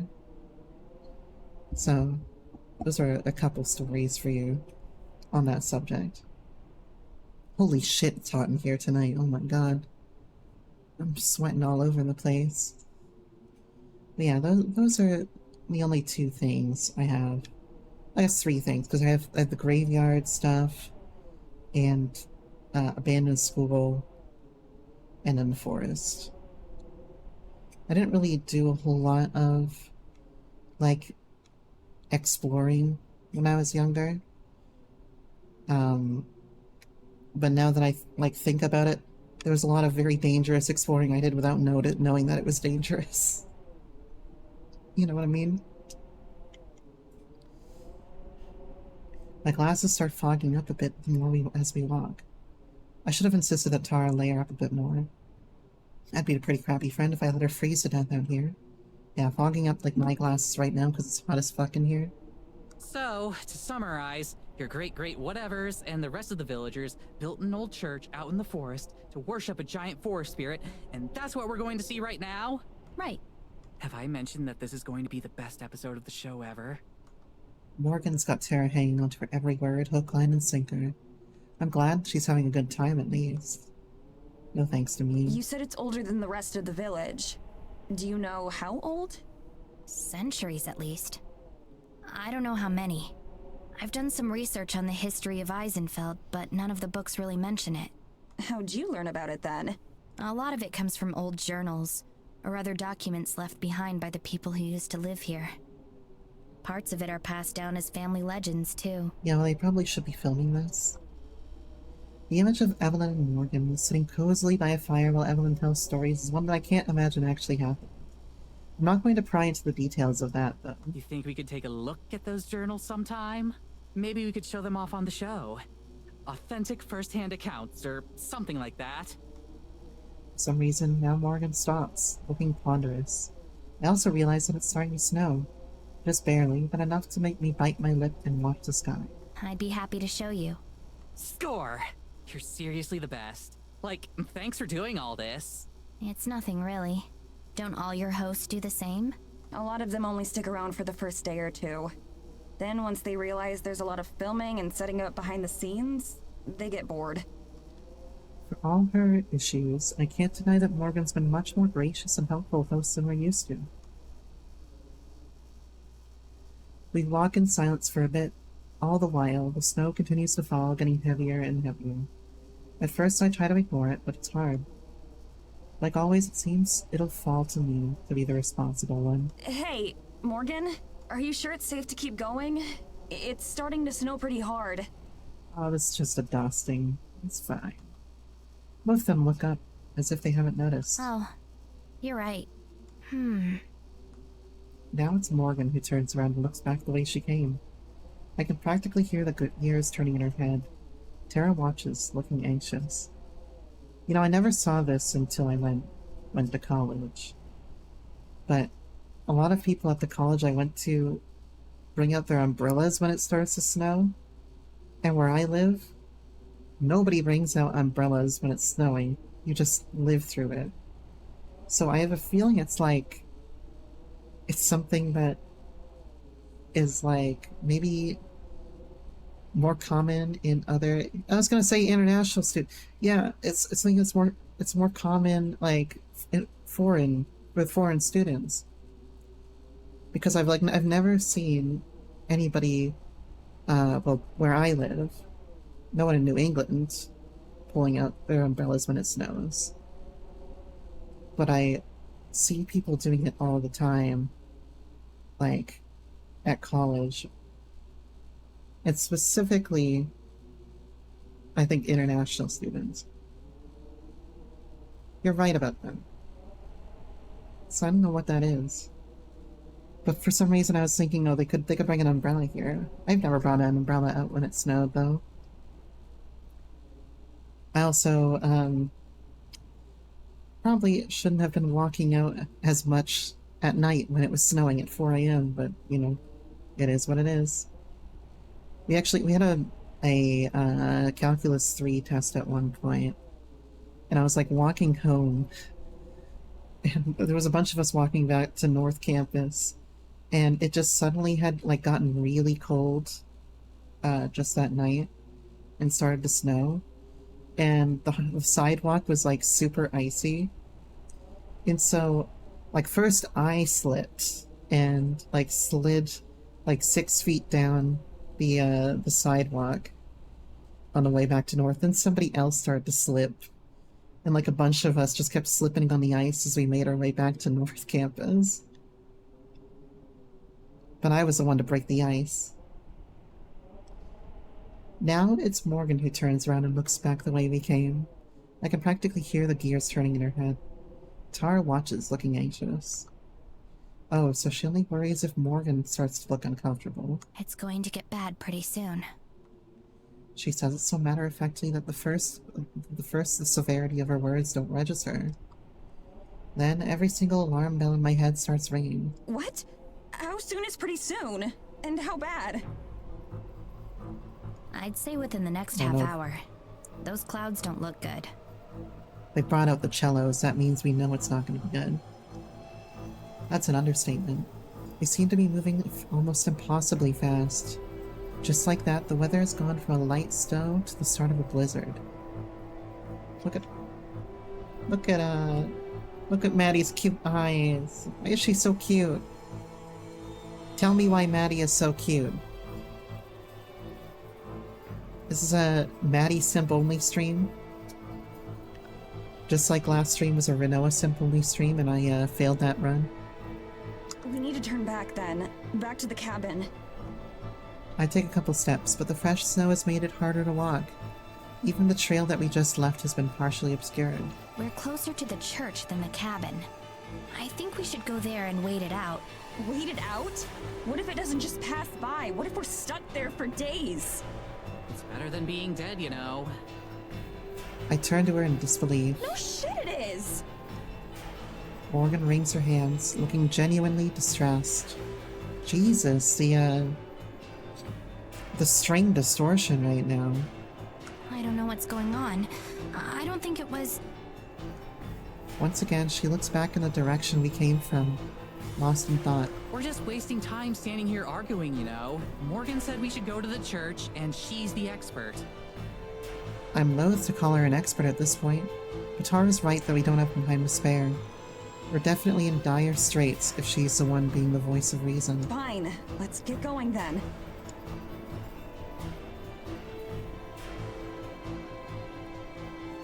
Yeah, the music went from 0 to 100 insanely fast. We don't waste any more energy on talking.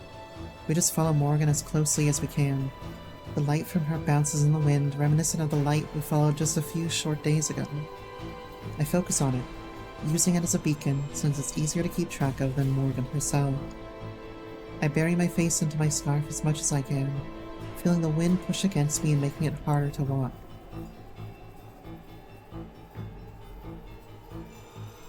By now, the world around us is starting to grow more and more blurry. It'll be a whiteout before long. My heart beats hard in my chest as my anxiety starts to skyrocket. We keep walking, huddling closer together as we press on. Tara keeps a brave face, but she's shuddering more with each step. Morgan and I push a little closer to her, hoping to help shield her from the wind as much as we can. When we get back, if we get back, I'm not letting her take another step outside until she agrees to start wearing something warm. After what feels like years, we come to a stop. My legs are leaden with effort of marching through the snow. I'm afraid that Morgan's going to say that we're lost, but then I realize that we've arrived. Just ahead, a huge stone building stands tall. It's for its supposed age, it looks remarkably intact. The howling winds buffet it, but even from here it looks infinitely safer than being stuck out here. A pair of massive wooden doors loom before us. Just give me 1 second and I'll get this open. She grabs a hold of the door and starts to pull. The freezing wind works against her, and for a tense moment I worry she won't be able to get them open. But then with a creak, that's audible even in this weather, they slide open to let us in. After you. We don't need telling twice. Tara and I hurry inside with Morgan letting the door slam shut behind her as she follows. The first thing that strikes me is the temperature. An old stone building in the middle of a blizzard should be frigid, but it's not. In fact, it's almost warm. Mads, we hit the jackpot! Bit of echo in there. It's very grandiose. A lot more grandiose than I was thinking it would be for something abandoned out in the woods like this, you know? Like that's some pretty insane masonry there. It's got like the 2 floors as well. The shout reverberates around the massive chamber, leaving a faint echo in its wake. When Morgan said a church, I figured it would be some small wooden shack with a tacked-on steeple, but this... Tara's flashlight beam dances wildly along the walls as she spins in circles, trying to take in every last detail all at once. This is nothing short of incredible. I let my light drift as well, but slowly enough that I can actually take the time to process what I'm seeing. The whole interior is remarkably well preserved. A few broken pews, a couple pieces of collapsed stone, and a layer of dust on nearly every surface are the only things that could make this place seem any less than brand new. Looking closer at the building itself, I can see various flourishes or designs decorating the walls and railings. Whoever built this place, they built it as a labor of love. The centerpiece is a massive stained glass window that dominates the center of the far wall. Its brilliant colors form an intricate pattern. I'm gonna take a quick BRB again, go for like another hour or so after this. But I'm very hot in this room, so I need to run the air conditioner a bit more to go take a drink.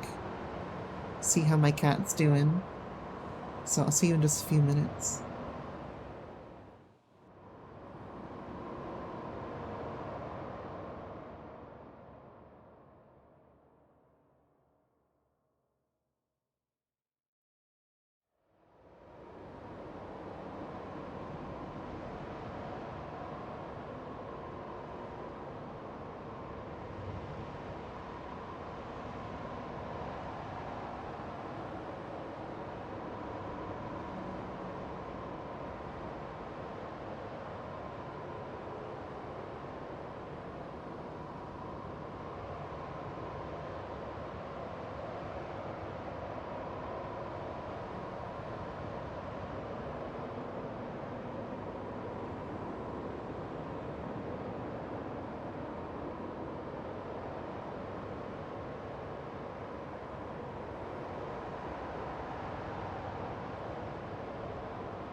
Alright, I'm back. My cat is doing fine, and I need some water. Wait, hold on.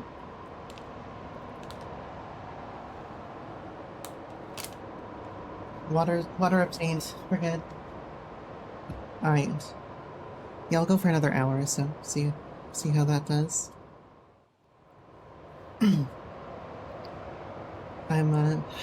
It's so hot tonight, man. I'm just like dying in here. I wish it was fucking blizzarding outside like it is in this game here. But, like I said earlier, I'd rather the cold.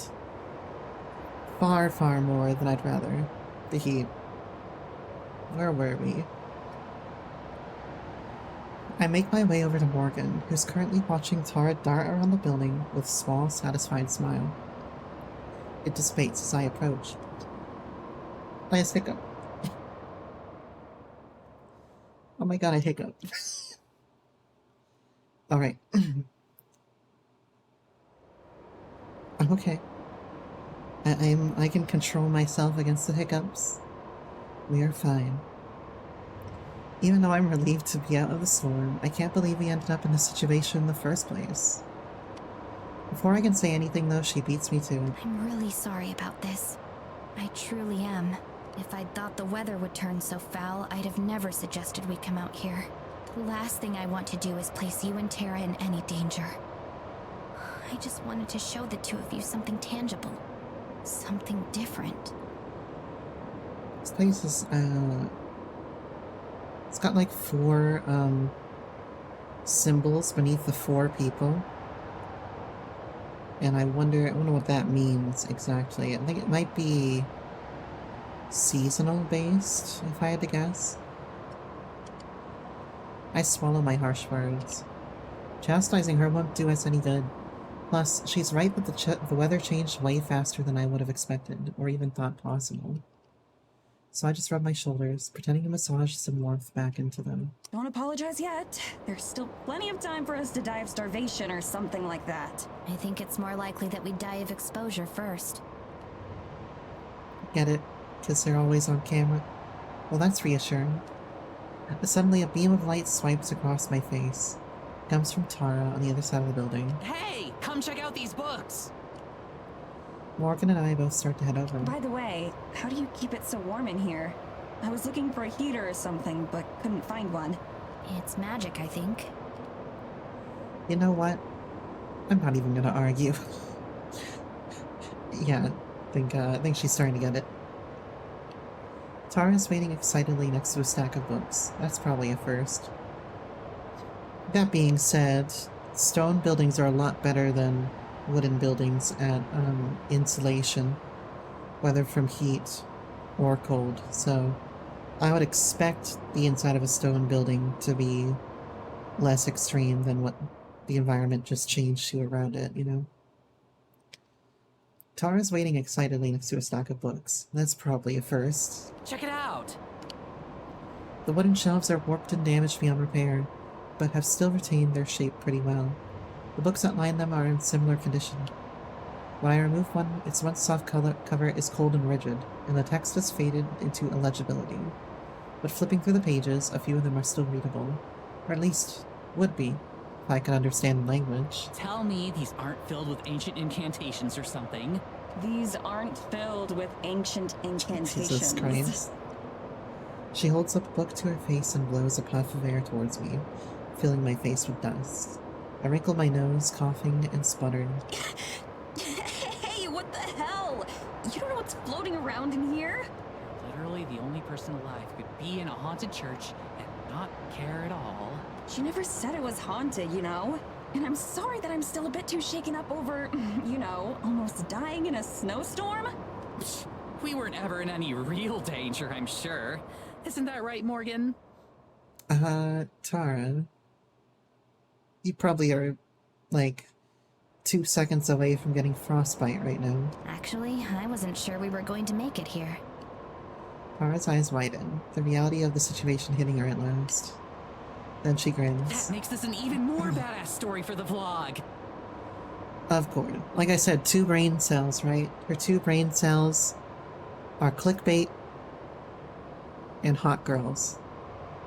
Mads, you'll have to go hard on the wind sound effects. Maybe we should set the camera outside, get some footage of the blizzard? That's 1 more brain cell than I have. Can someone smack her upside the head? Hopefully Maddie does. She hurries over to where I had abandoned the camera on one of the pews and picks it up, dancing around as she frames some mock shots. I open my mouth to tell her how dumb that is, when a trickle of dust spirals past me. The whole church shakes with a slight tremor, and more dust is displaced. Earthquake? That would be icing on this cake. It would be almost horrifically ironic if we survived the blizzard only to die in a freak earthquake. Something tells me that's not what this is, though. There's another tremor, slightly stronger this time. With it, a distant boom, like something shooting a cannon in the forest. 3 of us exchange a glance silently. For once, even Tara is silent. Boom. The stained glass window rattles. Yeah, it is stupid info. It's like, looking both ways before you cross the street and then getting hit by a plane, you know? Stained glass window rattles. I hear Morgan suck in a breath. When I look at her, her eyes are wild and confused. Boom. The thunderous ground is getting closer, and there's another sound, a blistering crack that I recognize as a tree splintering. No words, no winds, no matter how strong, should be able to do that. Wordlessly, Tara heads to the front doors. When my first instinct is to call her back to what I hope is safety, I find myself more curious than afraid. I have to know what it is. I have to see it. Morgan lingers behind us, unsure what to say or do. Tara reaches the doors and presses her shoulder against it. She pushes the door open just a crack, or at least tries to. But the terrifying wind catches and rips the doors all the way open, as if presenting the scene before us. I struggle to comprehend what I'm seeing. Tall, even taller than the trees, stands what I can only describe as a monster. That right there is a Leshy. I know a witcher who can take care of that. Two enormous, luminous red eyes peer out across the black expanse of the night sky. Neither the howling wind nor the biting snow seem to affect it at all. Oh my god. That's not possible! This can't be happening. This can't be real. My legs are about to collapse under me. My heart drops like a rock in my chest, and every heartbeat sends a rush of blood through my body so strong it drowns out the cacophony of storm. Tara fumbles with the camera, her hands shaking violently. Cursing, trembling, she struggles to lift it up to her face, repeatedly lose her grip as she tries to focus on the thing in front of us. I don't know how she can even have a presence of mind to do that. My thoughts are a blur as my mind does its best to process what I'm seeing. It's like the forest itself come to life, like a whole mass of trees just uprooted themselves from the ground to form something that can't possibly exist. Branches twist and contort into each other like one tree splits into 10, wood rotting into decay and growing anew again spin from the impossible red center. Two immense horns pierce the sky, looking like lightning bolts permanently imprinted against the clouds. Every thought that I can manage to form is fleeting. Every rational part of me tells me what I'm seeing shouldn't exist, that it isn't possible. Yet here it is. Undeniable. In red text. All I can do is stare. The red glows brightly, burning my eyes, like it's staring right back at me. Maybe it is. The beast shuffles forward, its feet obscured by the forest below. With each movement, there's another massive echo. Trees crackle and snap beneath its immense weight like twigs, flattened to nothing and buried under the snowfall.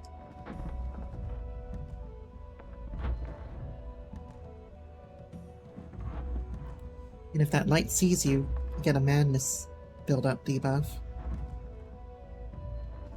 Slowly, the beast lumbers off into the night and is swallowed from sight by the darkness. Soon even the sounds of its footsteps fade too. I'm not sure how long Tara and I remain in petrified silence. I realize that I've fallen into my knees, though I have no recollection of it happening. I feel like I have no recollection of anything. Nothing will ever make sense again. At some point, Morgan comes to my side, helping Tara and I back indoors. My whole body is numb with either shock or the cold, perhaps both. She leads us to one of the benches that's mostly intact. I collapse down on it, my legs still unwilling to support me. I glance at Tara. All the color is gone from her face, and she's still trembling. I probably don't look much better. For a long time, none of us know what to say. We sit and wait until long after the snow has stopped falling and morning arrives.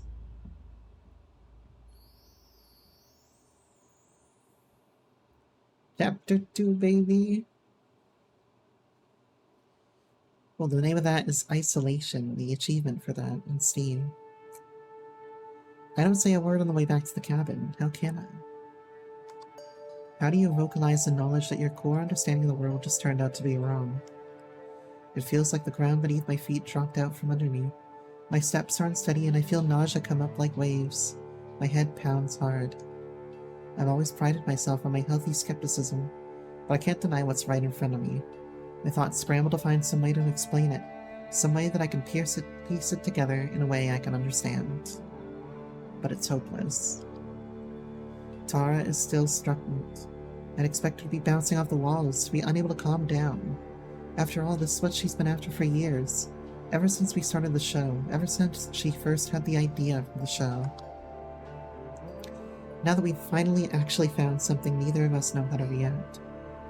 She keeps playing the short clip she recorded over and over again, watching it until the battery runs dry. A lot of it is unusable due to the snow in her shaky hands. But there are still a few seconds of clear, uninterrupted footage. Her ratings are gonna go up the chart. Yeah. We're going to have to prepare for endless barrages of questions and accusations of doctoring the footage. This will mean interviews, national news, maybe on the book deal. Nothing will ever be the same again. But all we can manage is silence. Morgan's the only one who seems somewhat calm, though she's a bit shaken. She's the one who coaxes us to leave the church and start heading back to town. It's the obvious thing to do. Yet somehow the suggestion sounds like a crazy idea that I would have come up with myself. Would have never come up with myself. All my thoughts are mush. Just like the reader of this book. If it weren't for Morgan, I'm sure Tara and I would both end up wandering the woods in total shock. I can barely manage a slow stumble as I follow way behind. Thick, fresh snow impedes the path. The blizzard subsided, but the harsh winds bite at my exposed skin. It all feels like too much. Maddie, are you okay? It takes me a few seconds to even register her voice, and a few more to realize that she's looking back at me with genuine concern. Yeah, I'm fine. Yeah, this is why you don't go out at night in the woods, kids. You might run into a Leshy or some other, pagan god of the forest. And who knows, they might actually have a madness debuff. You might take all your health and damage from that madness debuff going off. So you have to make sure it doesn't get to that point if you do. That's why line of sight checks are important. They teach this in Driver's Ed. My brain screams to ask for help, and my body feels moments away from collapsing. What kind of help could she give me? I can only focus on reaching our destination. Morgan looks like she wants to respond, but instead resumes her trek forward, this time moving at a somewhat slower pace. After a while, the faintest light in the distance comes into view. The cabin. Our light, our refuge in the darkness. Tara's pace quickens to a near sprint, like she'd been waiting for this moment. She rushes and crosses the distance, disappearing inside. Morgan walks alongside me. She opens the door, following inside behind me. I feel a sudden pang of guilt over how much I've disregarded her before now. Especially since she was actually right. As soon as I reach the couch, my legs give out from under me and I fall onto it like a ton of bricks. It isn't until I hit the cushions that I realize I nearly crushed Tara, who has already collapsed next to me. Sorry. Nice overlay. She doesn't say anything. She might not have noticed. I thought that getting back to the cabin and safety would renew her enthusiasm. She should be running circles around me screaming, "I told you so." Everything about her existence has just been validated. But she's just looking down at the ground without saying a word. Her bangs obscure her eyes, making her face unreadable. Her chest rises and falls in an odd rhythm. Then I realize that, just like me, she's still trembling. Monster's silhouette flashes through my head again. Huge and terrifying, the red light shining down to the very center of my being. Here, this will help. It's okay, now you all have to join the cult and start sacrificing your goats to it. Maybe a cow once every 12 years. That's part of the doctrine here, but... And if somebody offers you Kool-Aid, you drink it. Okay. She sets 2 glasses of water down, close enough, on the table in front of us. I don't even register her coming over here. Tara clears her throat and leans forward. Thanks. Seriously. They're the first words that she's spoken in what feels like hours. She manages a small sip, but most of it dribbles down her shirt. Damn. Like the water The water drinking slut she is. Hold on, let me take a sip of water too.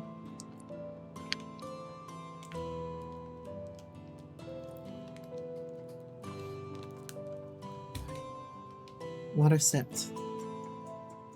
I don't even reach for my glass, knowing that my hands are just as shaky, if not more. My entire worldview was shattered. It's going to take more than just a walk in the snow and a glass of tap water for everything to sink in. How are you not freaking out? Have you seen that thing before? No, that was my first time as well. I was about to say, yeah, just every Tuesday we go and hang out together, but okay. She hasn't answered the other part of my question. Tara continues to slowly drink her glass of water, and mine remains untouched. At some point, Morgan goes into the kitchen to prepare a pot of coffee. I almost said a pot of coffee. I can hear her rummage around the fridge, and the smell of coffee as it brews, but neither register beyond cursory awareness.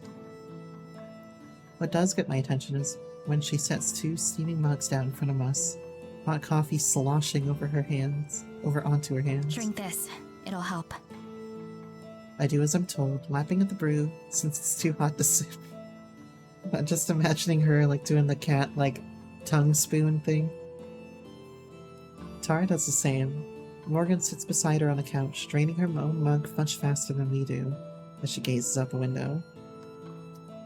By the time I'm about halfway through my own, I do feel a bit better. Whether that's because of the warmth, the caffeine, or it's just a placebo effect, I'm not sure. Hey. Warm drinks help me in every way, shape, and form, okay? If I'm needy, I need something warm to drink. It helps. Once we're finished, we just lapse back into preoccupied silence. Yet again, it's Morgan who breaks it. I think the two of you should take some time to relax. I need to get home soon too, before I arouse too much Does that work for you? Sorry, I cut you off at arouse. I'm sorry. My new keyboard is like it doesn't take very much force at all to push down the keys, right? So I have to be very, very gentle, and my finger was just hanging over the enter button and hit enter. Sorry, I cut you off at your arousal. I looked at Tara, who doesn't seem to have even heard what Morgan said. Yeah, sounds fine. The more that I think about it, the more appealing it sounds. Right now I want nothing more than to curl up in my bed, cocoon myself in blankets, and sleep for a while. Okay, I'll see you later then. Never one for long goodbyes, Morgan heads straight for the door. I'll message you soon.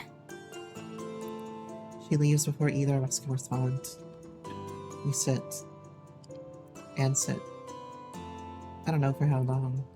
Longer than I've ever seen Tara sit still. I just don't know what else to do. As much as I'd like to, I know we can't just sit here forever. The knowledge that we'll soon have to return to mundane everyday things feels unreal. We just witnessed something magical and life-changing. How can we just go back to normal life? But I know that in truth, the world hasn't changed at all. Just our knowledge of it. No matter how long we wait, the outside world will continue to pass us by. It feels like an eternity passes, but Tara's voice breaks through the silence. I'm not sure if I fell asleep or not, but I react with a start, and my heart beats 100 miles per hour. So, what do you think? About which part? There's a lot to take in. Yeah, about all of it. Or any of it. While she sits, she idly pulls on a loose thread from a blanket close by. She pulls and pulls and it unravels even further. I don't think she notices she's doing it. I think the main thing is that I wonder what else is out there now. Not just in the forest, but in the whole world. Something another advertisement. Let's go ahead and use this opportunity to sip some water.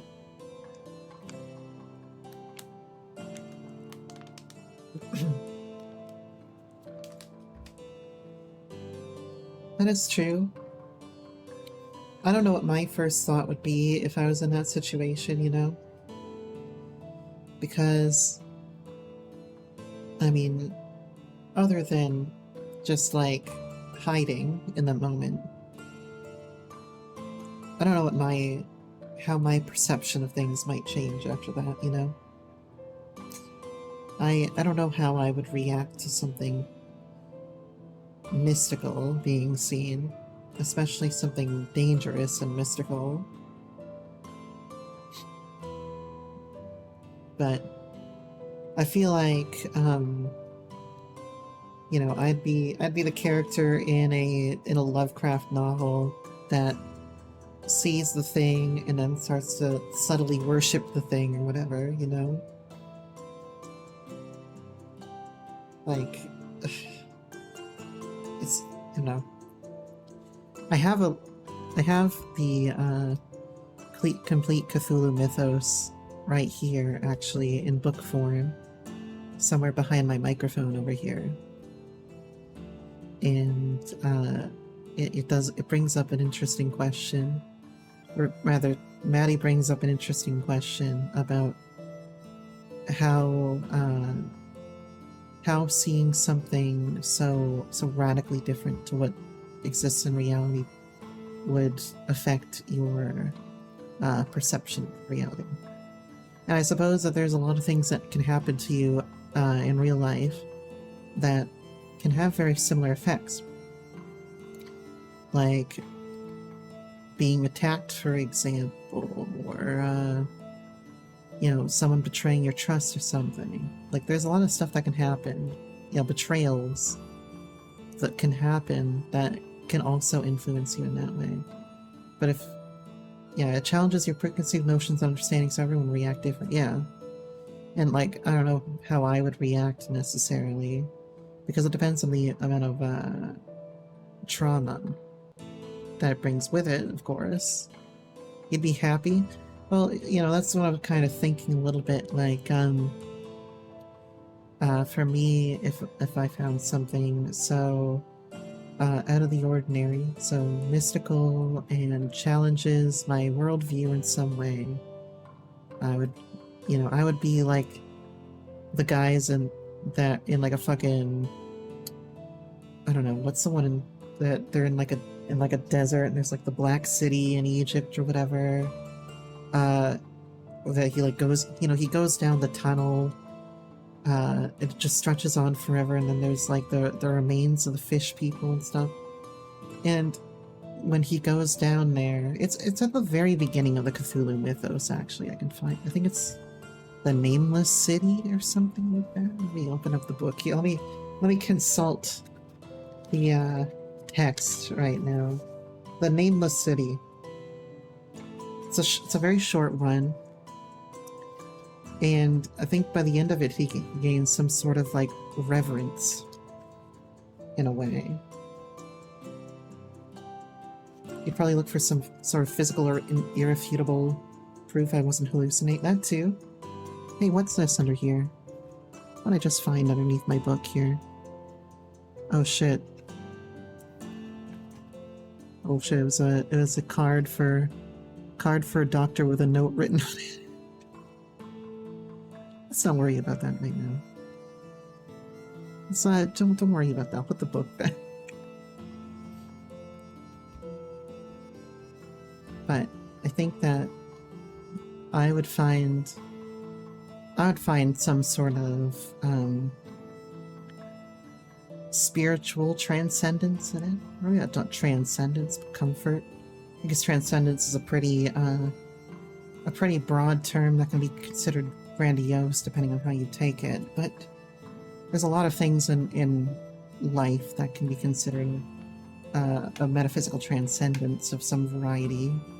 There can be moments where, you know, I've had a friend, for example, who had a moment like that on drugs, or a moment of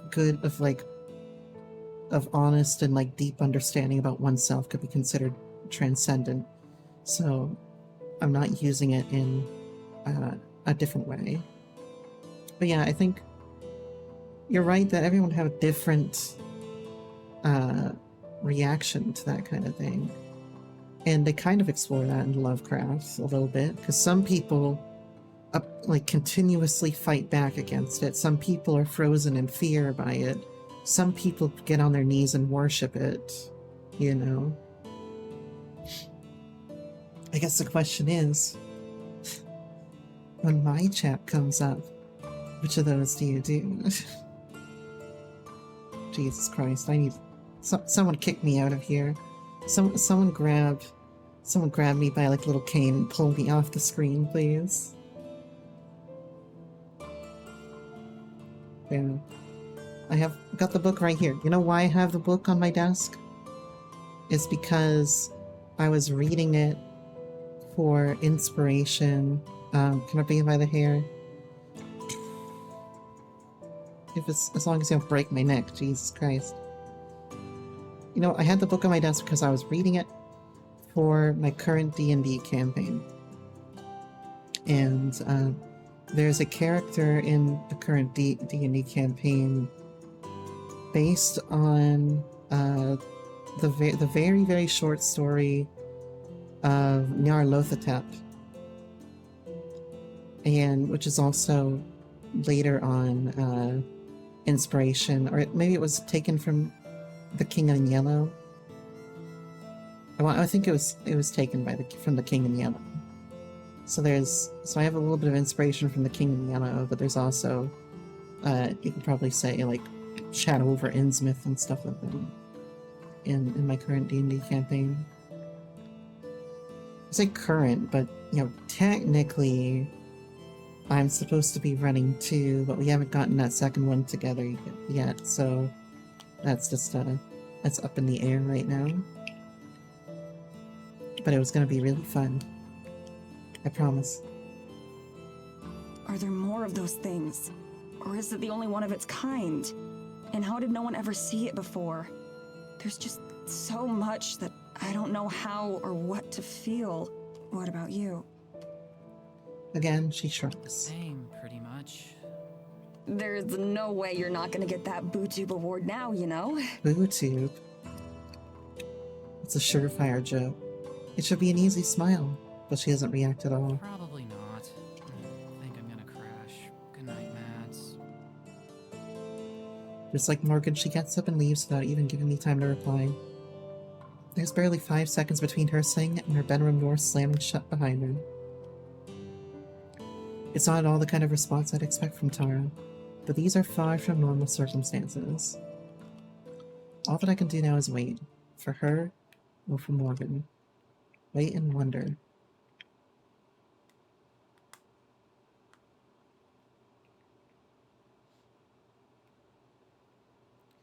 After a late night spent researching, I awaken around 11 in the morning. A good 2 or 3 hours later than I usually get up. I get dressed in a hurry, not wanting to keep Tara waiting before we head into town. It'll be a pretty ironic twist, though, since I'm usually the one who has to wait for her to get ready after late nights. I have a sheaf of notes that I took, and a hand cramp to match. I'm not sure how useful all of it will be, but it's at least a starting point. Tara's good at seeing the hidden connections and putting pieces together, too. It makes for entertaining videos, even without results.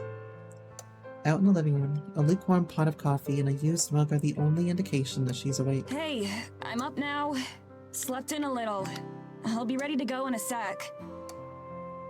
I call out from the kitchen, preparing my own cup of coffee. She doesn't respond. I wonder if she can't hear me with the door closed. I go and knock on the door, being careful not to spill any coffee on myself. No response. I knock again, louder.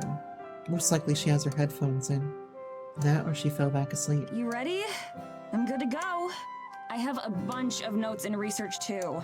Maybe we could go over some of it with Morgan. Silence. She's not that heavy of a sleeper. I knock again even harder, but she still doesn't answer. I jiggle the doorknob a little bit. It turns easy. I open the door slowly, giving her ample time to yell and interrupt me. But she doesn't. Her room is empty. She left without me. I let go of my carefully arranged papers, suddenly not caring that much about them as they flutter to the floor. My hand shakes, hard enough for coffee to spill out of the mug and staining the pages below. So that's how it is. Whatever it is. I swallow the lump in my throat, forcing myself not to overreact. Maybe she tried to wake me up and I slept through it. Or maybe she just went out for a walk and we'll be back soon, so that we can go into town. There are 100 different benign scenarios for what could have happened, but in my heart I know she ditched me, plain and simple. I go to the sink and dump out the coffee. My appetite's suddenly gone. Then I pick up the papers that I dropped. A few are ruined beyond legibility from the coffee, but it's not like anyone would miss them. I throw them in the trash, along with the sodden paper towels that I used to clean up the spill. I gather up the rest of the papers into a pile and leave them on the kitchen counter. Throwing them away feels like a waste, but I don't really want to look at them right now. I retreat back to my room and slam the door. Even though there's no one around to hear it, I put on a film at random, for background noise more than anything. My thoughts start to wander before the opening credits are even finished. What exactly was it that I did to upset Tara so much? Before Morgan took us to the church, things were fine between us, if not a bit tense. But I was working on my attitude, and she didn't seem bothered. And since seeing the monster, both of us have said so little. So I'm just left wondering what I did wrong. I wish she would talk to me and at least help me understand. About 15 minutes into the film before I realize I have the French audio track playing, without subtitles, and that I haven't understood a word of it. I close my laptop and stare blankly at the wall, because that's the only thing I can do and not mess up right now. It isn't long before I can hear the crunching of 2 pairs of footsteps outside, as well as a low murmur of conversation. The front door bursts open. From my room, I can hear the din of Tara entering. Gotta be related to the stuff in the journals. There's no way they're not talking about the same thing. Just send all those pics to my email address when you can. This is gonna be so freaking good. Sure thing. I sit paralyzed in my bed. Should I ignore them? Go out and act like nothing's out of the ordinary? Part of me just wants to just hide in my room. But the way Tara and I have always gotten over arguments by being open about our issues. Plus, Tara would know I'm at the cabin. So if she brought Morgan back here, I doubt she's trying to avoid me. Maybe they came back specifically to include me. Hoping for the best, I head out into the living room. Tara's brewing a pot of coffee, while Morgan leans against the counter. A few books that she must have brought from home are stacked beside her. She glances up as I enter. Hey, Maddie. Hey there. Tara nods without facing me. What are the books? I nod at the stack. Tara sets 2 cups of coffee in front of her and Morgan slides the books towards herself. They're the journals she mentioned on the walk to the church. She was letting me take a look at them. Tara, why are you being like this? She puts emphasis on the word me, like she's the only one who's allowed to. Maybe that's the case. This isn't off to a great start. I see you've picked up a coffee habit too, huh? Morgan's really rubbed off on you. Yeah. She turns to face Morgan, being sure to exclude me from what she says. Okay, we can chill in my room. Might want to grab one of the spare chairs from out here. Oh, okay. It's a small consolation, but I can tell that even Morgan feels a little uncomfortable with the situation. She gives me a sympathetic look, but doesn't say anything. Just why is Tara acting like this? If she would just tell me, we could work it out. I stick out an arm, holding Morgan as she carries the chair across the cabin. Tara, can I talk to you for a sec? The 2 of them exchange a look, but I can't tell what that's supposed to mean. Then she shrugs. I gesture towards my room and she follows me in. I shut the door. Can you please, tell me why you're mad at me? I'm not mad at you. I scoff. Whatever you want to call it, why are you treating me like this? Like what? I can already feel myself starting to get angry, but I try to keep it under control. Please don't play dumb like that. You barely talked to me for 3 days, you ditched me this morning, and now you're going out of your way to exclude me. I don't know how to interpret that as anything other than mad. I have no idea what I said or did to piss you off, so I don't even know what to apologize for. Tara runs a hand through her hair and looks around my room. It's the first time she's been in here since we arrived in Eisenfeld. It's more or less a carbon copy of hers, so I don't know what's so interesting about it. I'm not mad, I'm just not wasting your time with this stuff anymore. I can take it from here.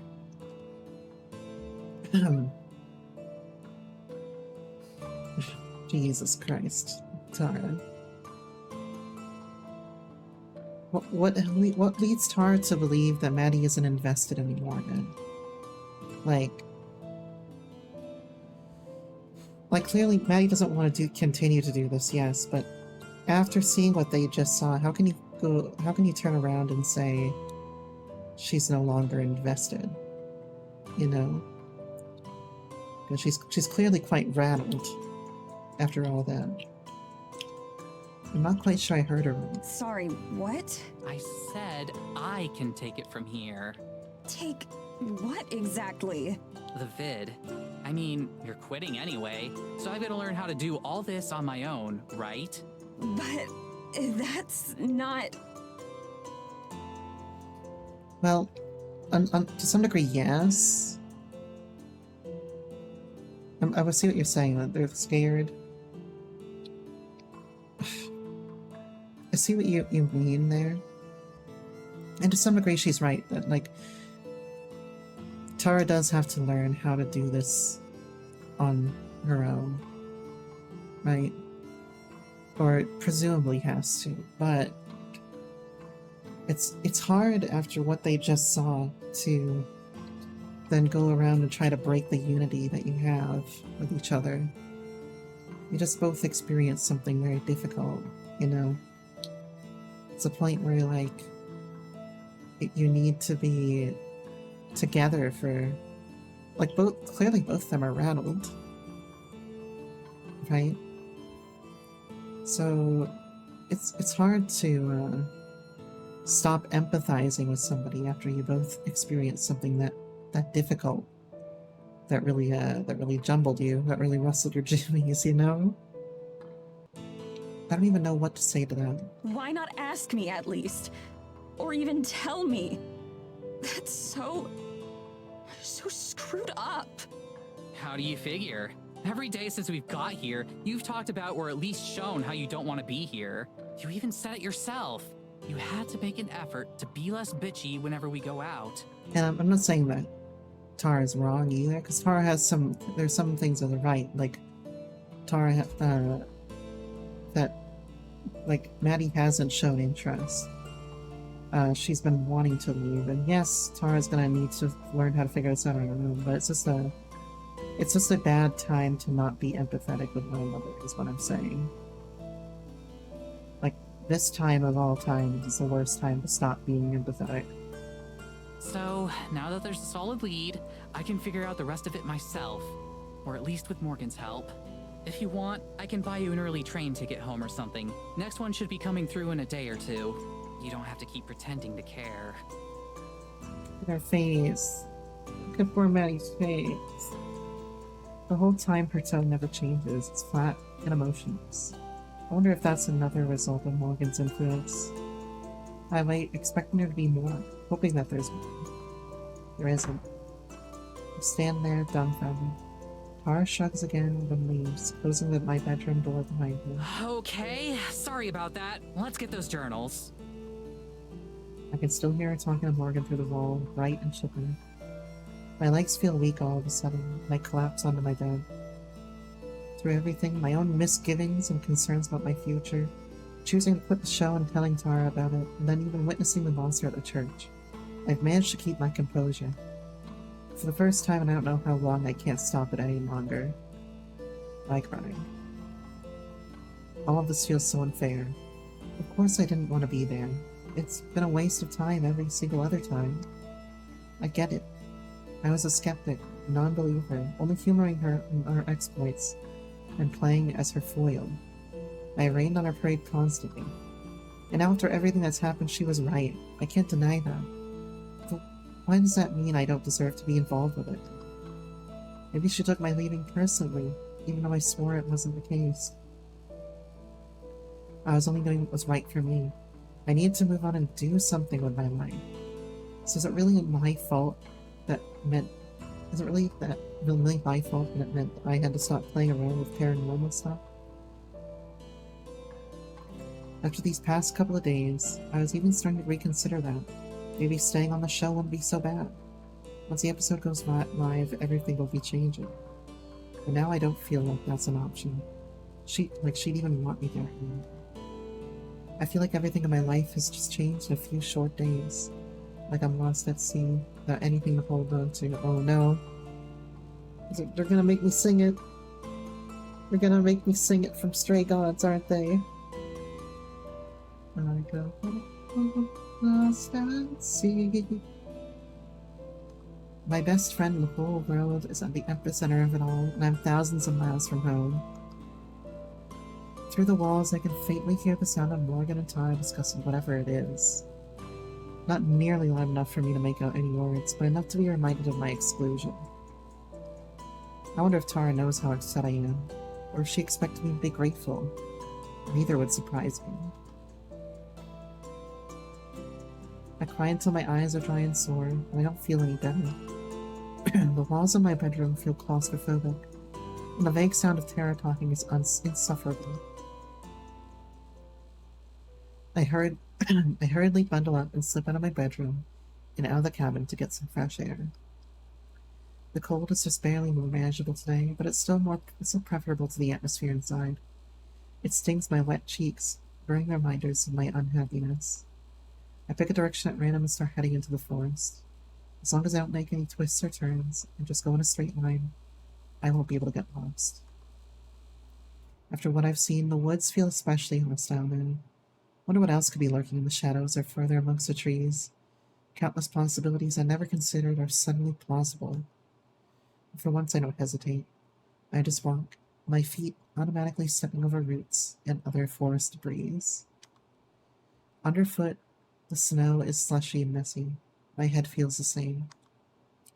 My heart hurts. My everything hurts. My nose burns from crying, the cold only exacerbating the effect. What am I supposed to do? What am I supposed to say? The song track, by the way, is Why Am I Here, apparently. I just feel lost.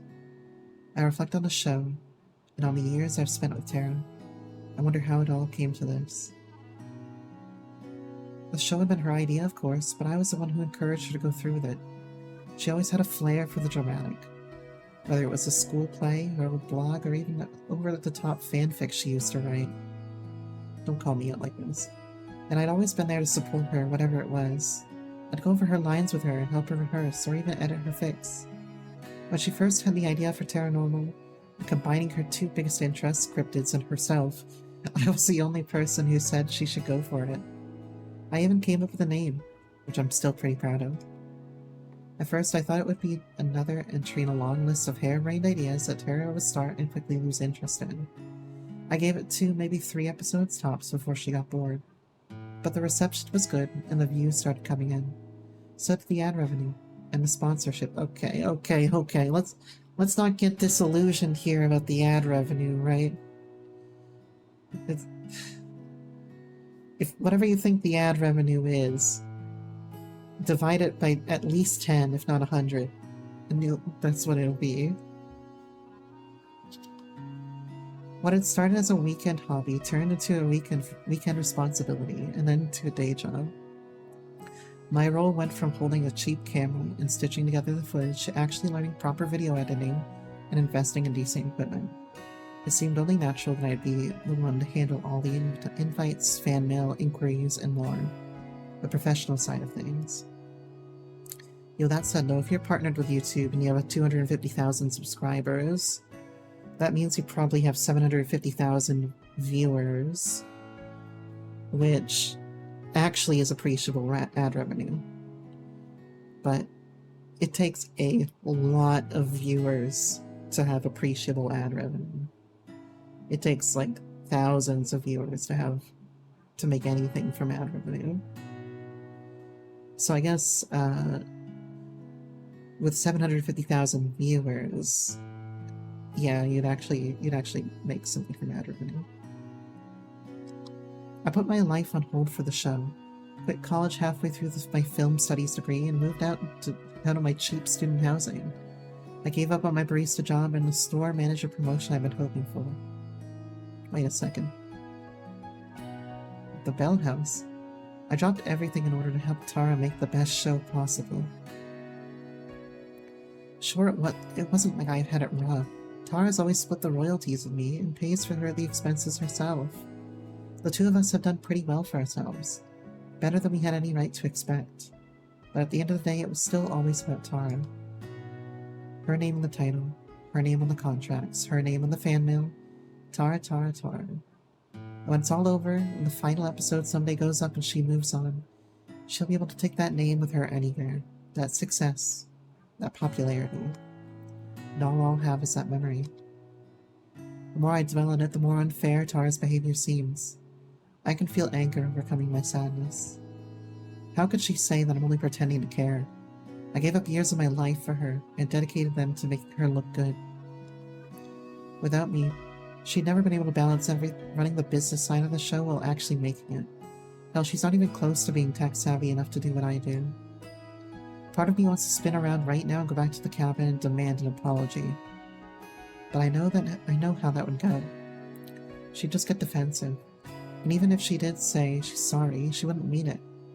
It wouldn't actually fix anything. We'd just be back to where we started when we first got into Eisenfeld. Awkward and tense.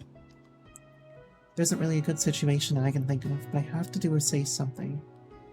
I can't just leave things as they are. Her offer for an early trip home lingers in my mind. I'm sure she'd make good on that promise. It sounds pretty tempting, too. In less than 3 days, I could be comfortable and warm and back in my own bed. I never have to think about Morgan or Eisenfeld or forest spirits or weird churches or floating lights again. I could just move on with my life, the same way I've been planning to once I get home anyway. As I think that, though, I know it's not really an option. I'd never be able to live with myself if I let it all go unresolved. Two piercing red eyes shine in my memory, getting doki-dokied right here, and I know there's no way I'd be able to forget about them. Remembering the monster makes me stop and take stock of my surroundings. I've been walking at a pretty good rate, unhindered by weather and fueled by my bad mood. There's a small clearing just up ahead, and it looks like it might be a good spot to take a short break.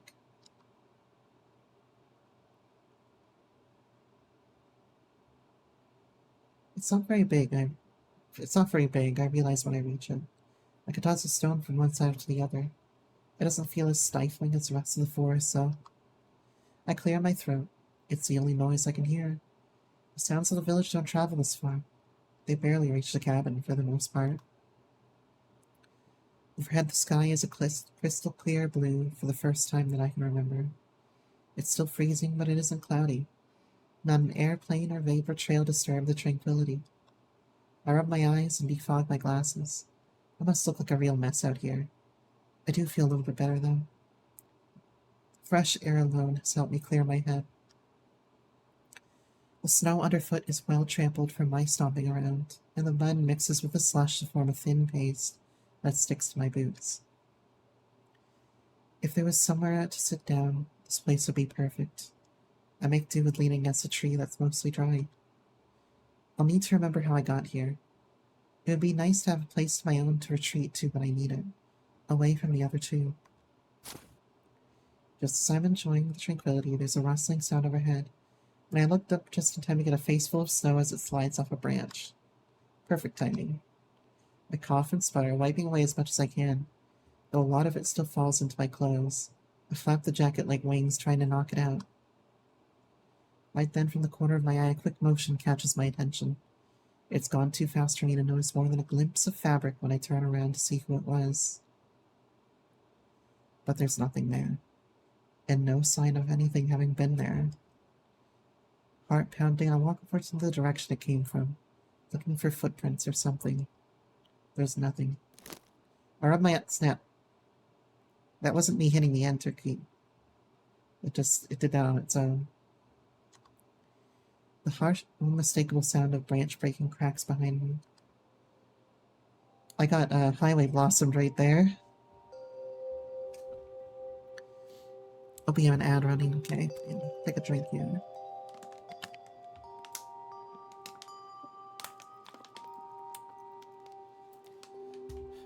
I spin around, expecting to see Tara there with a dumb smile on her face for having spooked me. But again, there's nothing. I pull my coat tighter around myself and press my back against the tree. Hello? Is someone there? God damn it, she's cute. My voice resounds through the clearing, but goes unanswered. Again, a flash of movement from the corner of my eye. This time I'm sure I see it. A glimpse of purple, darting behind a tree. I start towards it, hand-reaching, but without a clear plan in mind. Just like a dog chasing cars. Let's waste time chasing cars. I don't know what I'll actually do if I catch it. I walk into the middle of the clearing, turning a slow circle, hoping to spot whatever it was. Can you hear me? Hello? I think I sang that, a key too high. Like, I think it was like one note, or one step too high. It already knows I'm here. There's no point in trying to hide. Getting doki-dokied again. Snow crunches off to my left and I pivot. Just in time to see a girl disappear behind yet another tree. Hey, wait! I may as well not be saying anything for all the effect it seems to have. I hurry to the tree where I saw her, but she's gone. Just running in circles, chasing after who knows what. My heart beats like a kick drum. A million possibilities race through my head, each more fantastic than the last. Maybe she's from the village. Maybe I imagined her. Maybe she's another forest spirit. Maybe she's the same forest spirit we saw before in a different form. Any of them could be true. I've seen now that nothing is impossible. I look all around, searching for a clue and finding none. This is a bad idea, I know. Every single fairy tale I've ever read warns that this is a bad idea. Chasing after mysterious girls in the woods never ends well. Yeah, mysterious women lying in ponds is also not a good form of government, so I think just stay away from mysterious girls in general, okay? She could be luring me into her secret lair, or even could be disguised for some kind of terrible monster. Maybe it's the forest spirit come to enact revenge for trespassing in its territory. I should turn and run, and race back to the cabin. If I told Tara and Morgan, I'm sure this is the kind of thing that would override Tara's annoyance, at least for now. It could be our chance to patch things up, pursuing some new mystery. Or, I could not tell Tara, and I could solve the mystery myself. Whatever it is. For the first time, something happened to me that doesn't involve Tara. I could keep it that way.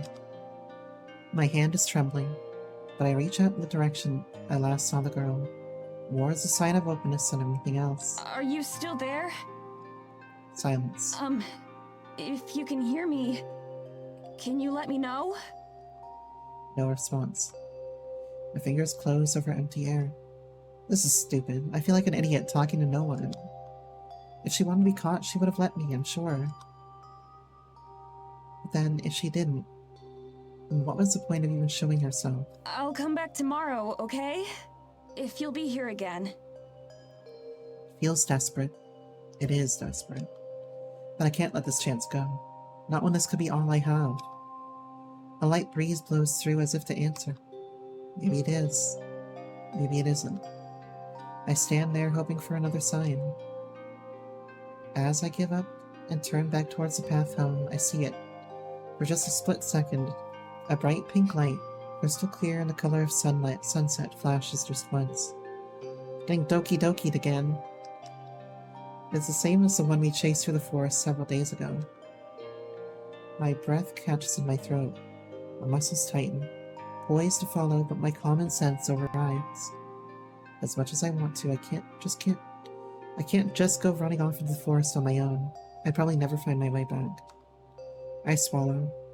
If it can understand me, like it seems to, then I'll see it tomorrow, once I've had more time to prepare.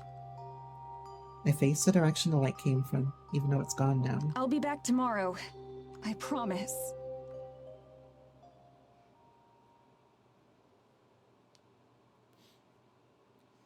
I think I'm gonna save right here. Where's my mouse? There it is. I'll save this right there. I don't know if there are any choices in this game so far. It doesn't look like there are any choices. If I had to guess, though, I'd guess that maybe there's a romance path with Tara and maybe there's a romance path with Morgan. If I had to guess. but I'm not sure if there are any choices in this game. I'm not really too concerned either way because, like, I've played Highway Blossoms, which is straightforward, no choice, and I played Please Be Happy, which is non-linear in a sense, and both were really great. So I think that Studio Elon can pull off whatever they really wanted to with this game, like, you know, either way. So I'm not worried about it. But I'm curious because I certainly have a choice if I had to make a choice, right? Because Terra stocks are through the fucking ground right now. Terra's in recession right now. Like, everybody's shorting their stocks right now. There's papers flying everywhere. You know, the place is on fire. It looks like the SpongeBob episode, right? And Morgan stocks are going up right now. Because she's right. She's not lying to us. But yeah, I think that will be it for today. Let me find someone for us to raid real quick. Got a few options here, and I want to see if anyone's playing this game. There usually isn't anyone playing a Studio Elon game, but, you know, sometimes we get lucky. Anyone playing Plappy Pappy Happy? No, nobody playing that. Highway Blossoms. I hope you all enjoyed Heart of the Woods today.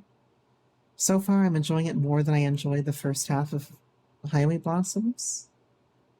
But, I mean, I still think Highway Blossoms was an excellent one. So, it's not, like, it's not saying too much. There are some people playing Valhalla right now. Let me see, what do we have? Any coffee talkers? Any coffee talkers in chat? Let's try this. Coffee Caravan, what the hell is that? They do not speak English, so I'm not gonna raid you over to somebody that doesn't speak English, because that would be unfair. What else do we got right now?